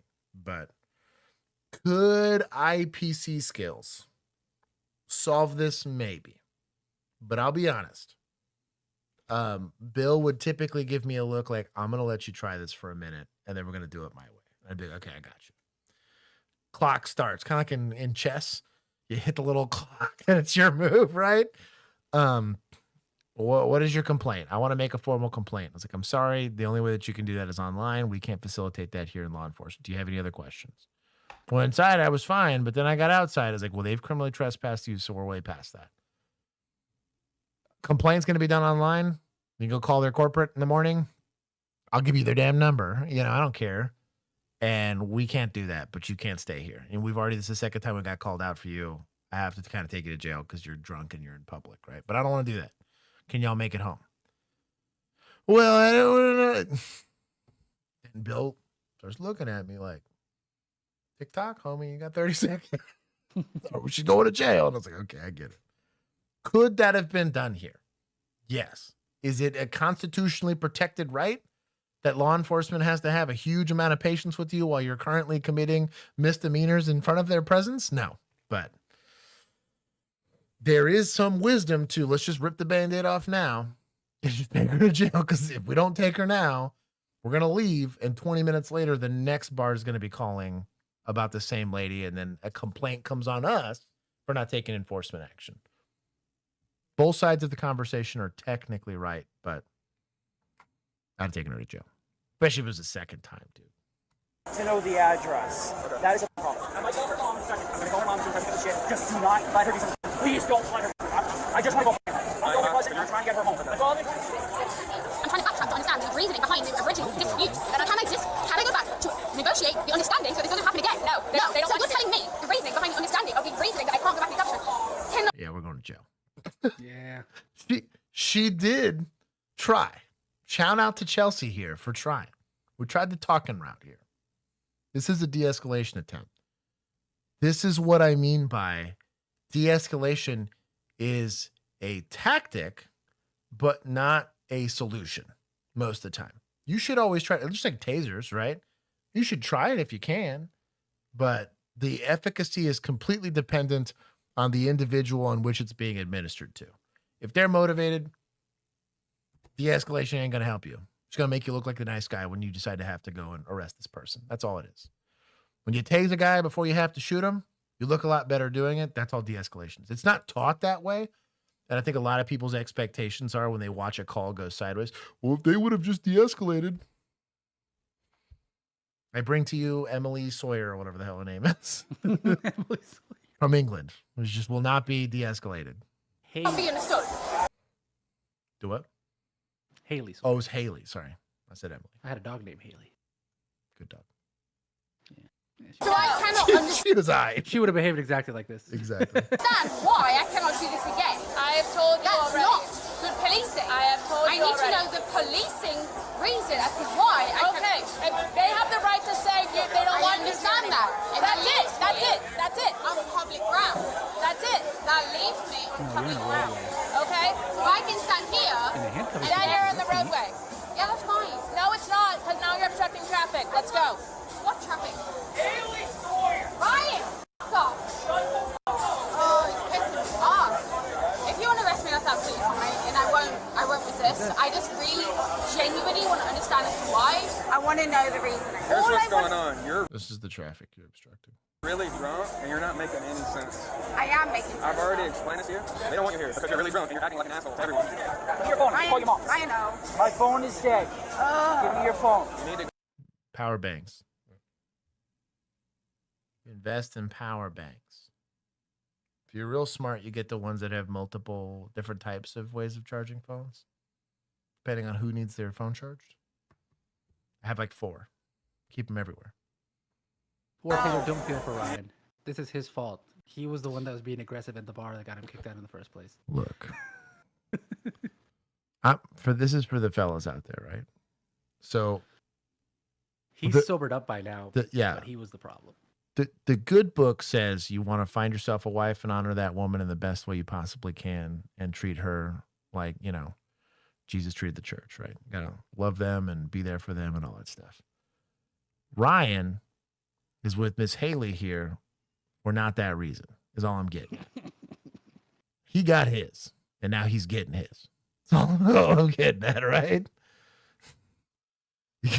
You go take fruit from the wrong tree, and you get botulism. That's what I'm saying.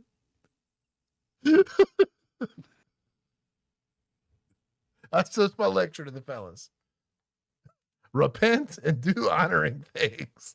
You can still have fun. You're going to have a great time. Why don't I hire happily married men? Have a great time. I'm not going to say this is completely out of the realm of expectation, but I've never had to yell at my drunk wife in the middle of the road because I was very thorough about vetting who I was tying myself to. Lisa said, he said that's his cousin. All I'm saying is white people. He's getting his. That's what I'm saying. Lisa acting like that's her cousin, like that matters. Come on now. You met them? You see what's going on here? Haley, your father's my uncle. That's even better. I love this. Redmond, Mr. Ashley. Shut up. We are walking away right now. No, Haley, Haley, you are going to fucking jail if you don't walk with me right now. get out of the road. Haley. Put your hands behind your back. Go ahead. Haley, what happened? Oh my God. We're not. Haley, stop. You understand? Haley, stop. Haley, let it go. Back up. Back up. Haley, what happened? No. Good job, Chelsea. But yo, back up. Nobody asked for you. Don't resist. All right. There you go. Not hit me. You understand? Hey, stop playing with me. I get arrested. All right. Let's go. You're going to jail. That's fine. 87 custody. Take her. Yeah, I'll take her. I'm back there. Flying your stance. This is not a game. If you want to. You got anything legal on you? I've got nothing illegal on me. You can touch me any way you want. I'm not touching you. Not you. Anyone. Actually, grab her passport from him because I need an ID from her. All right, you got it? Where's my? I'll bail her out. We're going to County. Where's her? You have her ID? I do not have her ID, Bag, but right? this is her bag with her ID in it. You can go through it all you want. Let's go. I'll let you know what's going on. I'm 31 years old, man. Like, No, you should do whatever you want. Thank you for that piece of information. I don't care. Oh, man. Go home. Go home. We asked you to. That's fine. I'll happily cook for her. Yeah, that's it. Ryan, just keep holding my stuff. It's fine. she's my younger cousin. Ryan, it's fine. Haley, Ryan. go window and do whatever they say. Oh my God, it's fine. What the fuck is wrong with it? It's not fine because guess what? Now you're going to jail. That's fine. I have no reason. Not right now. I'm not in the mood. I have no reason to be down here, and that's why I don't mind touching it. Oh, wait, like that. Okay.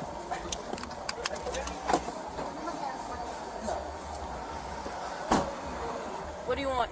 Oh, I just tried to talk about this. No, that's not how it goes. So, wait, I have a question then. Genuine question. What am I right? Huh? What am I right? You're the same. You're They haven't been told. What are you talking about? I haven't been told my rights. Arrested, You have the right to review a citizen. What are you talking about? Yeah, I don't know that. I live in the UK, so I don't know what my rights are. Thank you. So You have the right to shut the fuck up. Shut the door. You probably get a write up for that. Well, it depends on how cool your command staff is, technically. You're not questioning her because there's nothing to question her about. So that technically would suffice because what's the defense and what's your defense attorney going to say? But that's all I'm saying. Can he give consent to search her bag? No, but if he gives up the property and she's under arrest, it doesn't matter. You could search the bag. Especially if it's going to go with her to the jail, you're 1,000% searching that bag for contraband and whatnot. Because what might be perfectly lawful to have outside of jail is not perfectly lawful to have inside. They got their own whole ass set of rules. Can he bag search for consent? Can he bag that He's search? just rephrasing. So I can read it? Yes. Thank you, Blank, for making it my point. Yeah, absolutely you can. Dyslexifying it. Now, if he held on to the bag and he wasn't under arrest, he could still provide the consent because she's dispossessed from it, right? But unless it's like locked or something weird, like no. your rights as far as what? Right now you're being arrested for trespassing and disorderly conduct. You're arrested multiple times. So your rights right now are to go to jail and bond out in the morning. Your rights right now are to go to jail and find out in the morning. I love you. I can't talk to anyone. Nope. Okay, you're going to go to jail from there. No. Welcome to the United States of America. I'm from here. You kick this door again, we're going to have a problem. I'm from here. Why are we opening the door? Put your feet down. This is your fucking living room. So here's the deal. You're under arrest. You can see I want to be. Slips out of her hand. I just asked you a question. Well, you can call that from the jail. How about that? Yeah, what's we'll call from the jail. During transport, the suspect slips out of her hand. That's going to go under attempted escape. That'd be a felony. Handcuffs. You want to play games? Get out. Ow, I can't. She's in the fucking seatbelt. Let go off the car. They should have checked her cuffs after they cuffed her because they didn't do a very good job putting them on originally. And I was going to mention it, but then I was like, oh, that seems like they got them. Yeah. But they did look a little loose. So typically at the point of attack, once those handcuffs go on, they're checked right then and there. Because every time after this, I'm having to do search incident to arrest, transportation, potentially more of a use of force. She's going to spit on us, something crazy like that. But you need to check them right then. I used to always literally to my body camera, applied handcuffs, check them for tightness, and double lock them. I would say it on, and it would also make it in my report. Per my training, when I applied the handcuffs, I ensured for her safety and for mine that they had appropriate tightness and that I double locked them so that they wouldn't injure her or whatever. We both know it isn't. Turn around. Oh. What did you pop in your mouth? I didn't put anything in my mouth. Yes, you did. I saw you on camera. Pull this one off. Is there anything else you'd like to do? Zany. Take a seat. Let's go. Should I strip? We'll take care of that. With this video, and be sure to. The suspect was charged with resisting arrest, criminal trespassing, disorderly conduct, and escaping lawful restraints. Leave a like if you enjoyed this video, and be sure to subscribe for more bodycam footage daily. Oh, that's it. And the escape might really get her jacked up. The rest of it was mostly misdemeanors, so they should be fine. But goosey head. Oh, loosey goosey head. Tweaky. Oh, that's a pen. Where's chat? Tweaky gets some points. Sure, I'll take some. Well, thank you, my love. You're bribing me today. Kinsey probably wouldn't spend a bunch of money. She's trying to sweeten me up. You know I'm giving you a hard time. You're just being sweet. You give me diabetes. Diabetes. No. I'm good. We're chilling. I'm being upset by the internet. Oh. A pre-graduation party. Let's go to that. Hell yeah. The dip. Hey? Can consent because the bag has his apparent authority. I could see that.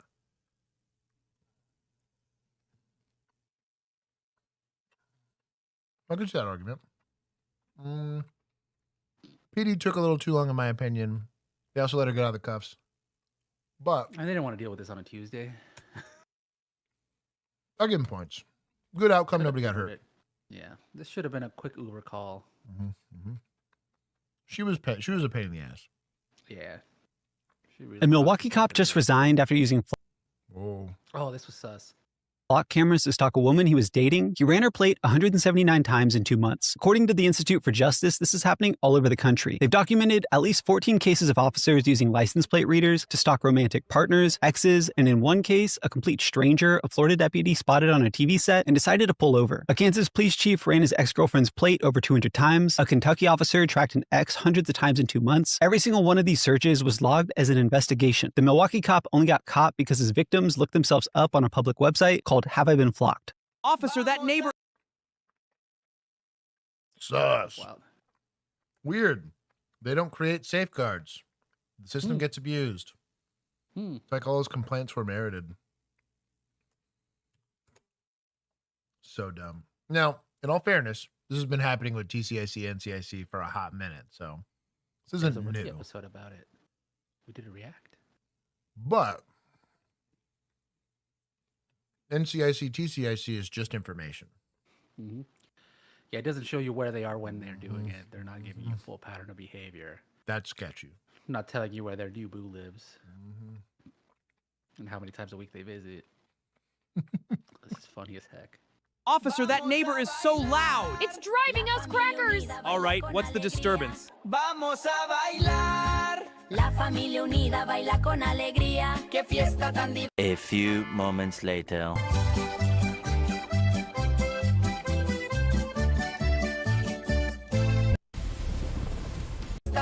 A few moments later. It's fully accurate.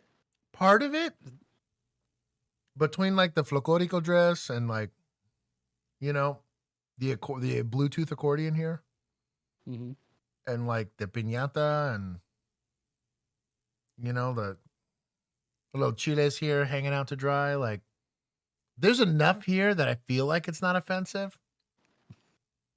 I'm not offended. This is also one of those like the Spanish, like Running of the Bulls people. They had a little red sash. Yeah, yeah.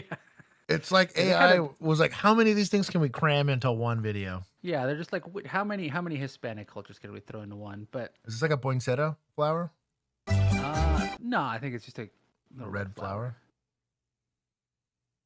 Well, they don't want. They can't afford shoes in Mexico. Hey, we got sandals. Sandals are nice. It's the Yeah, summer. but- It's hot. You don't wear sandals, Juan, I don't wear sandals. because you're a self-respecting man. That's true. I'm a grown ass man. Exactly. Unless I'm, like, at the beach. Holding the piñata is weird. A beach isn't acceptable. If you're gonna go swimming, it's an acceptable way to do it. Uncrustable appropriation.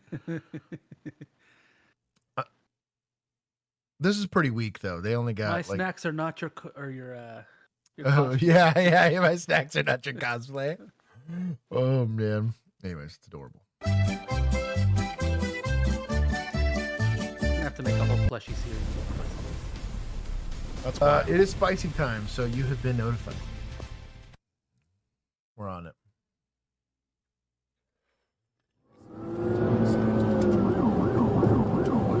No, Juan and I were just like that drunk lady. I'm from here. Yep. I'm from here. It's gonna be when I show up on that ice body cam. Exactly.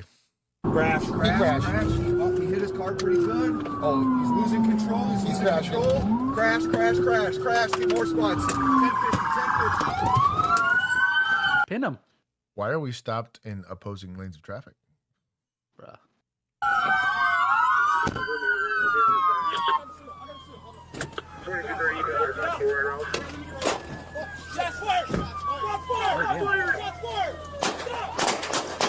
Yo, what about this is an acceptable shot? Oh my God. Sorry. I mean, you're getting shot at, so I guess I get it, but. Okay. It's a homicide suspect. This is why they're so apprehensive about it. I was like, why aren't they approaching this vehicle? Yeah, I was gonna say, why is this not? This makes a lot more sense. Do I feel good about getting into a handgun fight at this distance with this as my backstop and that is my backstop? I'm gonna say no, but maybe they're that guy.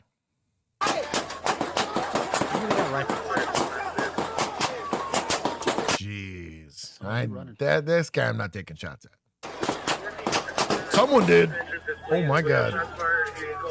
Somebody's got a rifle. Oh, they didn't have a rifle. Okay. I'll bless it if there's a rifle. This guy's definitely still shooting. Is it back behind over here? Oh, you got a shield too. It's LAPD. Yo, bro, I'd be feeling for these people. See, he gets it. He's like, there's enough guns here. He hit his car pretty good.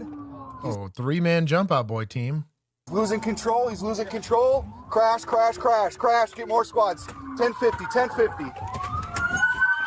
I don't think I needed more squads. There's plenty of squads. Get out, get out.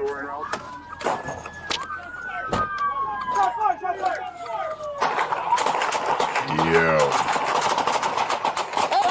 I'm not saying I can't make that shot, but under stress, like that is a lot to ask out of an iron-sighted Glock.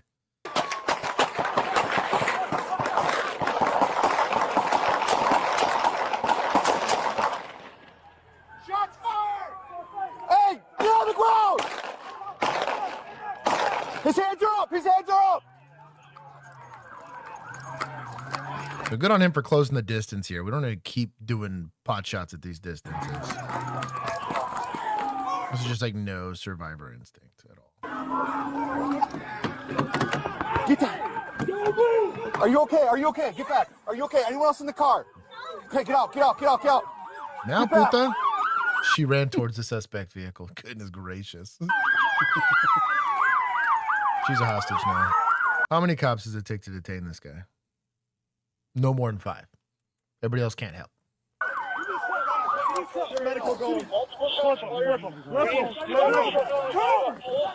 Secure that pistol. Secure the pistol. Get him, get him, get him, get him. Everybody okay? Check yourself. Everyone check yourself. He's crashing. Oh, he's crashing. Crash, crash, crash. The drip. Yo. Sorry. Crash, get more spots. 1050, 1050. Oh, he almost got ran over. Goodness gracious. Just get on the gun, homie. Yo. So this is a training scar. This is something I'm gonna discuss. I'm actually gonna take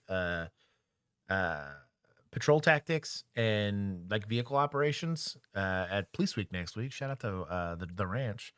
But this is a discussion I want to talk about with the training scar of get your door open and use it as like kind of cover. Like maybe gonna slow down the bullet before it enters my thigh, but like whatever. It's concealment kind of. Unless you're LAPD and you got those ballistic doors. They get a pass because it is a ballistic door. And glass does actually slow down around pretty substantially, but it's going to do it for one. And I don't know that I want to take the time to do it. It's not a terribly stable shooting Unless platform. you're Fort Worth and you got that ballistic glass now. I think they only have the front windshield, though. I don't think they have the windows. But come on, Eddie. Get it together. At this distance, with a rifle, I feel like that's not too much to ask, to be honest. There's point aim, point of impact. You're not having to do a holdover or anything goofy. You're probably zeroed at this distance. Like the little red dots on the thing is going to hit the thing. This is something that probably needs to be addressed on apprehension tactics. Like this is a huge training scar. Oh shit! Shots fired! Shots fired! Shots fired!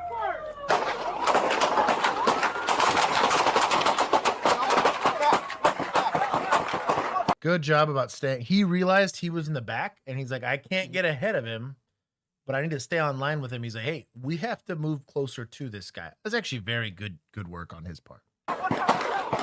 Oh, got online immediately with him. Very good.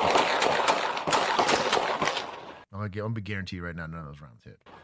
Shots fired! With certainty. With certainty. Also, his back cap's still on. That's going to look blurry as hell. I have this exact same optic. It's going to look blurry as hell. Also, it's going to ruin, actually, your parallax for zero. Anytime light is having to go through something that you didn't zero it with, it is going to bend that light ever so slightly. On something thick like that, a thick piece of plastic, even your iPro, which they're having to shoot without it because this is out in the woods, right? Or out here in the jungle, will move even at 10 feet, potentially inches on your zero every single time you add a pane of glass to that. You have to zero with that in mind, which means if I'm taking a rather precise shot, I could completely whiff despite the fact that my reticle is where it's supposed to be. It's not my theory, but the subject matter expert on the matter that taught me that.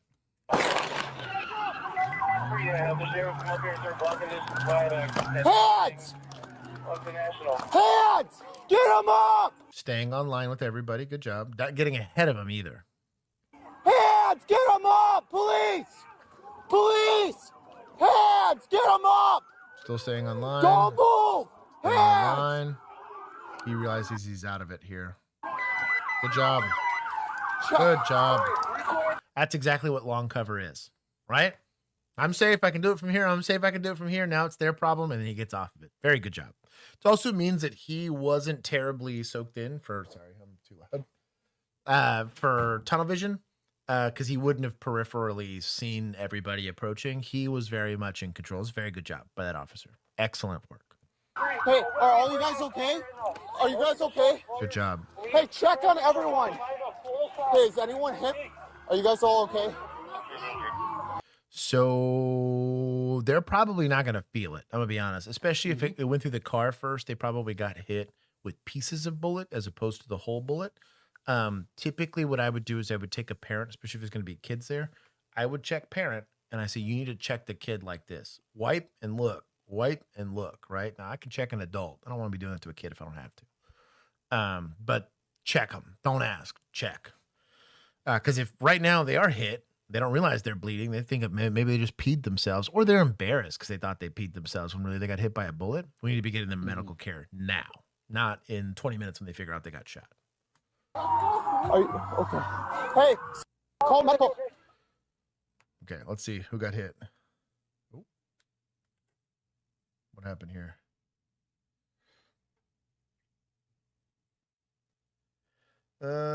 Fired shots towards the vehicle. All several officers returned fire subsequently. Firearms Striking the suspect.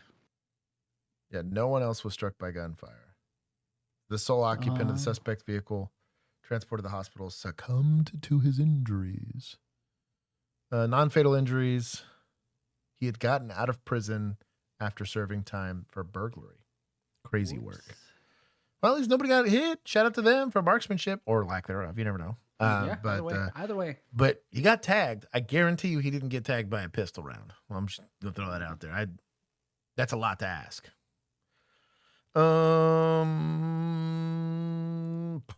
This is technically Fed boys. This look like the U.S. Marshal's office look. Is that why they had jump out boys? You'll see it here. I mean, they're all in PD cars. Watch. Okay, but I think he was just in the back. I don't think he's. It was like a joint task force operation? Yeah. I'll give some PD. He was in the back seat. I'll give some. And the rifle guys were. I mean, the rifle said MPD. So I'm gonna say I'm gonna give them 20, and I'm gonna give Fed Boys 20 for not hurting anybody. That was an accomplishment. That was a sketchy mess. Last couple. What? What are you talking about? Hey, stop. Say something. Back up. Stop. Say something. Stop. Daisy, bro.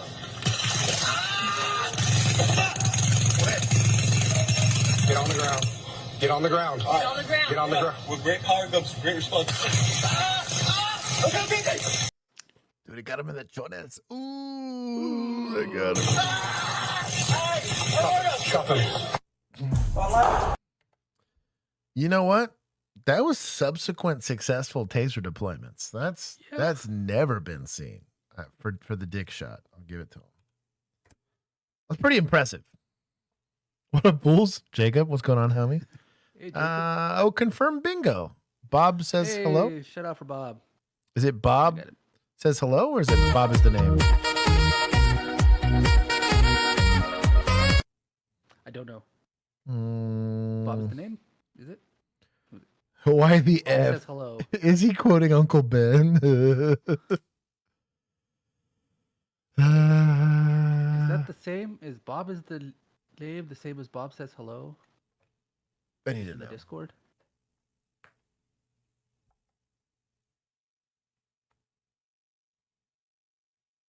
I think it is. Bob is the name.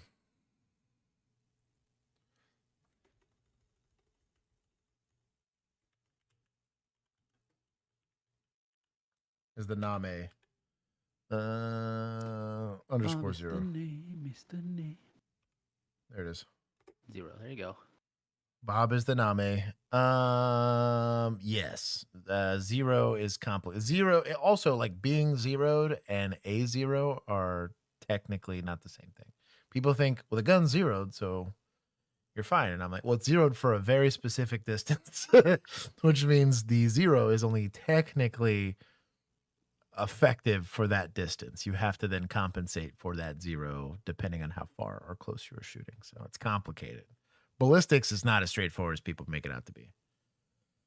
Armed suspect lures police into an ambush. I should not have read that.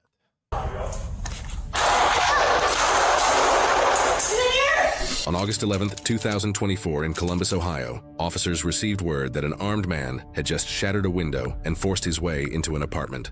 1517 Street. Owen is the caller. Ex-roommate, Ashanti Miller, male, mixed race, 5'10", no clothing description, broken through a window. Mixed race is not helpful. Right. Thank you. Mixed with what? Hey, Let's he's give me swarthy. let's just give me descriptors, you know, like I'm being paid. Man has eyes and a nose. Thank you. Although that can be helpful. That does narrow it down if they don't have those things. They believe he's in the room on the left from the front door. Starting route to 1517 Street. As officers sped toward the address, they had no way of knowing what this day was about to turn into, a chaotic situation that would require support from specialized units and equipment reserved for the most dangerous calls. Apparently, the next roommate that you're back. He said he's been known to be violent in the past. Also known to carry a 33.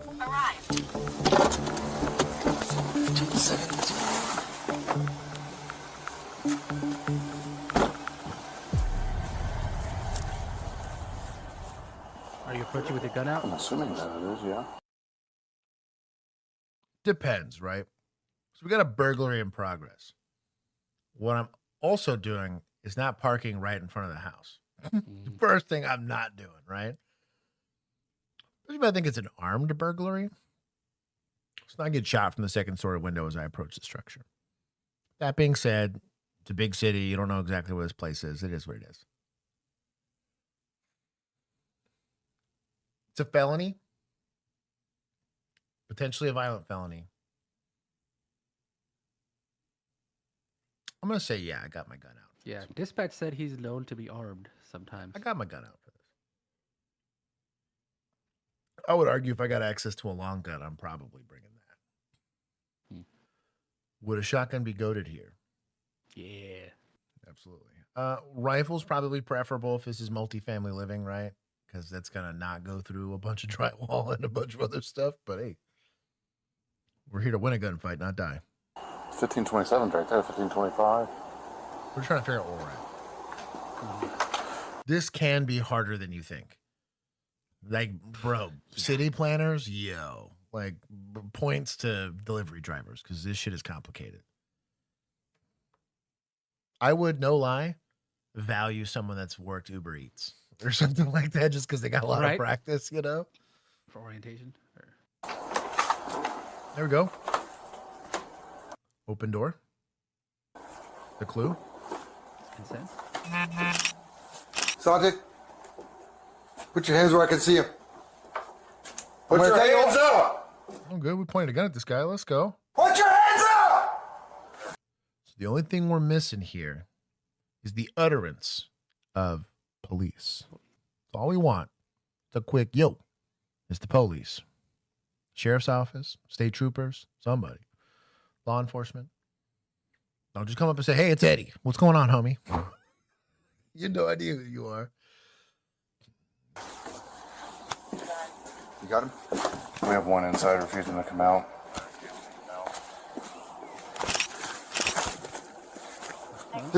He's got a 33 on him. Then we don't dust this guy? Sorry, yo. I mean, No. if it's is Is it there in a his hand or chance? is it in his waistband? I was going to say, is there a chance he is simply armed? Yes, and in that case, you're making a judgment call, right? Are you tired? I know this is the North, but But still got rights, Josh. I know. Subsequently, do we know that this is suspect? Right? This could be a homeowner that's just being a little shady. He's mixed race. Now, what we want to utter is police. Show me your hands. Something.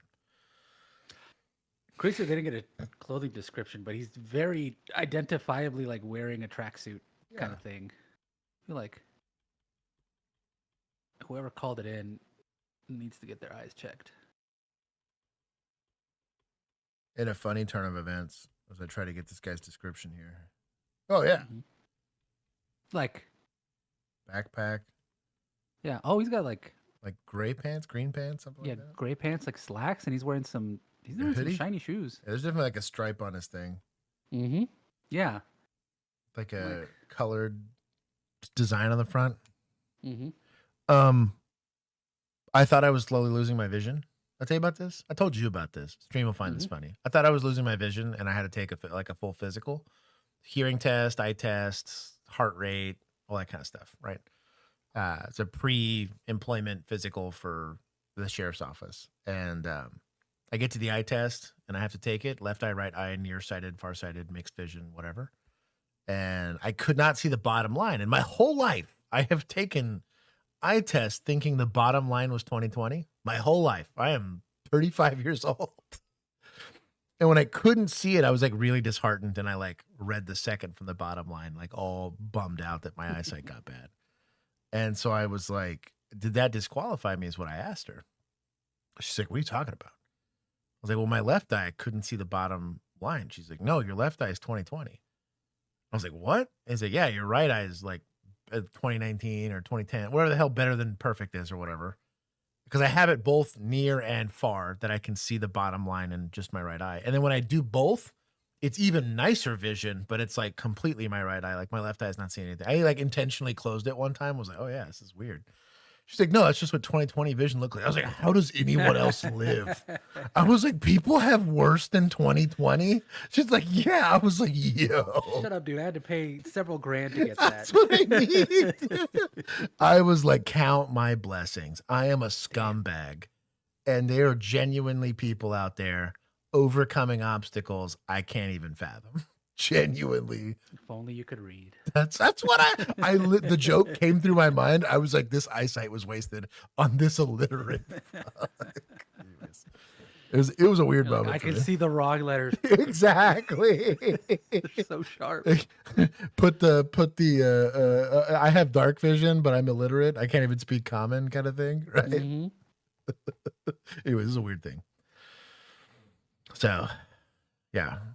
I was humbled with regular 20/20 vision. I've been. He's got a 33 on him. 33 is probably 10 code for a gun at the very least. Yeah, they put it in parentheses.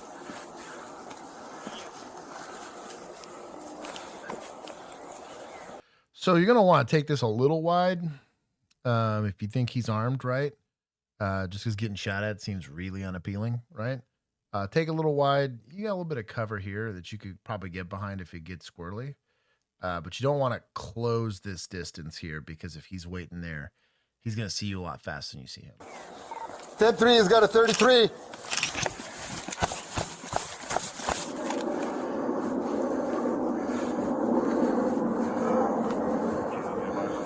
Put the gun down! Put the f***ing gun down! Something else to consider. I don't hate the idea of backing back off of this because I don't want to like encourage the gunfight. The only downside to moving back is I can't see what he's doing now. He could be running away from me here and me not know it, and I'm going to lose containment pretty quickly. So I'd prefer to maybe just back off of it because it's a short corner for him, but it could be a long corner for you. And if you could get like maybe an extra 10 or 15 feet off that corner, you will actually see him before he's physically capable of seeing you. And then you can decide whether or not you want to give it a little bit of a peek and get after it or no. But it's not a terrible idea to just place yourself back into some level of safety, but it is what it is. Yeah, he's one street over. He's hiding on the porch. He's got the 33 on him still.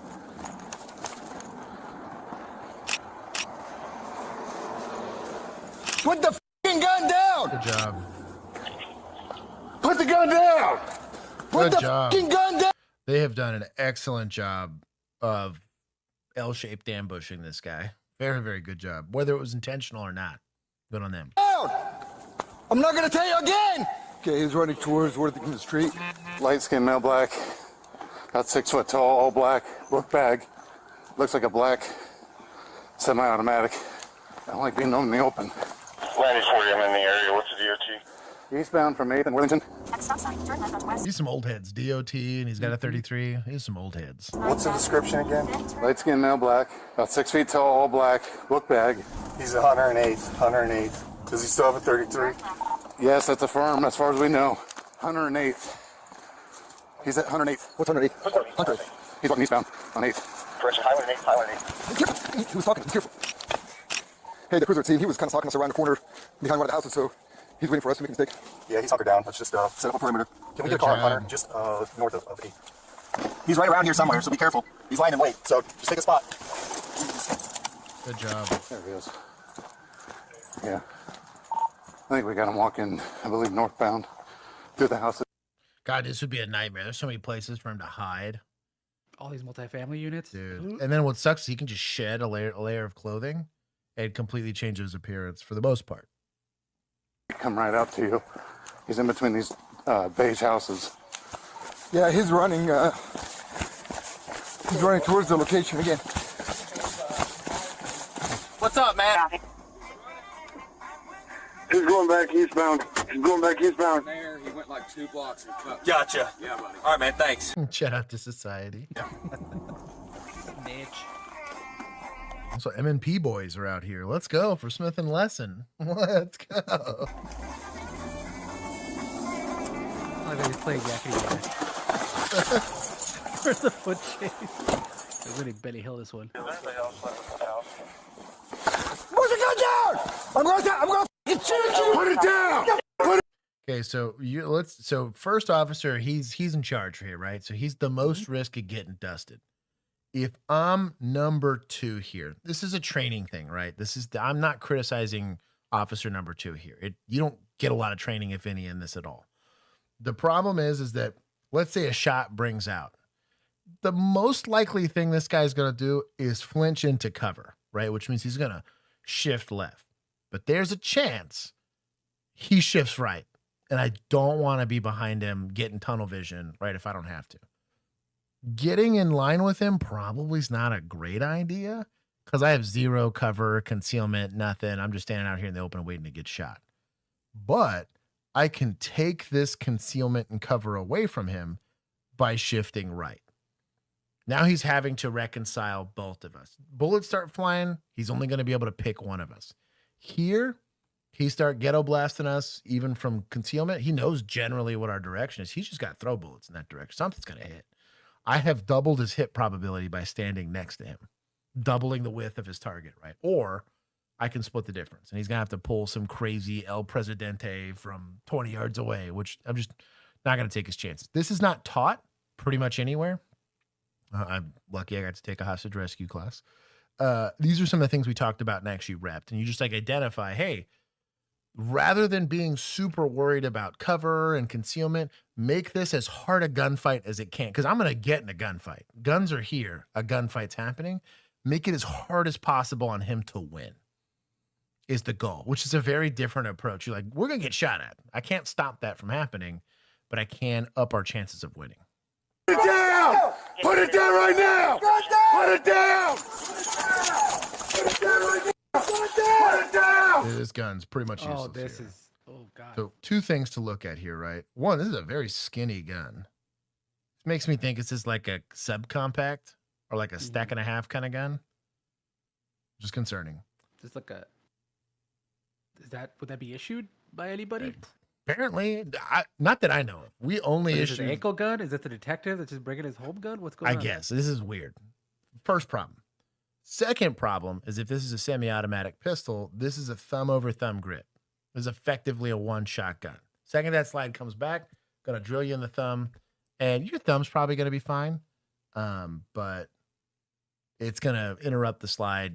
Now you're working a malfunction. Which if you're already struggling here, you're gonna really struggle with the malfunction. Is my guess. They train it typically. Our training required that we did it, even in academy, but. It was a training issue. Not blaming officer number 4 here. Just saying, we ain't helping here. Put the f***ing gun down! Here we go. He's running back. He's still got the gun in his hand. Gun in his hand! Put it down! Put it down! Put the gun down! Drop it! No! I'll be honest, I don't hate that. Drop the gun, motherfucker! Drop it! Put it down! Do we have Tennessee v. Garner situation here, right?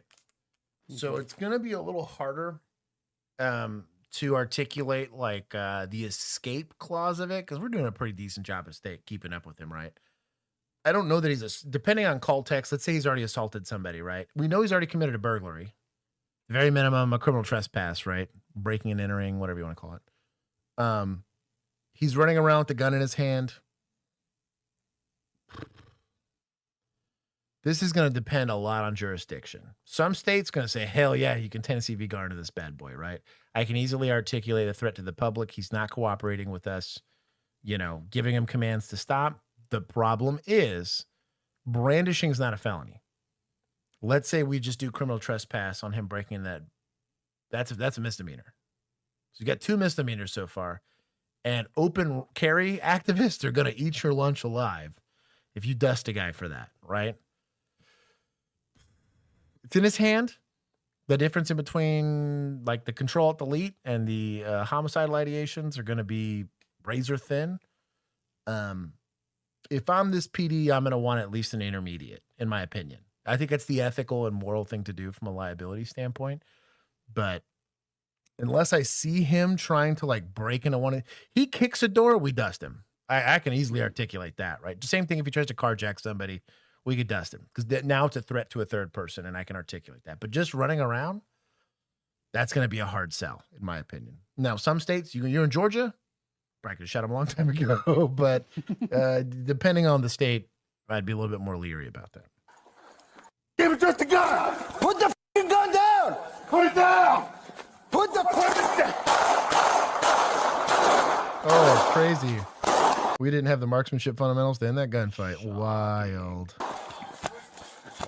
Where is he? There's another training scar here.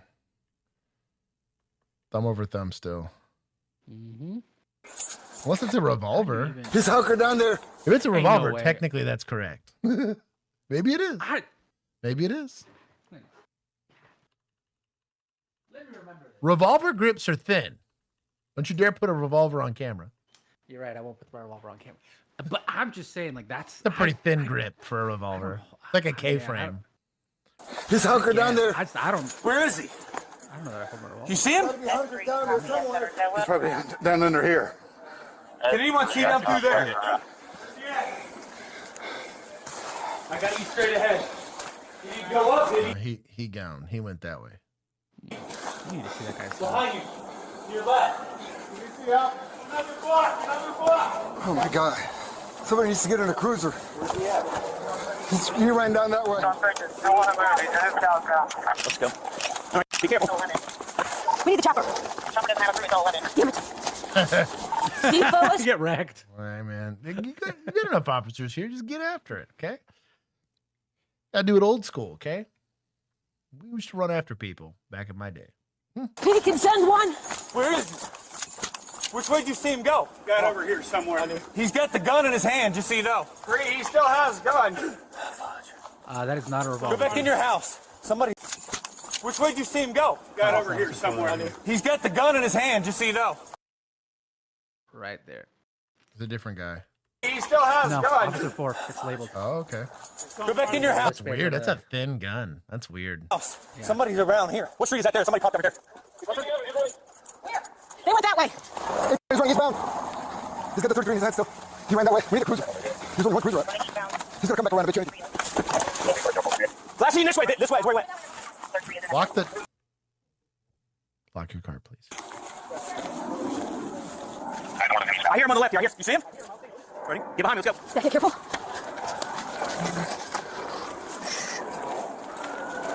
I'm still not a fan of bunching up like this, in my opinion. I don't see him. I don't see him. Good idea to look on the ground. I love this guy. People like to go under cars. It's easier to see feet. You're going to see feet a lot faster.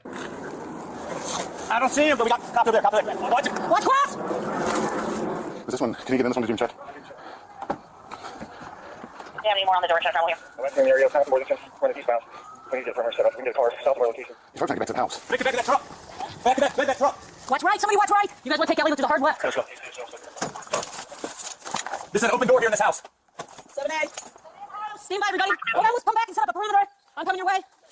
1469 Worthington Street. This has crime scene tape over it. Golly. Your front. We need one more. I need one more person. 7A right here. One in the front. And then I'm gonna come We're over good. to here. See the address on this place? 197 West 8th Avenue is where the 7A is. Ready? Yep. I'm gonna go to this side of the brick wall over here. Yep. You cover me as I go. Okay, are we going to muzzle each other in this circumstance? Absolutely. It's going to happen. Just got to keep the booger finger out of the trigger. Yes, it looks forced. It's going to be a 4-7A. We'll be checking. Got me right here? Yep. Columbus Police! You better sound off! This is open too. Where's my force? This is one open at the top. Yeah. This one you can tell us the force? Yeah. Okay. All right. Can you see the crack that door there? No, right here. You better sound off! What's in there? There's a room leading back to the other door straight that way. I'm going to stay in your back until Yeah, you you're good. Oh, yeah, that's crazy forced entry. Yo. What would suck if it's just a ghetto place and this just happens all the time? There's just doors that got kicked in. You better sound off, Columbus Police! Watch your top. And we got side windows here, Adam. You're right in front. I'm gonna go in. You gotta go right. You cover me here. I'll go right. You ready? We got it. Columbus Police! Have 190 West 7th Alpha. Need one more in if we can. And we're gonna go two directions. I'm going with him to go through. Right, left, and straight. Just come through there. Okay. I'm gonna go straight to clear that right there if you want me there. Yeah. Alright. I'll open it a little bit like that.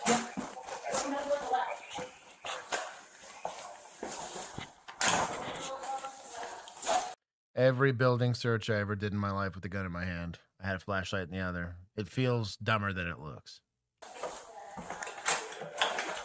Oh, hello. I'm gonna go hard left to the corner, to that side. This is an old lady. I respect the game. That's still an armed old lady, so she can get down. She can get down. Coming out, clear. All right. One left. Well, that's kind of why we don't casually open doors, yeah? Mm-hmm. He's in here! Who's in there? He's in there! Shoot him!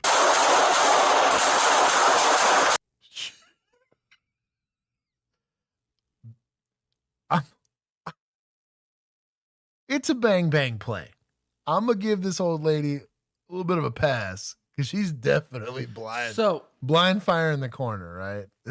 I do have a question because a second ago we saw second officer that was on the other side of that hallway. Oh, yeah. Yeah, I'm not blessing the blind fire, but like, is that why she's not? Are we assuming that maybe he went around the corner? There's an officer here for sure. That he went around the corner and he's firing into the room, Maybe. and that's why she doesn't want to go in the hallway. Maybe. Okay, because I want to see his body cam and see. He was just waiting for that door to open. She's very lucky she didn't get shot. He's in here! Who's in there? He's in there!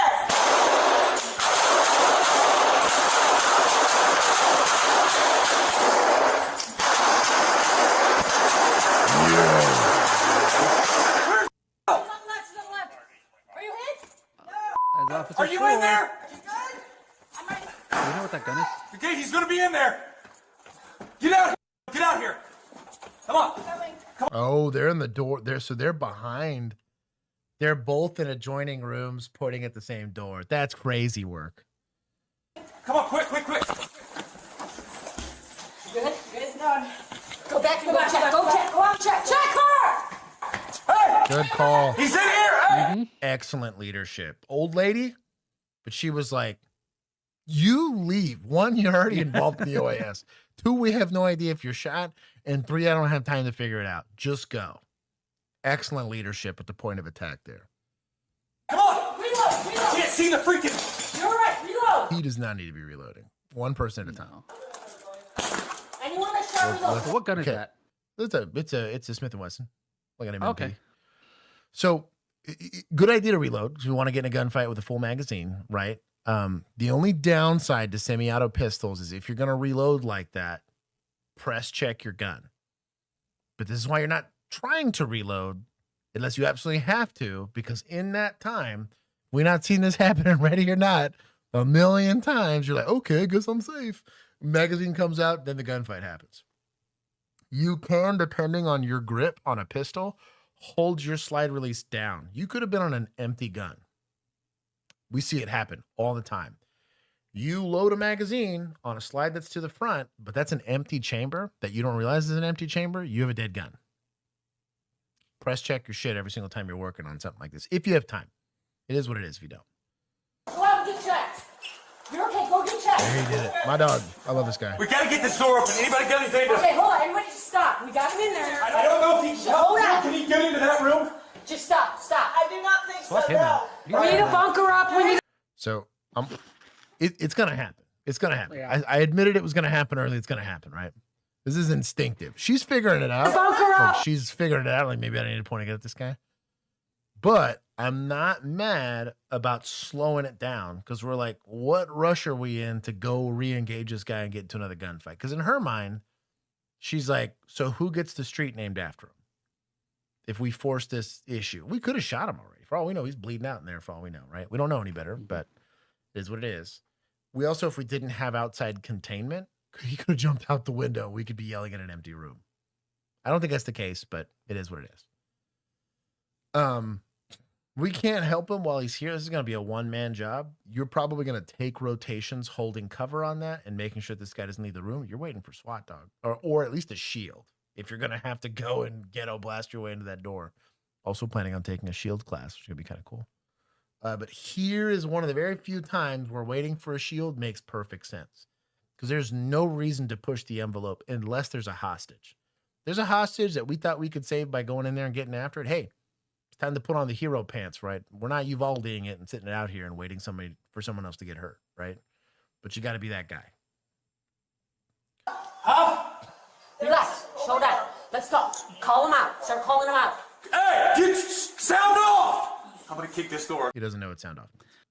No. Is this a vet? Maybe, I don't know. No idea who this guy is. Okay. Okay. Breathe. Into the nose, out the mouth. Good job. You okay? I'm gonna kick this door. Okay. It's one to open right back. Let's wait for a bunker. Yeah. He's like reloading. Get down. Get down. Here's what we're doing. Get up. Back up. Man, what? So, Want to go kick it? how do I feel about backing completely off the building? So it's not a terrible idea in the sense that we're not going to get in a gunfight at 0 yards, but it is a terrible idea because whoever has to go back in there, this guy has an opportunity to move. That's what I don't like. That being said, it's probably the safer thing to do, especially if you don't have ballistic shields or anything cool like that, right? But from like, especially you haven't cleared the rest of the building. I feel pretty sketched out about that, but they don't really have much of an option because all these guys got are unmodified pistols, you know? That's what it is. The shotgun would end that discussion pretty quickly. We're pulling out. He's firing. He's reloaded. Somebody call SWAT. We're going to need help. You all right? Yeah, I'm good. It's not a terrible call, though. I don't think this is is probably the wisest decision from an officer safety standpoint, in my opinion. Am I probably a I mean, little... if you can barricade him in there, right? That's what I was getting at. What's the If I can make sure he can't leave, I've set up and established a perimeter, and now we're holding on all the possible exits he might have. What's sketchy about this is that he could potentially go to a higher floor and shoot down on officers, which I don't like. I'd rather have a gunfight on level ground, right? Which is kind of the only argument I might have for holding that door and just waiting, right? It is what it is. Mm-hmm. That being said, you know, I you got to make a call. Comment here, but it's also a way to get the I'm going to kick the door and be a hero guy out of there. Yep. He was amped. He probably should have gone with this officer. Right. Also, that's what I'm saying. She's like, hey, we're out driving our headlights is the analogy we tend to use, right? Because literally the second he said, I'm going to go kick that door, gunshot through that door. Yeah, you were like, it's like, that would have been you, my guy. Yeah. Slow down a little bit. It hit you in the face. You'd be dead. Yeah. You just got into shooting. Be pushing daisies. But it's good on her. Yeah.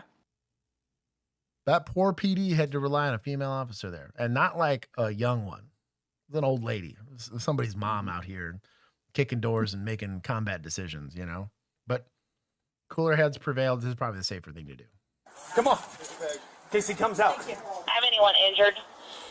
No officers injured, shots fired. He's reloading. He's hunkered down in a back room. We're setting up a perimeter tight. We need SWAT and we need some bunkers.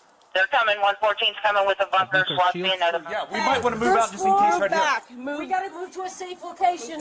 Come on.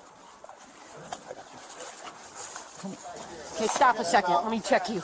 Let me check you. Turn. I'm good.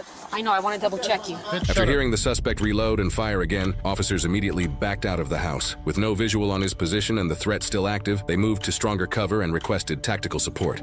Any luck on a chopper to help us with containment? Because this building's got multiple floors, multiple exits. Currently, officers... So also what's screwing you here is, so this is kind of why long guns really kind of need to be the standard here. I could, behind a patrol car right here, cover that entire side of the building from a relatively safe place. If you start shooting me from a window, you picked a gunfight with a guy with a rifle at 40 yards. Like, I'm going to probably win that gunfight unless this guy's a crack shot and manages to John Wick me from the top floor. I could damn near do it from that second story window. And I have a very capable platform that I don't feel bad taking a shot at that distance, right? I have time, I can set up, get on a barricade, you know, and be in a comfortable position for hours if that's what it takes to get SWAT out here or whatever. They're having to hope they can poke around and take a shot at this guy, right? If he starts shooting at them or running or whatever it is. The question becomes, now if this guy starts fleeing out of this house and still has the gun in his hand, can we Tennessee v. Garner that guy? Absolutely. So we make a game plan. Hey, let's hard lock down this house. Let's back off it as much as we possibly can. If we got long guns, use them. I don't think anyone's got one here because they've cucked their police here. But my recommendation would be, once we realize nobody's shot, we have a pretty decent perimeter. Hey, let's get a rifle in that house if we can get it, right? That's got a good vantage point of that entire side. Same thing on the opposite side. If we can't do that, you set up a patrol car as far away. Same thing. Rifle behind a patrol car, hanging out. Taking turns because you don't want to get fatigued and whatever, and start making announcements. You start bluffing it. Hey, this is so-and-so PD. Please come out with your hands up. You'll tell dispatch, hey, we're making announcements. This is announcements. Failed, no response, whatever. Covering your basis in case it's going to turn into an OIS, which it probably is. Currently, officers are positioned here, just outside the house where the suspect last fired. The original house where the suspect was first seen is right here, just a short distance away. S11 to 114, bring your rifle up to my location. There it is. East. Hey, that's east. Guys, if he's shooting from the house, let's get some cover. Let's go. Hey, why don't you provide some, dog?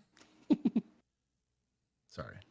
It's not a terrible advice thing, but like, let's provide like, some. y'all line up in front of me, provide me cover while I he should be relieving them.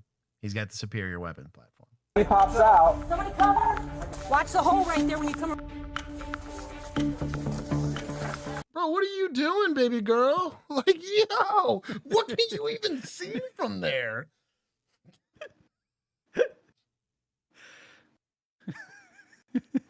I hate it here. Maybe I don't go back there. This is Ohio. You don't have to go there.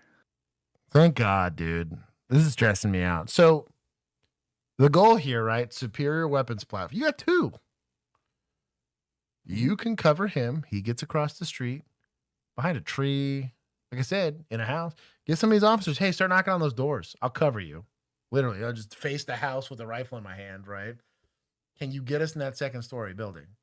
Bro, I've had some families be super chill and like let us, like, hey, making us like PBJs and stuff while we're having to sit here stare at I've been in a 4 or 5 hour standoff with a rifle. It sucks, but hey, it is what it is. But you got the weapons now. Like, just cover the house. Everybody else can calm the hell down and start blocking off streets, telling people to stay inside. I don't know, create a command center, develop a medevac plan. Hey, if somebody gets shot, can we get a car staged and ready to go take it to the where's the nearest hospital? Who all's got tourniquets? Let's start putting tourniquets on people's legs. It's dumb stuff. I don't know. Yeah. We need right from the back. Yeah. It's that open door, just so you know. And the alley, see the open door to your right. He's covering this. See, he's doing something productive. He's got that whole building. Help him, you know? Like, it's a good idea on blocking the street, too. Last thing you need, someone driving through here. Right. That's going to be where he entered. And he went straight left. He's in that back corner. He did reload. Officer. Good job on her giving him all of that explanation. Give him a description of what the guy looks like. This might explain a lot. This is Ohio State University police. Yeah, that actually does explain a lot. Yeah, provided the rifles. That's what Josh said, affiliate. It's going to be, why did I come back? Yeah, probably. Their plans are to lock down the block and start gaining every advantage they can. Teams take cover behind nearby houses, while others work to move into neighboring homes to secure higher vantage points as they wait for SWAT to arrive, ready to bring in drones and bearcats if necessary. See the cruiser? Yeah. Okay, they're going to be to your right, just so you know. Yeah, I don't really like this I don't either. crossfire deal. I don't either. Yeah. Then move. Something else Go to consider. somewhere else. So this isn't a terrible idea on mounting the gun. This is, however, now training scar. This is what's taught. When you talk about building, moving, and all that kind of stuff, this is what's taught. But we're in a static position. We're not moving. We're not build clear. Stop touching this guy. It's not her fault. That's training, right? But it is what it is. It's not a great. If you go across the street, because you have an angle now. We got one rifle across the street, but you want to try to get to that corner. If there's no rifle, are you good? Yeah, I'll just stay here. Yeah. Run straight across the street, go 4 or 5 houses down, and just pop back up. Have that thing locked down. All right. Good job. Police department. I'm gonna go around, give him some things to say. Okay. So stuff like, hey, no one wants to hurt you. We want to make sure you're not injured. We got a medic standing by to help you. Well, there's 3 or 4 shots here on the chase. We were inside. There was 4 of us inside. He trapped one of our people. Big Sarge. He was firing shots. We don't have to enter. No, she's out now. So I can either make an announcement if you have something to do, or you can make an announcement. I don't care. After you want to talk to him, you do this, right? Yeah. So you do it. I'll just keep doing. You're good at this, right? Shout out to Big Sarge for figuring that out. I can leave, right? I'll get the pizzas. You're a lady. You talk to him. Until we get, that way you can do your sergeant stuff. So in the next. Yeah, whatever sergeant stuff. I like this lady. She's done a good job, to be honest. Yeah. Some of it's a little goofy, but she's out here killing it. They did great. They've done actually an excellent job so far. Building. You understand English? No. You know English? No. Anyone? Machine gun. Does anybody speak Spanish? Anybody speak Spanish? Says there's a man over there with a. So that's all the police. Can I come in and look? Can I enter and look? It's okay. Shooty from Ventana. There it is. We might have a good vantage point in here if we can get in. English to Spanish. There's a man with a gun in the building. Back there. Okay. And then can we come in and look out your back windows? Yes? See? So we can come in. Shout out. Beautiful spot. I'm in the apartment directly south of that house. Asante, let's slow this down. We want to make sure you're not injured. We have a medic standing by to help you. I know there's a lot going on outside. From the upstairs vantage points, If you really want to get after it, you back off just a little bit from that window. You tell him to turn all the lights off behind you, and it's a hide. He has no idea you're there. Goated. But this isn't a terrible position either. snipers finally had eyes on the exact section of the apartment where the suspect was hunkered down, their first real line of sight since the gunfire erupted, and a crucial position as the standoff grew more volatile. I just thought if he started shooting out here at all, Yeah, see, because there's so many he's back. OSUPD. So I think not all of the rifles, but a couple of the rifles were OSUPD. His Exxon didn't do translating. Boba Fett.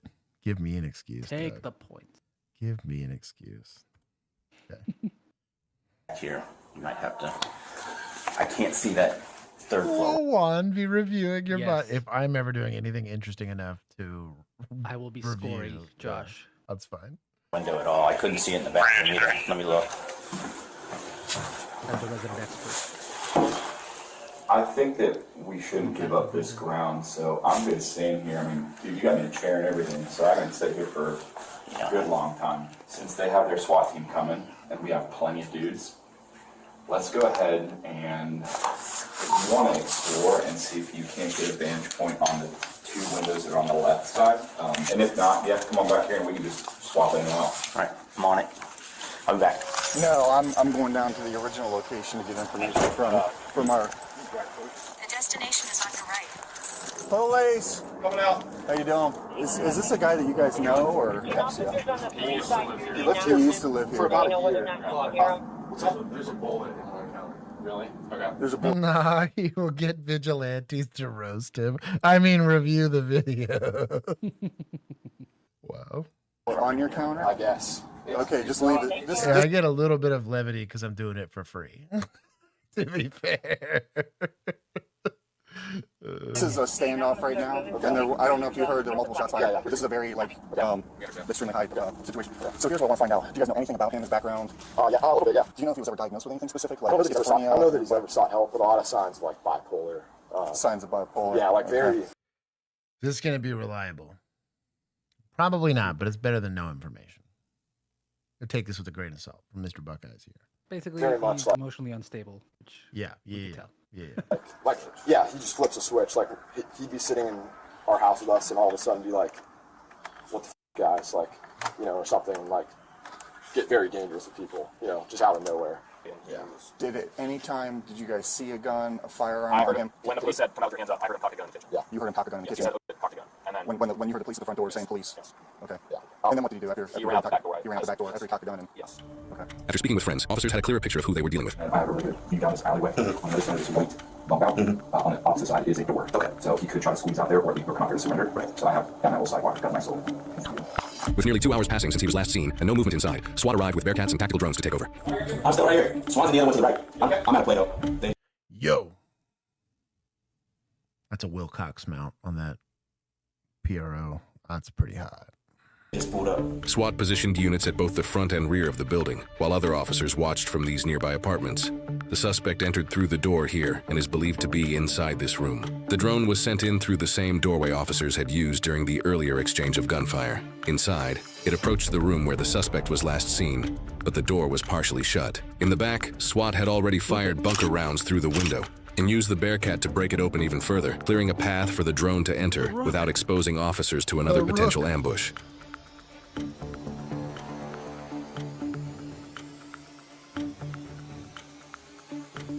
My boy moved crazy. Oh, no, he gone. Yeah. Once tactical drones were sent inside, officers found 22-year-old Asante Miller in a back room, the same room where the earlier exchange of gunfire had taken place. He was dead from a gunshot wound to the head, with a second wound to his right thigh. In Miller's pocket, officers recovered cash allegedly stolen from the initial 911 caller. He was also wearing a backpack containing 2 loaded 9mm pistol magazines, 3 boxes of 9mm ammunition, and an Ozark hatchet. SWAT cleared the remainder of the apartment and found no additional threats. Ultimately, So they tagged him in the thigh, and he deleted there. Yeah. That last shot that was heard was probably that. Yeah. Self. Yeah. Yep. I do want to give some points to media for the very nice picture of him as a dude who just got in a shootout with a police officer. Shout out to that. Where's media? I'm saying, is that YouTube channels or media? It's YouTube channels. That would be media because that they're he the got ones a that nice provide it? fancy They're the headshot. ones that Yes. provide it? Okay. I'll allow Yeah, he got a good school picture or headshot or whatever he got, but it was well, probably shouldn't say headshot. I'm actually going to give a lot of points to PD here. A lot of very good leadership at the tip of this day. They found him, chased him, didn't shoot at him until it got really, really sketchy. Once the shooting started, I thought they were relatively judicious about it. They made the safe choice. It's always the better choice to make in a situation like that. Yeah, it was great leadership. Excellent leadership.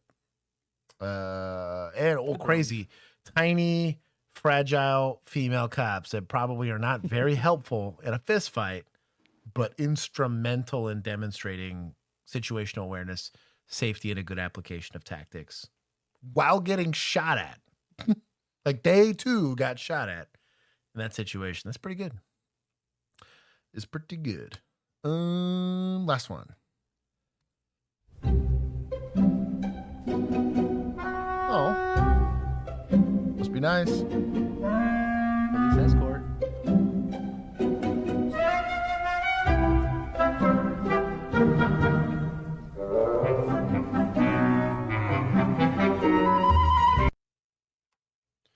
Must be nice. Toronto PD when they're not oppressing people out there. What was that, Beaver Boys? Yeah. Beaver Boys. There you go. And that is Stram. I hope you guys have a wonderful rest of your day. We are doing stream tomorrow night, which means I will work a lot tomorrow. I have to write and film a news episode tomorrow plus stream. It's going to be a lot of work. Hopefully we get updates here soon. We're going to be releasing some more Bola Wrap content. We got some shorts. If you watch the whole thing, you're probably going to see what we have for the shorts, but it's there. Mm-hmm. I did a follow-up with them. They're going to go look at the collaborations to go accept them and figure out how to do that, which makes sense. That's kind of complicated through YouTube. I sent them the actual link to do it. So they need to have the link and do whatever. And so I'm going to Police Week, so next week we'll probably do just Tuesday stream, and then we'll have to skip Wednesday because I'll be gone. Not Wednesday, but Thursday. Week. Yeah, I will be at Police Week for Thursday, and then a bunch of cool content for you guys. So it'll be cool. We got a body cam set up to capture a lot of it, and then a Go 360 pole camera. I should be getting an update from Kim on what classes I'll be taking, so I can kind of figure out like what to bring and what I got to bring. And then I should also be hearing back from TCSO about reserving and getting a timeline for that. So we will see. There should be a lot of updates happening relatively quickly. And then what was I going to say? There was something else I was going to tell chat. I don't remember what, but something. Thank you guys for hanging out. You guys reached a like goal. We had 1,000, we had like 1,100 views. Reach a like goal. What's a like goal? Episode if you had yes, rookie episode, the Bola Wrap interview. Yep. And we're gonna have a couple shorts coming out, and then I think the Police Week stuff is gonna be rad.